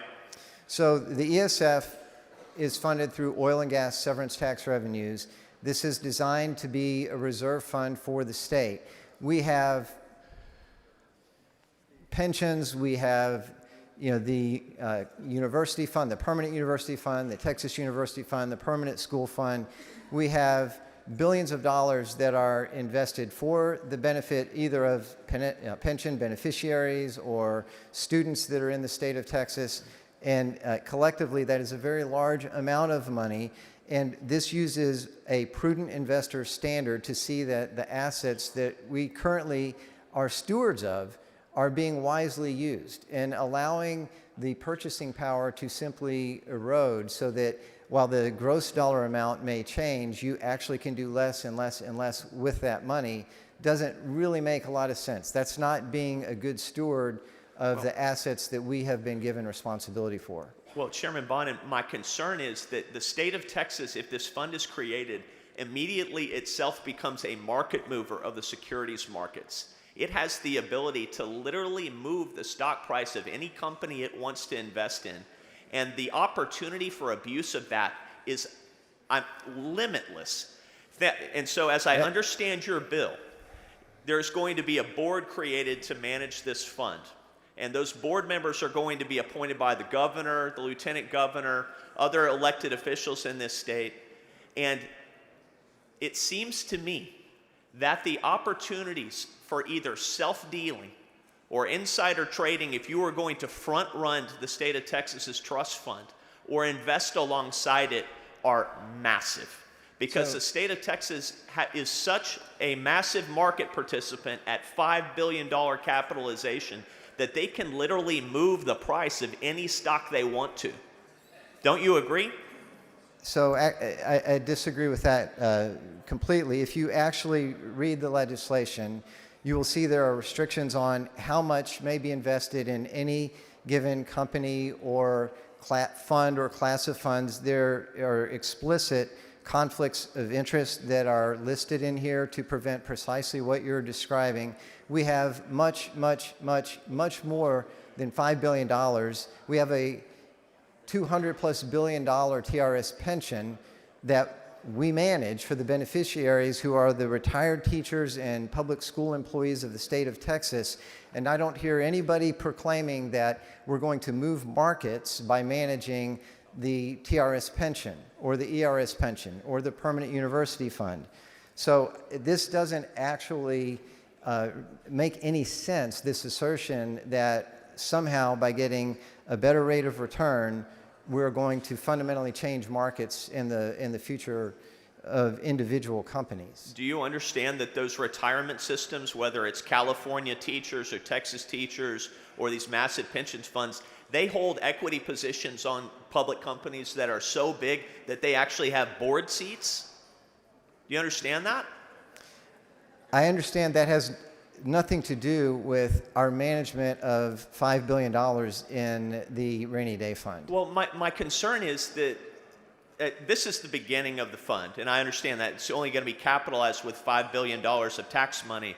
But the problem is, Chairman Bonner, the problem that I see is that in order to generate that excess return above treasuries or whatever yield the rainy day fund is getting now, it's going to have to take a bigger risk, right?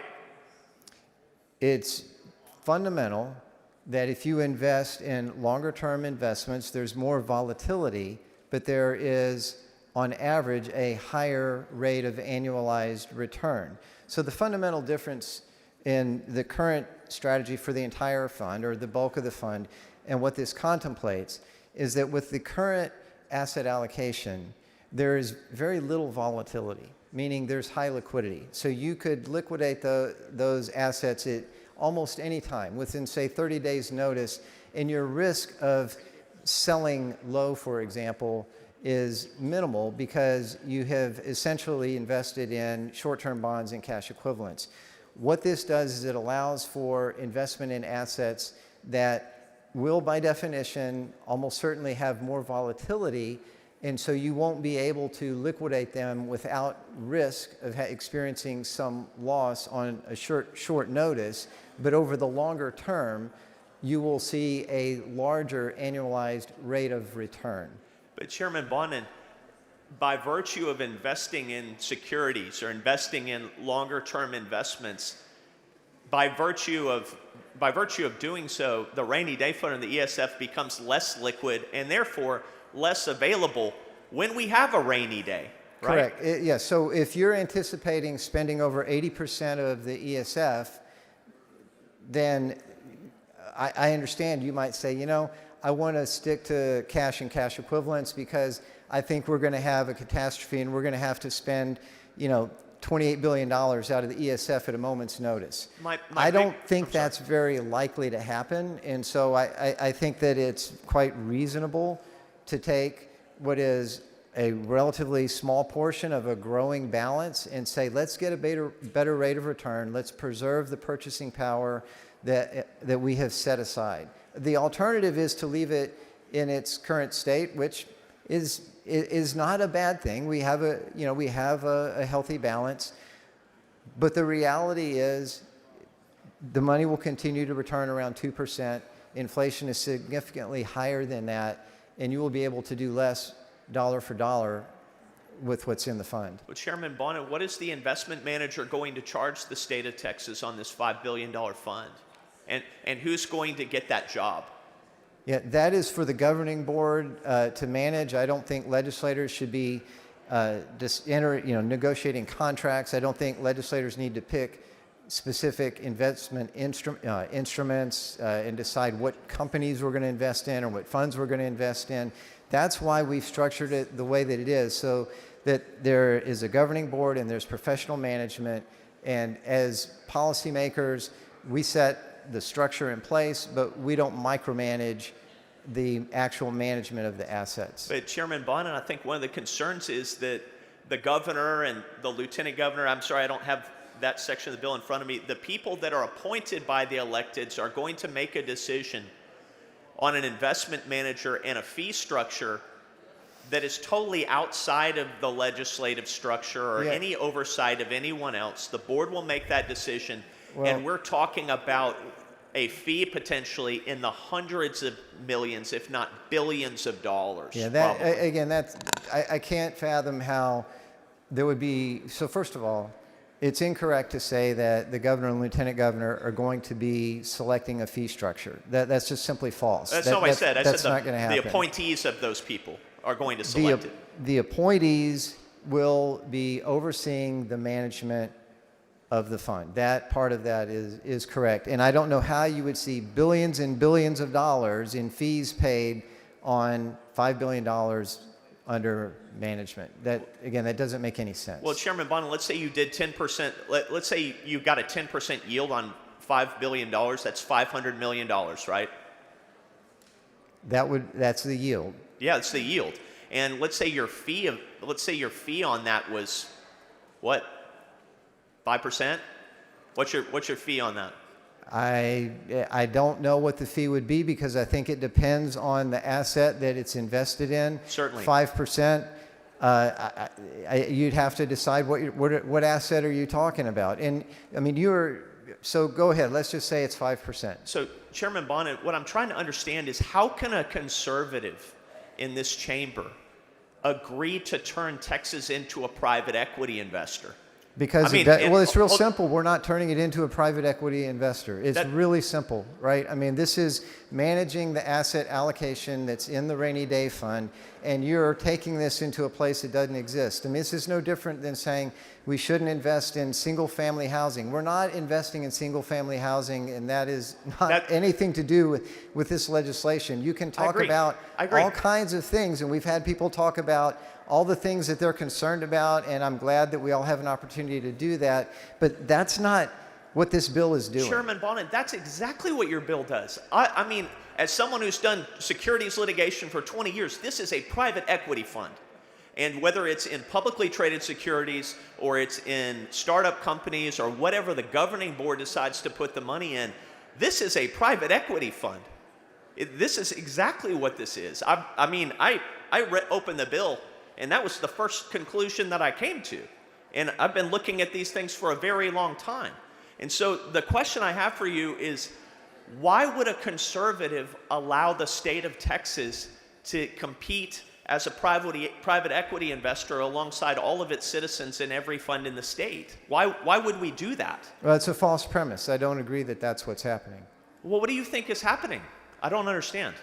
I think that we are allowing a portion of our rainy day fund to be invested in longer term investments that are somewhat less liquid and provide a higher rate of return. We've set up a proper governance structure that avoids conflicts of interest, ensures competence and professionalism, and a better return for the people of the state so that we have been better stewards of what we have under our management, and it will preserve the purchasing power of the rainy day fund. Well, Chairman Bonin, this reminds me an awful lot of the situation between the federal government and Solyndra. Do you know who Solyndra is? Are you familiar with that company? Yeah, so once again, this has nothing to do with Solyndra. No policymakers are going to be making individual selections of companies or funds. I understand, you really are trying super hard to taint what is actually a very common sense policy, and you're trying to see ghosts and goblins under the bed and in the closet, but they're not there. It is what is written in plain English in the legislation. Chairman Bonin, I'm not trying to tank it. I'm just trying to explain it so that everyone can understand. When the government invests in a private entity, they become a private equity investor. They're on the cap table along with every other investor, every bank, every individual, every fund. And so ultimately someone is going to have to be the custodian of those investments, and that's what your investment trustee or your investment manager is. So to be clear, appointed you to do. would have TRS, ERS, PUF Fund, PSF, TUF, all of them divest of anything that involved any private companies. That is what you're representing to this body. No, sir, And that's you would not what put, I'm saying. You would put all of those assets into cash and cash equivalents. No, sir. Because we can't have any state dollars invested in anything that is privately held. That's what you're saying to this body. No, sir, that's not what I'm saying. That's actually exactly what you're saying. Let me explain what I am saying and what I'm not saying, okay? The Teachers Retirement Fund has to fund these future liabilities to make retirement payments to teachers. And as teachers get older and more teachers leave the system, those assets have to increase over time to meet those liabilities. The fund that you're creating is coming out of a rainy day fund, which is created purely by tax dollars and is there to backstop our budget.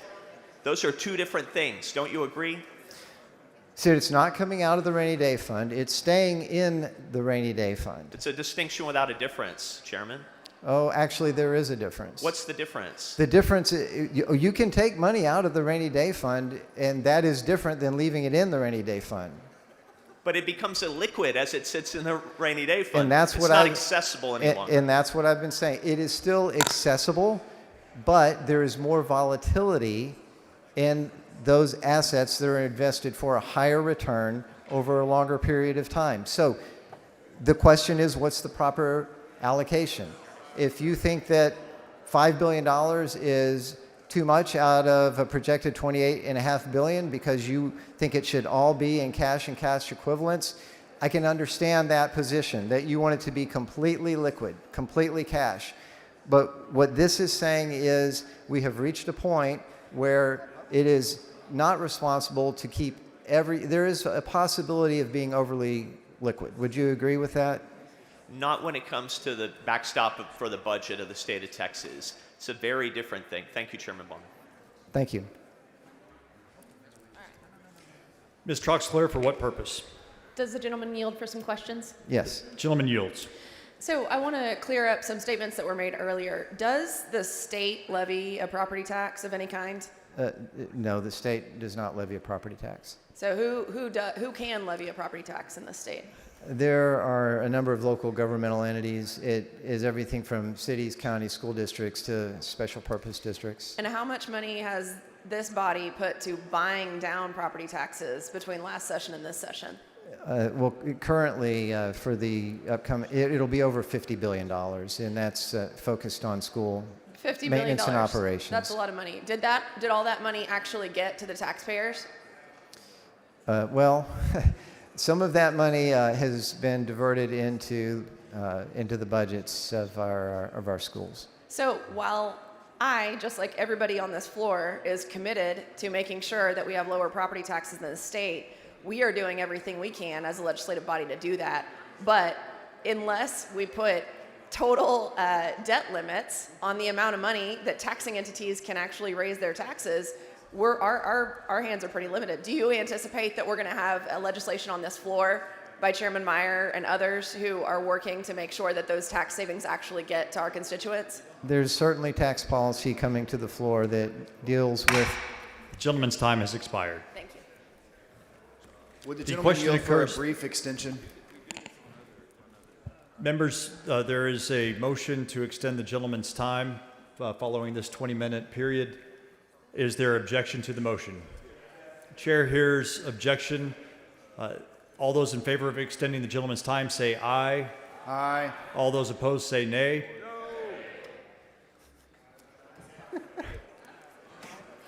Members, this is a record vote on the motion, division vote on the motion to extend the gentleman's time. All those in favor vote aye. All those opposed vote nay.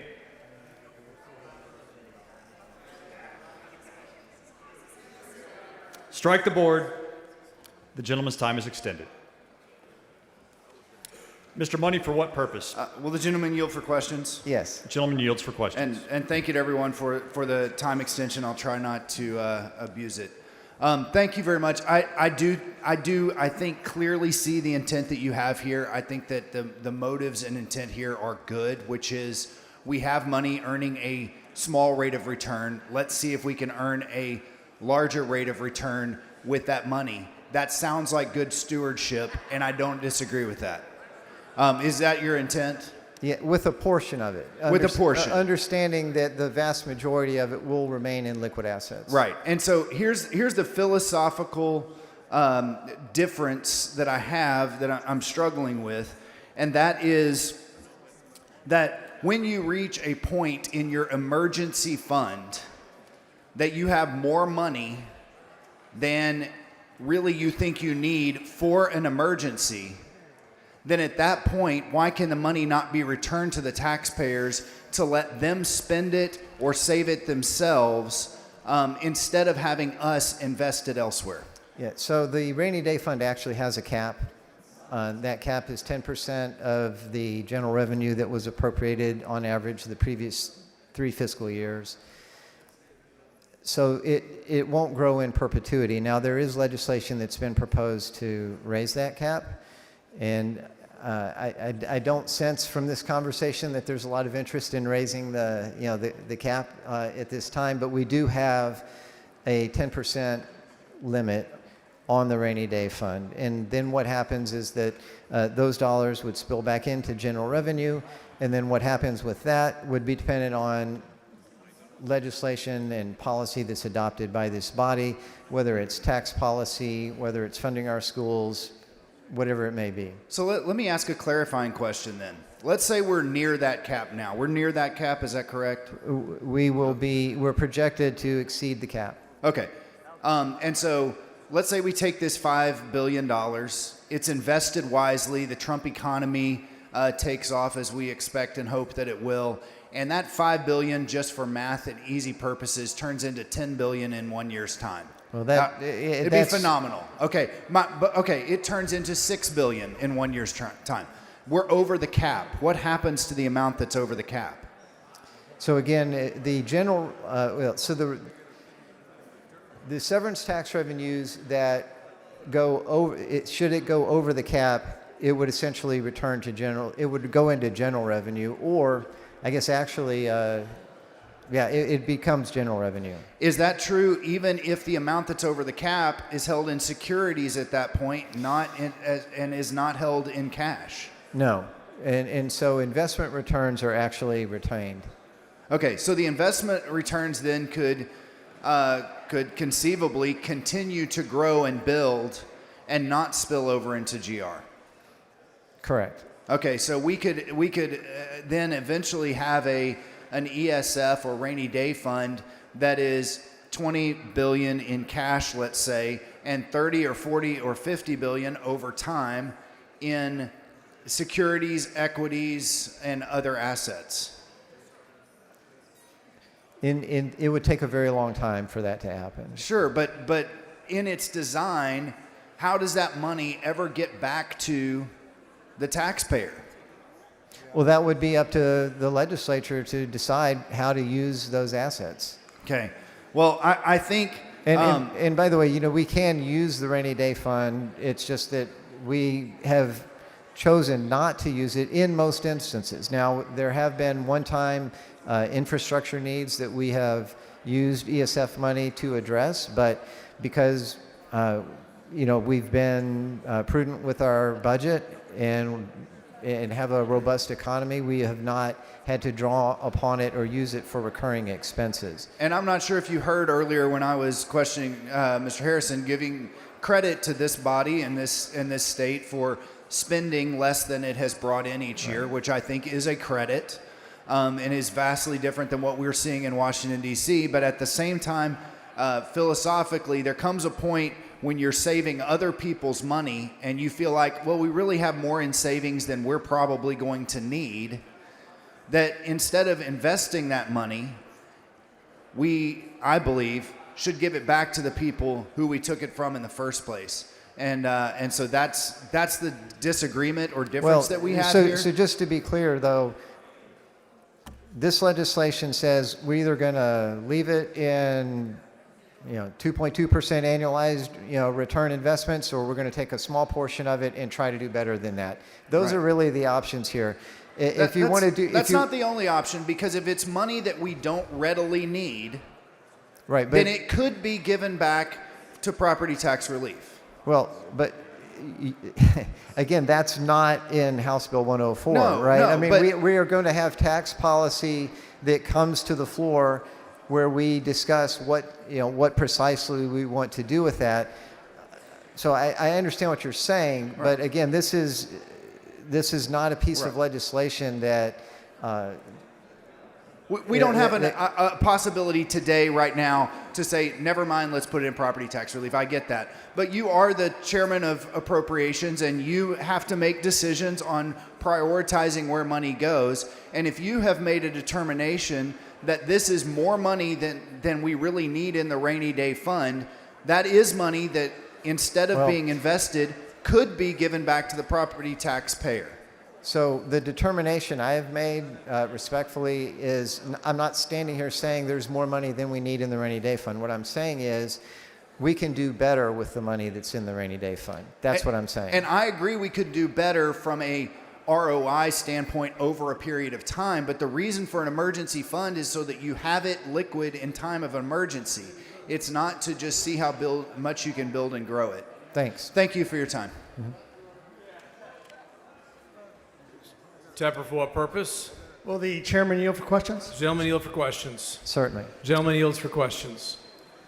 Chairman, I don't know if you remember from your Sunday school classes, but there's a little unappreciated parable called the 3 talents of gold. Matthew 25:14 through 13, where the master has 3 servants.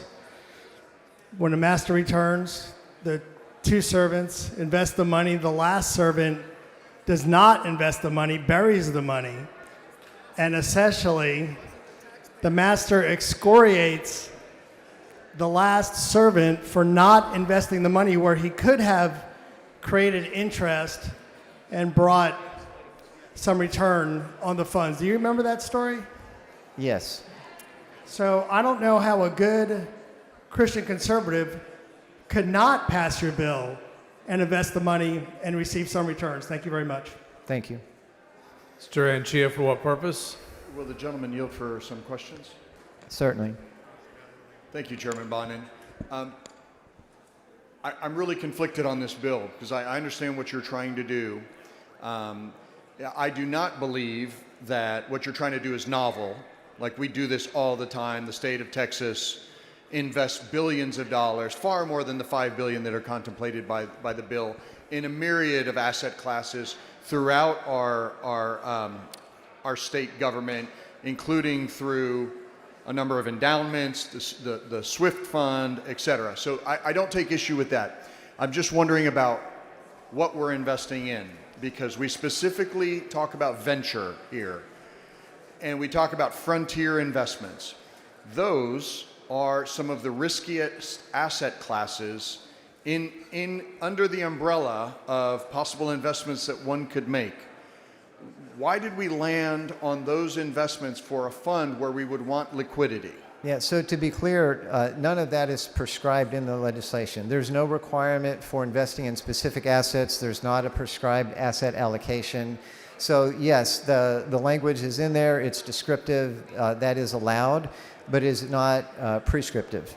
Now, okay, so the qualifications for board membership also include experience in those investments, right? So you say, hey, you can invest in venture, you can invest in frontier funds, again, among the highest risk, highest failure rates of things you can invest in, and then you want people to serve on the board that have experience in these things. I think that sends a pretty strong signal about the direction of the fund. And I'm sorry, sorry, Mr. Chairman. Just my question is, why? Well, there's also a requirement that we have professionals who are experienced in the management of public funds as well. Completely. But why wouldn't we simply say, hey, we want this to be invested in the public, through the Public Funds Investment Act, for example? Why are we specifically looking at venture? That's my big concern. Again, there is nothing in here that says this must be invested in venture. The gentleman's time has expired.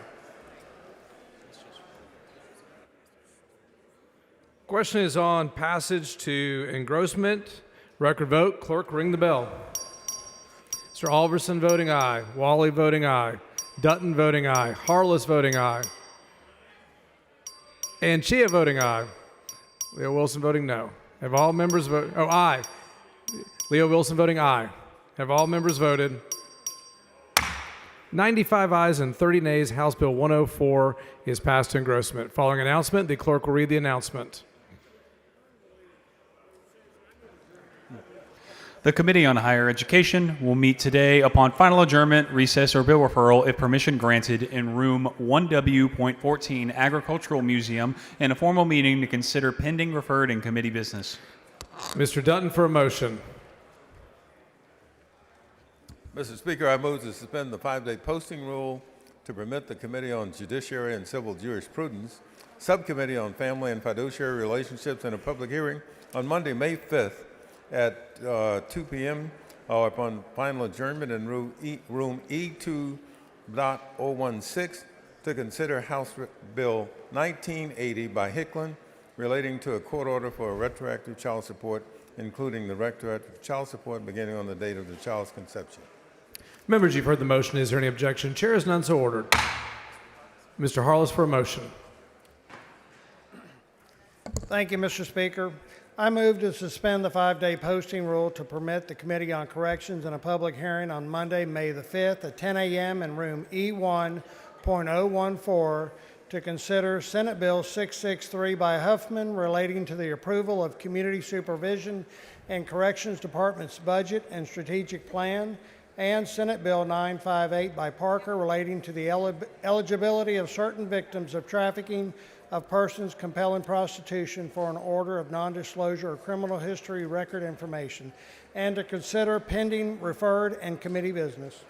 Members, you've heard the motion. Is there any objection? Chair is none so ordered.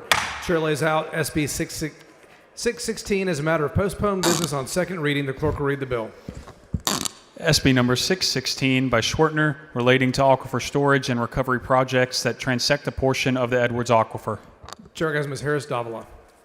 Thank you, Mr. Speaker. Members, this is a bill that we had earlier that would allow 2 aquifer storage and recovery wells in my district in Williamson County. And we did get all of the language figured out on this bill. There was a question of one word, whether it should be an or an and we verified that with Ledge Council. So you'll see the same amendment, and it's acceptable to the author. Following amendment, the clerk will read the amendment. Amendment by Verdell. Mr. Verdell on the amendment. Amendment to SB 616, which adds in Medina County. Ask for passage. Thank you. Members, Mr. Verdell sends up an amendment. It's acceptable to the author. Is there objection? Chair is none. The amendment's adopted. Ms. Harris-Davila to close on the bill. Thank you, members. I close. Move passage. Question occurs on passage of third reading. Record vote. Clerk, ring the bell. Mr. Wilson voting aye. Mr. Verdell voting aye. Ms. Weiner voting aye. Mr. Diala voting aye. Mr. Hunter voting aye. Mr. McQueenie voting aye. Mr. Morales voting aye. Have all members voted? Have all members voted? Being 126 ayes and 1 nay, SB 616 is passed to engrossment. Members, the Speaker's desk is clear.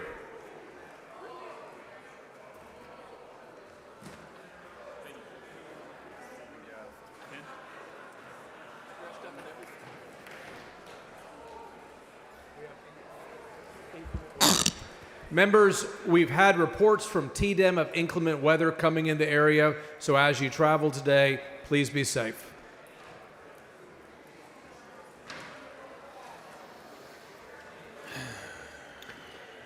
Mr. Hefner moves that the House adjourn pending the reading and referral of bills until 11 a.m. Monday. Is there objection? Chair hears none. The House stands adjourned pending the reading and referral of bills. The following bills and resolutions on first reading and referral. Clerk will read the bills and resolutions. HB 5698 by Bella Montgomery relating to the name and appointment of directors of the Harris-Montgomery County's Management District, part of the Committee on Intergovernmental Affairs. HB 5699 by Schofield relating to the exclusion of certain territory from Harris County Municipal District, Utility District number 405, part of the Committee on Land and Resource Management. SB 127 by Hall relating to the offense for failure to report child abuse or neglect to certain professionals of the statute of limitations for that offense, harmonizing other statute of limitations provisions, part of the Committee on Criminal Jurisprudence. SB 324 by Colcourse relating to requiring state contractor, political subdivisions, and the state and private employers to participate in the Federal Electronic Verification of Employment and Authorization Program for E-Verify, part of the Committee on State Affairs. SB 457 by Colcourse, relating to the regulation of certain nursing facilities, including license requirement and Medicaid participation and reimbursement requirements for the Committee on Human Services. SB 500 by Sparks, relating to access to certain information in the adoption process for the Committee on Human Services. SB 529 by Sparks, relating to the entitlement of certain municipalities to receive tax revenue from certain establishments located near a hotel or convention center project for the Committee on Ways and Means. SB 547 by Menendez, relating to the notice for the health benefit plan issuer regarding a physician's health or care provider's pre-authorization exemption status for the Committee on Insurance. SB 584 by West, relating to the responsibility of consumer reporting agencies to ensure compliance with certain consumer reporting laws for the Committee on Trade, Workforce, and Economic Development. SB 619 by Sparks, relating to the protection of persons' participation in healthcare service for reasons of conscience, providing a civil remedy, authorizing disciplinary action for the Committee on Public Health. SB 646 by West, relating to the repayment of certain mental health professional education loans for the Committee on Higher Education. SB 659 by Swartner, relating to the prosecution and punishment of the offense of smuggling persons for the Committee on Homeland Security, Public Safety, and Veterans Affairs. SB 732 by Miles, relating to the required generators or other power sources for certain housing developments that receive allocation of low-income housing tax credit for the Committee on Intergovernmental Affairs. SB 735 by Menendez, relating to the Holocaust education and training provided to students enrolled in public schools and public institutions of higher education for the Committee on Public Education. SB 739 by Colcourse, relating to the definition of an authorized peace officer for purposes of certain laws governing the installation and use of tracking equipment to access certain communications for the Committee on Criminal Jurisprudence. SB 784 by King, relating to the transfer of certain public students who are children of peace officers for the Committee on Public Education. SB 800 by Zaffarini, relating to the public institution of higher education's orientation or on the institution sexual harassment, sexual assault, dating violence, and stalking policy for the Committee on Higher Education. SB 898 by Blanco, relating to allocation of low-income housing tax credits for the Committee on Intergovernmental Affairs. SB 904 by Zaffarini, relating to the licensing and regulation or hearing instrument fitters and dispensers for the Committee on Public Health. SB 1026 by Hughes, relating to the attorney and attorney general to prosecute criminal offenses prescribed by the election laws of the state for the Committee on State Affairs. SB 1049 by King, relating to the excused absences from public schools for purpose of attending on a release time course for the Committee on Public Education. SB 1065 by Hall, relating to the required provision in certain governmental entity contracts regarding the carrying of handguns by license holders, providing a civil penalty for the Committee on State Affairs.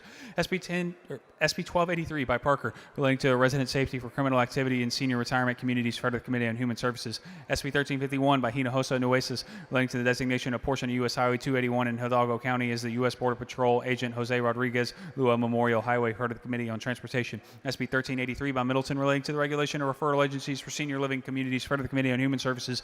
SB 1395 by Hall, relating to the membership of school districts local health advisories council for the Committee on Public Education. SB 1423 by Hughes, relating to the designation of portion of Farm to Market Road 2275 in Gregg County as the Bill Stout Parkway for the Committee on Transportation. SB 1467 by Hinojosa of Hidalgo, relating to the death records maintained by the Vital Statistics Unit of the Department of State Health Services and provided to certain hospitals for the Committee on Public Health. SB 1540 by Betancourt, relating to maintaining the confidentiality of personal information of election officials and their employees for the Committee on Delivery of Government Efficiency. SB 1666 by Zaffarini, relating to the repayment of restitution for the Committee on Corrections. SB 1681 by Menendez, relating to the annual boarding home facility report for certain counties and municipalities for the Committee on Human Services. SB 1721 by Middleton, relating to the transfer of the licensing and regulation of charitable bingo to the Texas Commission of Licensing and Regulation for the Committee on Licensing and Administrative Procedures. SB 1754 by Birdwell, relating to the authority of a taxing unit to enter an agreement to exempt from ad valorem taxation a portion of the value of the property which the renewable energy facility is located or is planned to be located for the Committee on Ways and Means. SB 1757 by Birdwell, relating to the operation of a rock crushing facilities for the Committee on Environmental Regulation. SB 1777 by Miles, relating to the prohibition on payments of certain group home referrals, creating criminal offense for the Committee on Home Services. SB 1886 by Sparks, relating to the execution of a search warrant for taking the blood specimen from certain persons and certain intoxication offenses for the Committee on Criminal Jurisprudence. SB 1931 by Hinojosa of Hidalgo, relating to the designation of the portion of the business U.S. Highway 83S in Hidalgo County as the SP4 Rodolfo Valdez Memorial Highway for the Subcommittee on Defense and Veterans Affairs. SB 1972 by Middleton, relating to the limitation on rules, bylaws, and policies adopted by a school district's Board of Trustees for the Committee on Public Education. SB 1980 by Hall, relating to increasing the criminal penalty for the offense of assault committed against certain public servants and to the prosecution of the criminal offense of interference with public duties to those public servants, referred to the Committee on Criminal Jurisprudence. SB 2001 by King, relating to the registration of vehicles, the issuance of disabled parking placards, and certain benefits associated with the registration or issuance for certain peace officers with disabilities, authorizing a fee, referred to the Committee on Transportation. SB 2007 by Hagenview, relating to the voluntary disclosure of an applicant for registration of a motor vehicle of the applicant's military status, for the Committee on Homeland Security, Public Safety, and Veterans Affairs.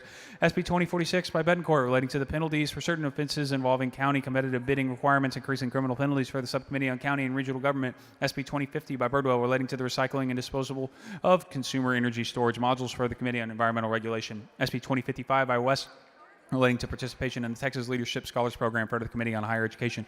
SB 2069 by Zaffarini, relating to the establishment of a work group to conduct a study on the feasibility of implementing an acute psychiatric bed registry, for the Committee on Public Health. SB 2075 by Zaffarini, relating to the establishment of powers and duties and terms of governance of certain advisory bodies for the programs administered by the Texas Department of Licensing and Regulation, referred to the Committee on Licensing and Administrative Procedures. SB 2139 by King, relating to the authority of the Texas Military Department to negotiate the release or reversionary interest in certain other interests of the state of certain property in the Palo Pinto County owned by the Palo Pinto County Livestock Association, referred to the Committee on Culture, Recreation, and Tourism.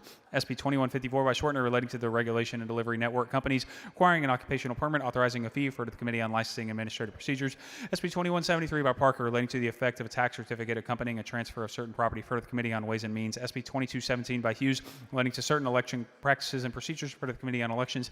SB 2225 by Hancock, relating to the manufacture, distribution, sale, and taxation of ready-to-drink spirit beverages, for the Committee on Licensing and Administrative Procedures. SB 2306 by Parker, relating to the provision of adoption cost information by a licensed child placing agency, for the Committee on Human Services. SB 2308 by Parker, relating to the establishment of a grant program to fund the United States Food and Drug Administration's drug developmental trials with ibogaine for the purposes of securing administration's approval of medication of treatment of an opioid use disorder, co-occurring substance use disorder, and other neurological or mental health conditions for which ibogaine demonstrates efficacy in the administration of that treatment, for the Committee on Public Health. SB 2366 by Hughes, relating to a grant program of funds short line railroad projects, for the Subcommittee on Transportation and Funding. SB 2375 by Johnson, relating to the non-substantive additions to, revisions of, and corrections in enacted codes to the non-substantive codification or disposition of various laws omitted from enacted codes and to conforming codifications enacted by the 88th legislature to other acts of that legislature, referred to the Committee on Judiciary and Civil Jurisprudence. SB 2383 by Betancourt, relating to the employment of certain peace officers of the Department of Public Safety, referred to the Committee on Homeland Security, Public Safety, and Veterans Affairs. SB 2386 by Miles, relating to providing notice to a state representative and a senator of certain administrative actions of the Texas Commission on Environmental Quality, referred to the Committee on Environmental Regulation. SB 2392 by King, relating to the notice of local law enforcement of certain offenses occurring in a public or private school property or at school-sponsored or school-related activities, providing civil penalty, for the Committee on Public Education. SB 2398 by Campbell, relating to certain policies and procedures related to concussions or other brain injuries sustained by public school students, for the Committee on Public Education. SB 2401 by Parker, relating to governmental entities subject to the sunset review process, for the Committee on Delivery of Government Efficiency. SB 2448 by Sparks, relating to the establishment of the Rural Workforce Development Grant Program, for the Committee on Trade, Workforce, and Economic Development. SB 2476 by Nichols, relating to the transfer of the ownership rights of the Woodlawn Water Supply Corporation to the Angelina and Neches River Authority, referred to the Committee on Natural Resources. SB 2530 by Middleton, relating to the Texas Windstorm Insurance Association providing an administrative penalty, referred to the Committee on Insurance. SB 2540 by Nichols, relating to the terms of certain agreements involving minor boundary adjustments between two contiguous school districts, referred to the Committee on Public Education. SB 2543 by Hancock, relating to the amount of certain revenue that may be used for and the location of state veteran cemeteries, referred to the Committee on Homeland Security, Public Safety, and Veterans Affairs. SB 2544 by Hancock, relating to the eligibility for medication of certain out-of-network health benefit claims, for the Committee on Insurance. SB 2580 by Hancock, relating to the definition of the designated law enforcement office or agency for the purpose of certain laws governing the installation and use of traffic equipment and access to certain communications, for the Committee on Criminal Jurisprudence. SB 2589 by Zaffarini, relating to procedures for Commissioner's Court to close, abandon, or vacate certain county roads, for the Committee on Transportation. SB 2610 by Blanco, relating to a limitation on civil liability of business entities in connection with the breach of system security, for the Committee on Delivery of Government Efficiency. SB 2623 by Creighton, relating to the establishment of enforcement of school safety zones, providing civil penalty, for the Committee on Intergovernmental Affairs. SB 2660 by Perry, relating to the Hayes Trinity Groundwater Conservation District, authorizing a fee for the Committee on Natural Resources. SB 2693 by Perry, relating to a role of advocacy and support groups in the juvenile justice system, for the Committee on Criminal Jurisprudence. SB 2695 by Colcourse, relating to an education program to enable certain students to practice medicine in certain rural counties, and to a physician delegation of certain medical acts and advanced practice registered nurses, including certain rural counties, for the Committee on Higher Education. SB 2707 by Hagan View, relating to certain oversized or overweight vehicle permit fees or surety requirements, for the Committee on Transportation. SB 2742 by Hagan View, relating to the enforcement of electioneering prohibitions and the unlawful use of public funds for political advertising, imposing civil penalties, for the Committee on State Affairs. SB 2776 by Hinojosa Nueces, relating to the disclosure of certain information by the Texas Juvenile Justice Department, for the Committee on Criminal Jurisprudence. SB 2786 by Creighton, relating to the exemption from the assessment requirements of the Texas Success Initiative for certain students who are public officers or employees, for the Committee on Higher Education. SB 2801 by Hughes, relating to permit use by the Parks and Wildlife Department of certain hunting dog field trials, for authorizing a fee, for the Committee on Culture, Recreation, and Tourism. SB 2807 by Hagan View, relating to the considerations when determining whether an operator of a motor vehicle is an employee of a motor carrier or an independent contractor, for the Committee on Judiciary and Civil Jurisprudence. SB 2844 by Perry, relating to the regulation of deer breeding, creating criminal offenses, for the Committee on Culture, Recreation, and Tourism. SB 2858 by Creighton, relating to the state preemption of certain municipal and county regulation, for the Committee on Intergovernmental Affairs. SB 2864 by Creighton, relating to the applicability of the Texas Electrical Safety and Licensing Act to and the regulation by certain political subdivisions of and installation of roofing materials containing integrated photovoltaic technology, for the Committee on Licensing Administrative Procedures. SB 2880 by Hughes, relating to abortion, including civil liability for distribution of abortion-inducing drugs, making conforming changes and harmonizing conforming provisions, authorizing private civil right of action, for the Committee on State Affairs. SB 2885 by Flores, relating to the use of reclaimed water that has been treated to meet certain standards as part of an aquifer storage and recovery project, for the Committee on Natural Resources. SB 2927 by Creighton, relating to a contract regarding the operation of school district campus, for the Committee on Public Education. SB 2938 by Menendez, relating to the verification of veteran status of inmates and prisoners, for the Committee on Homeland Security, Public Safety, and Veterans Affairs. SB 2986 by Campbell, relating to the use by a religious organization of public school or institution of higher education facilities, for the Committee on State Affairs. SJR 84 by Betancourt, proposing a constitutional amendment to authorize the legislature to provide a temporary exemption from ad valorem taxation of the appraised value of an improvement to a resident's homestead that is completely destroyed by a fire, referred to the Committee on Ways and Means. SCR 3 by Flores, designating Bandera as the official cowboy capital of Texas for a 10-year period ending in 2035, referred to the Committee on Culture, Recreation, and Tourism. SCR 30 by Huffman, designating Matagorda County as the official birding capital of Texas for a 10-year period ending in 2035, referred to the Committee on Culture, Recreation, and Tourism. Pursuant to a motion previously adopted, the House stands adjourned until 11 a.m. Monday.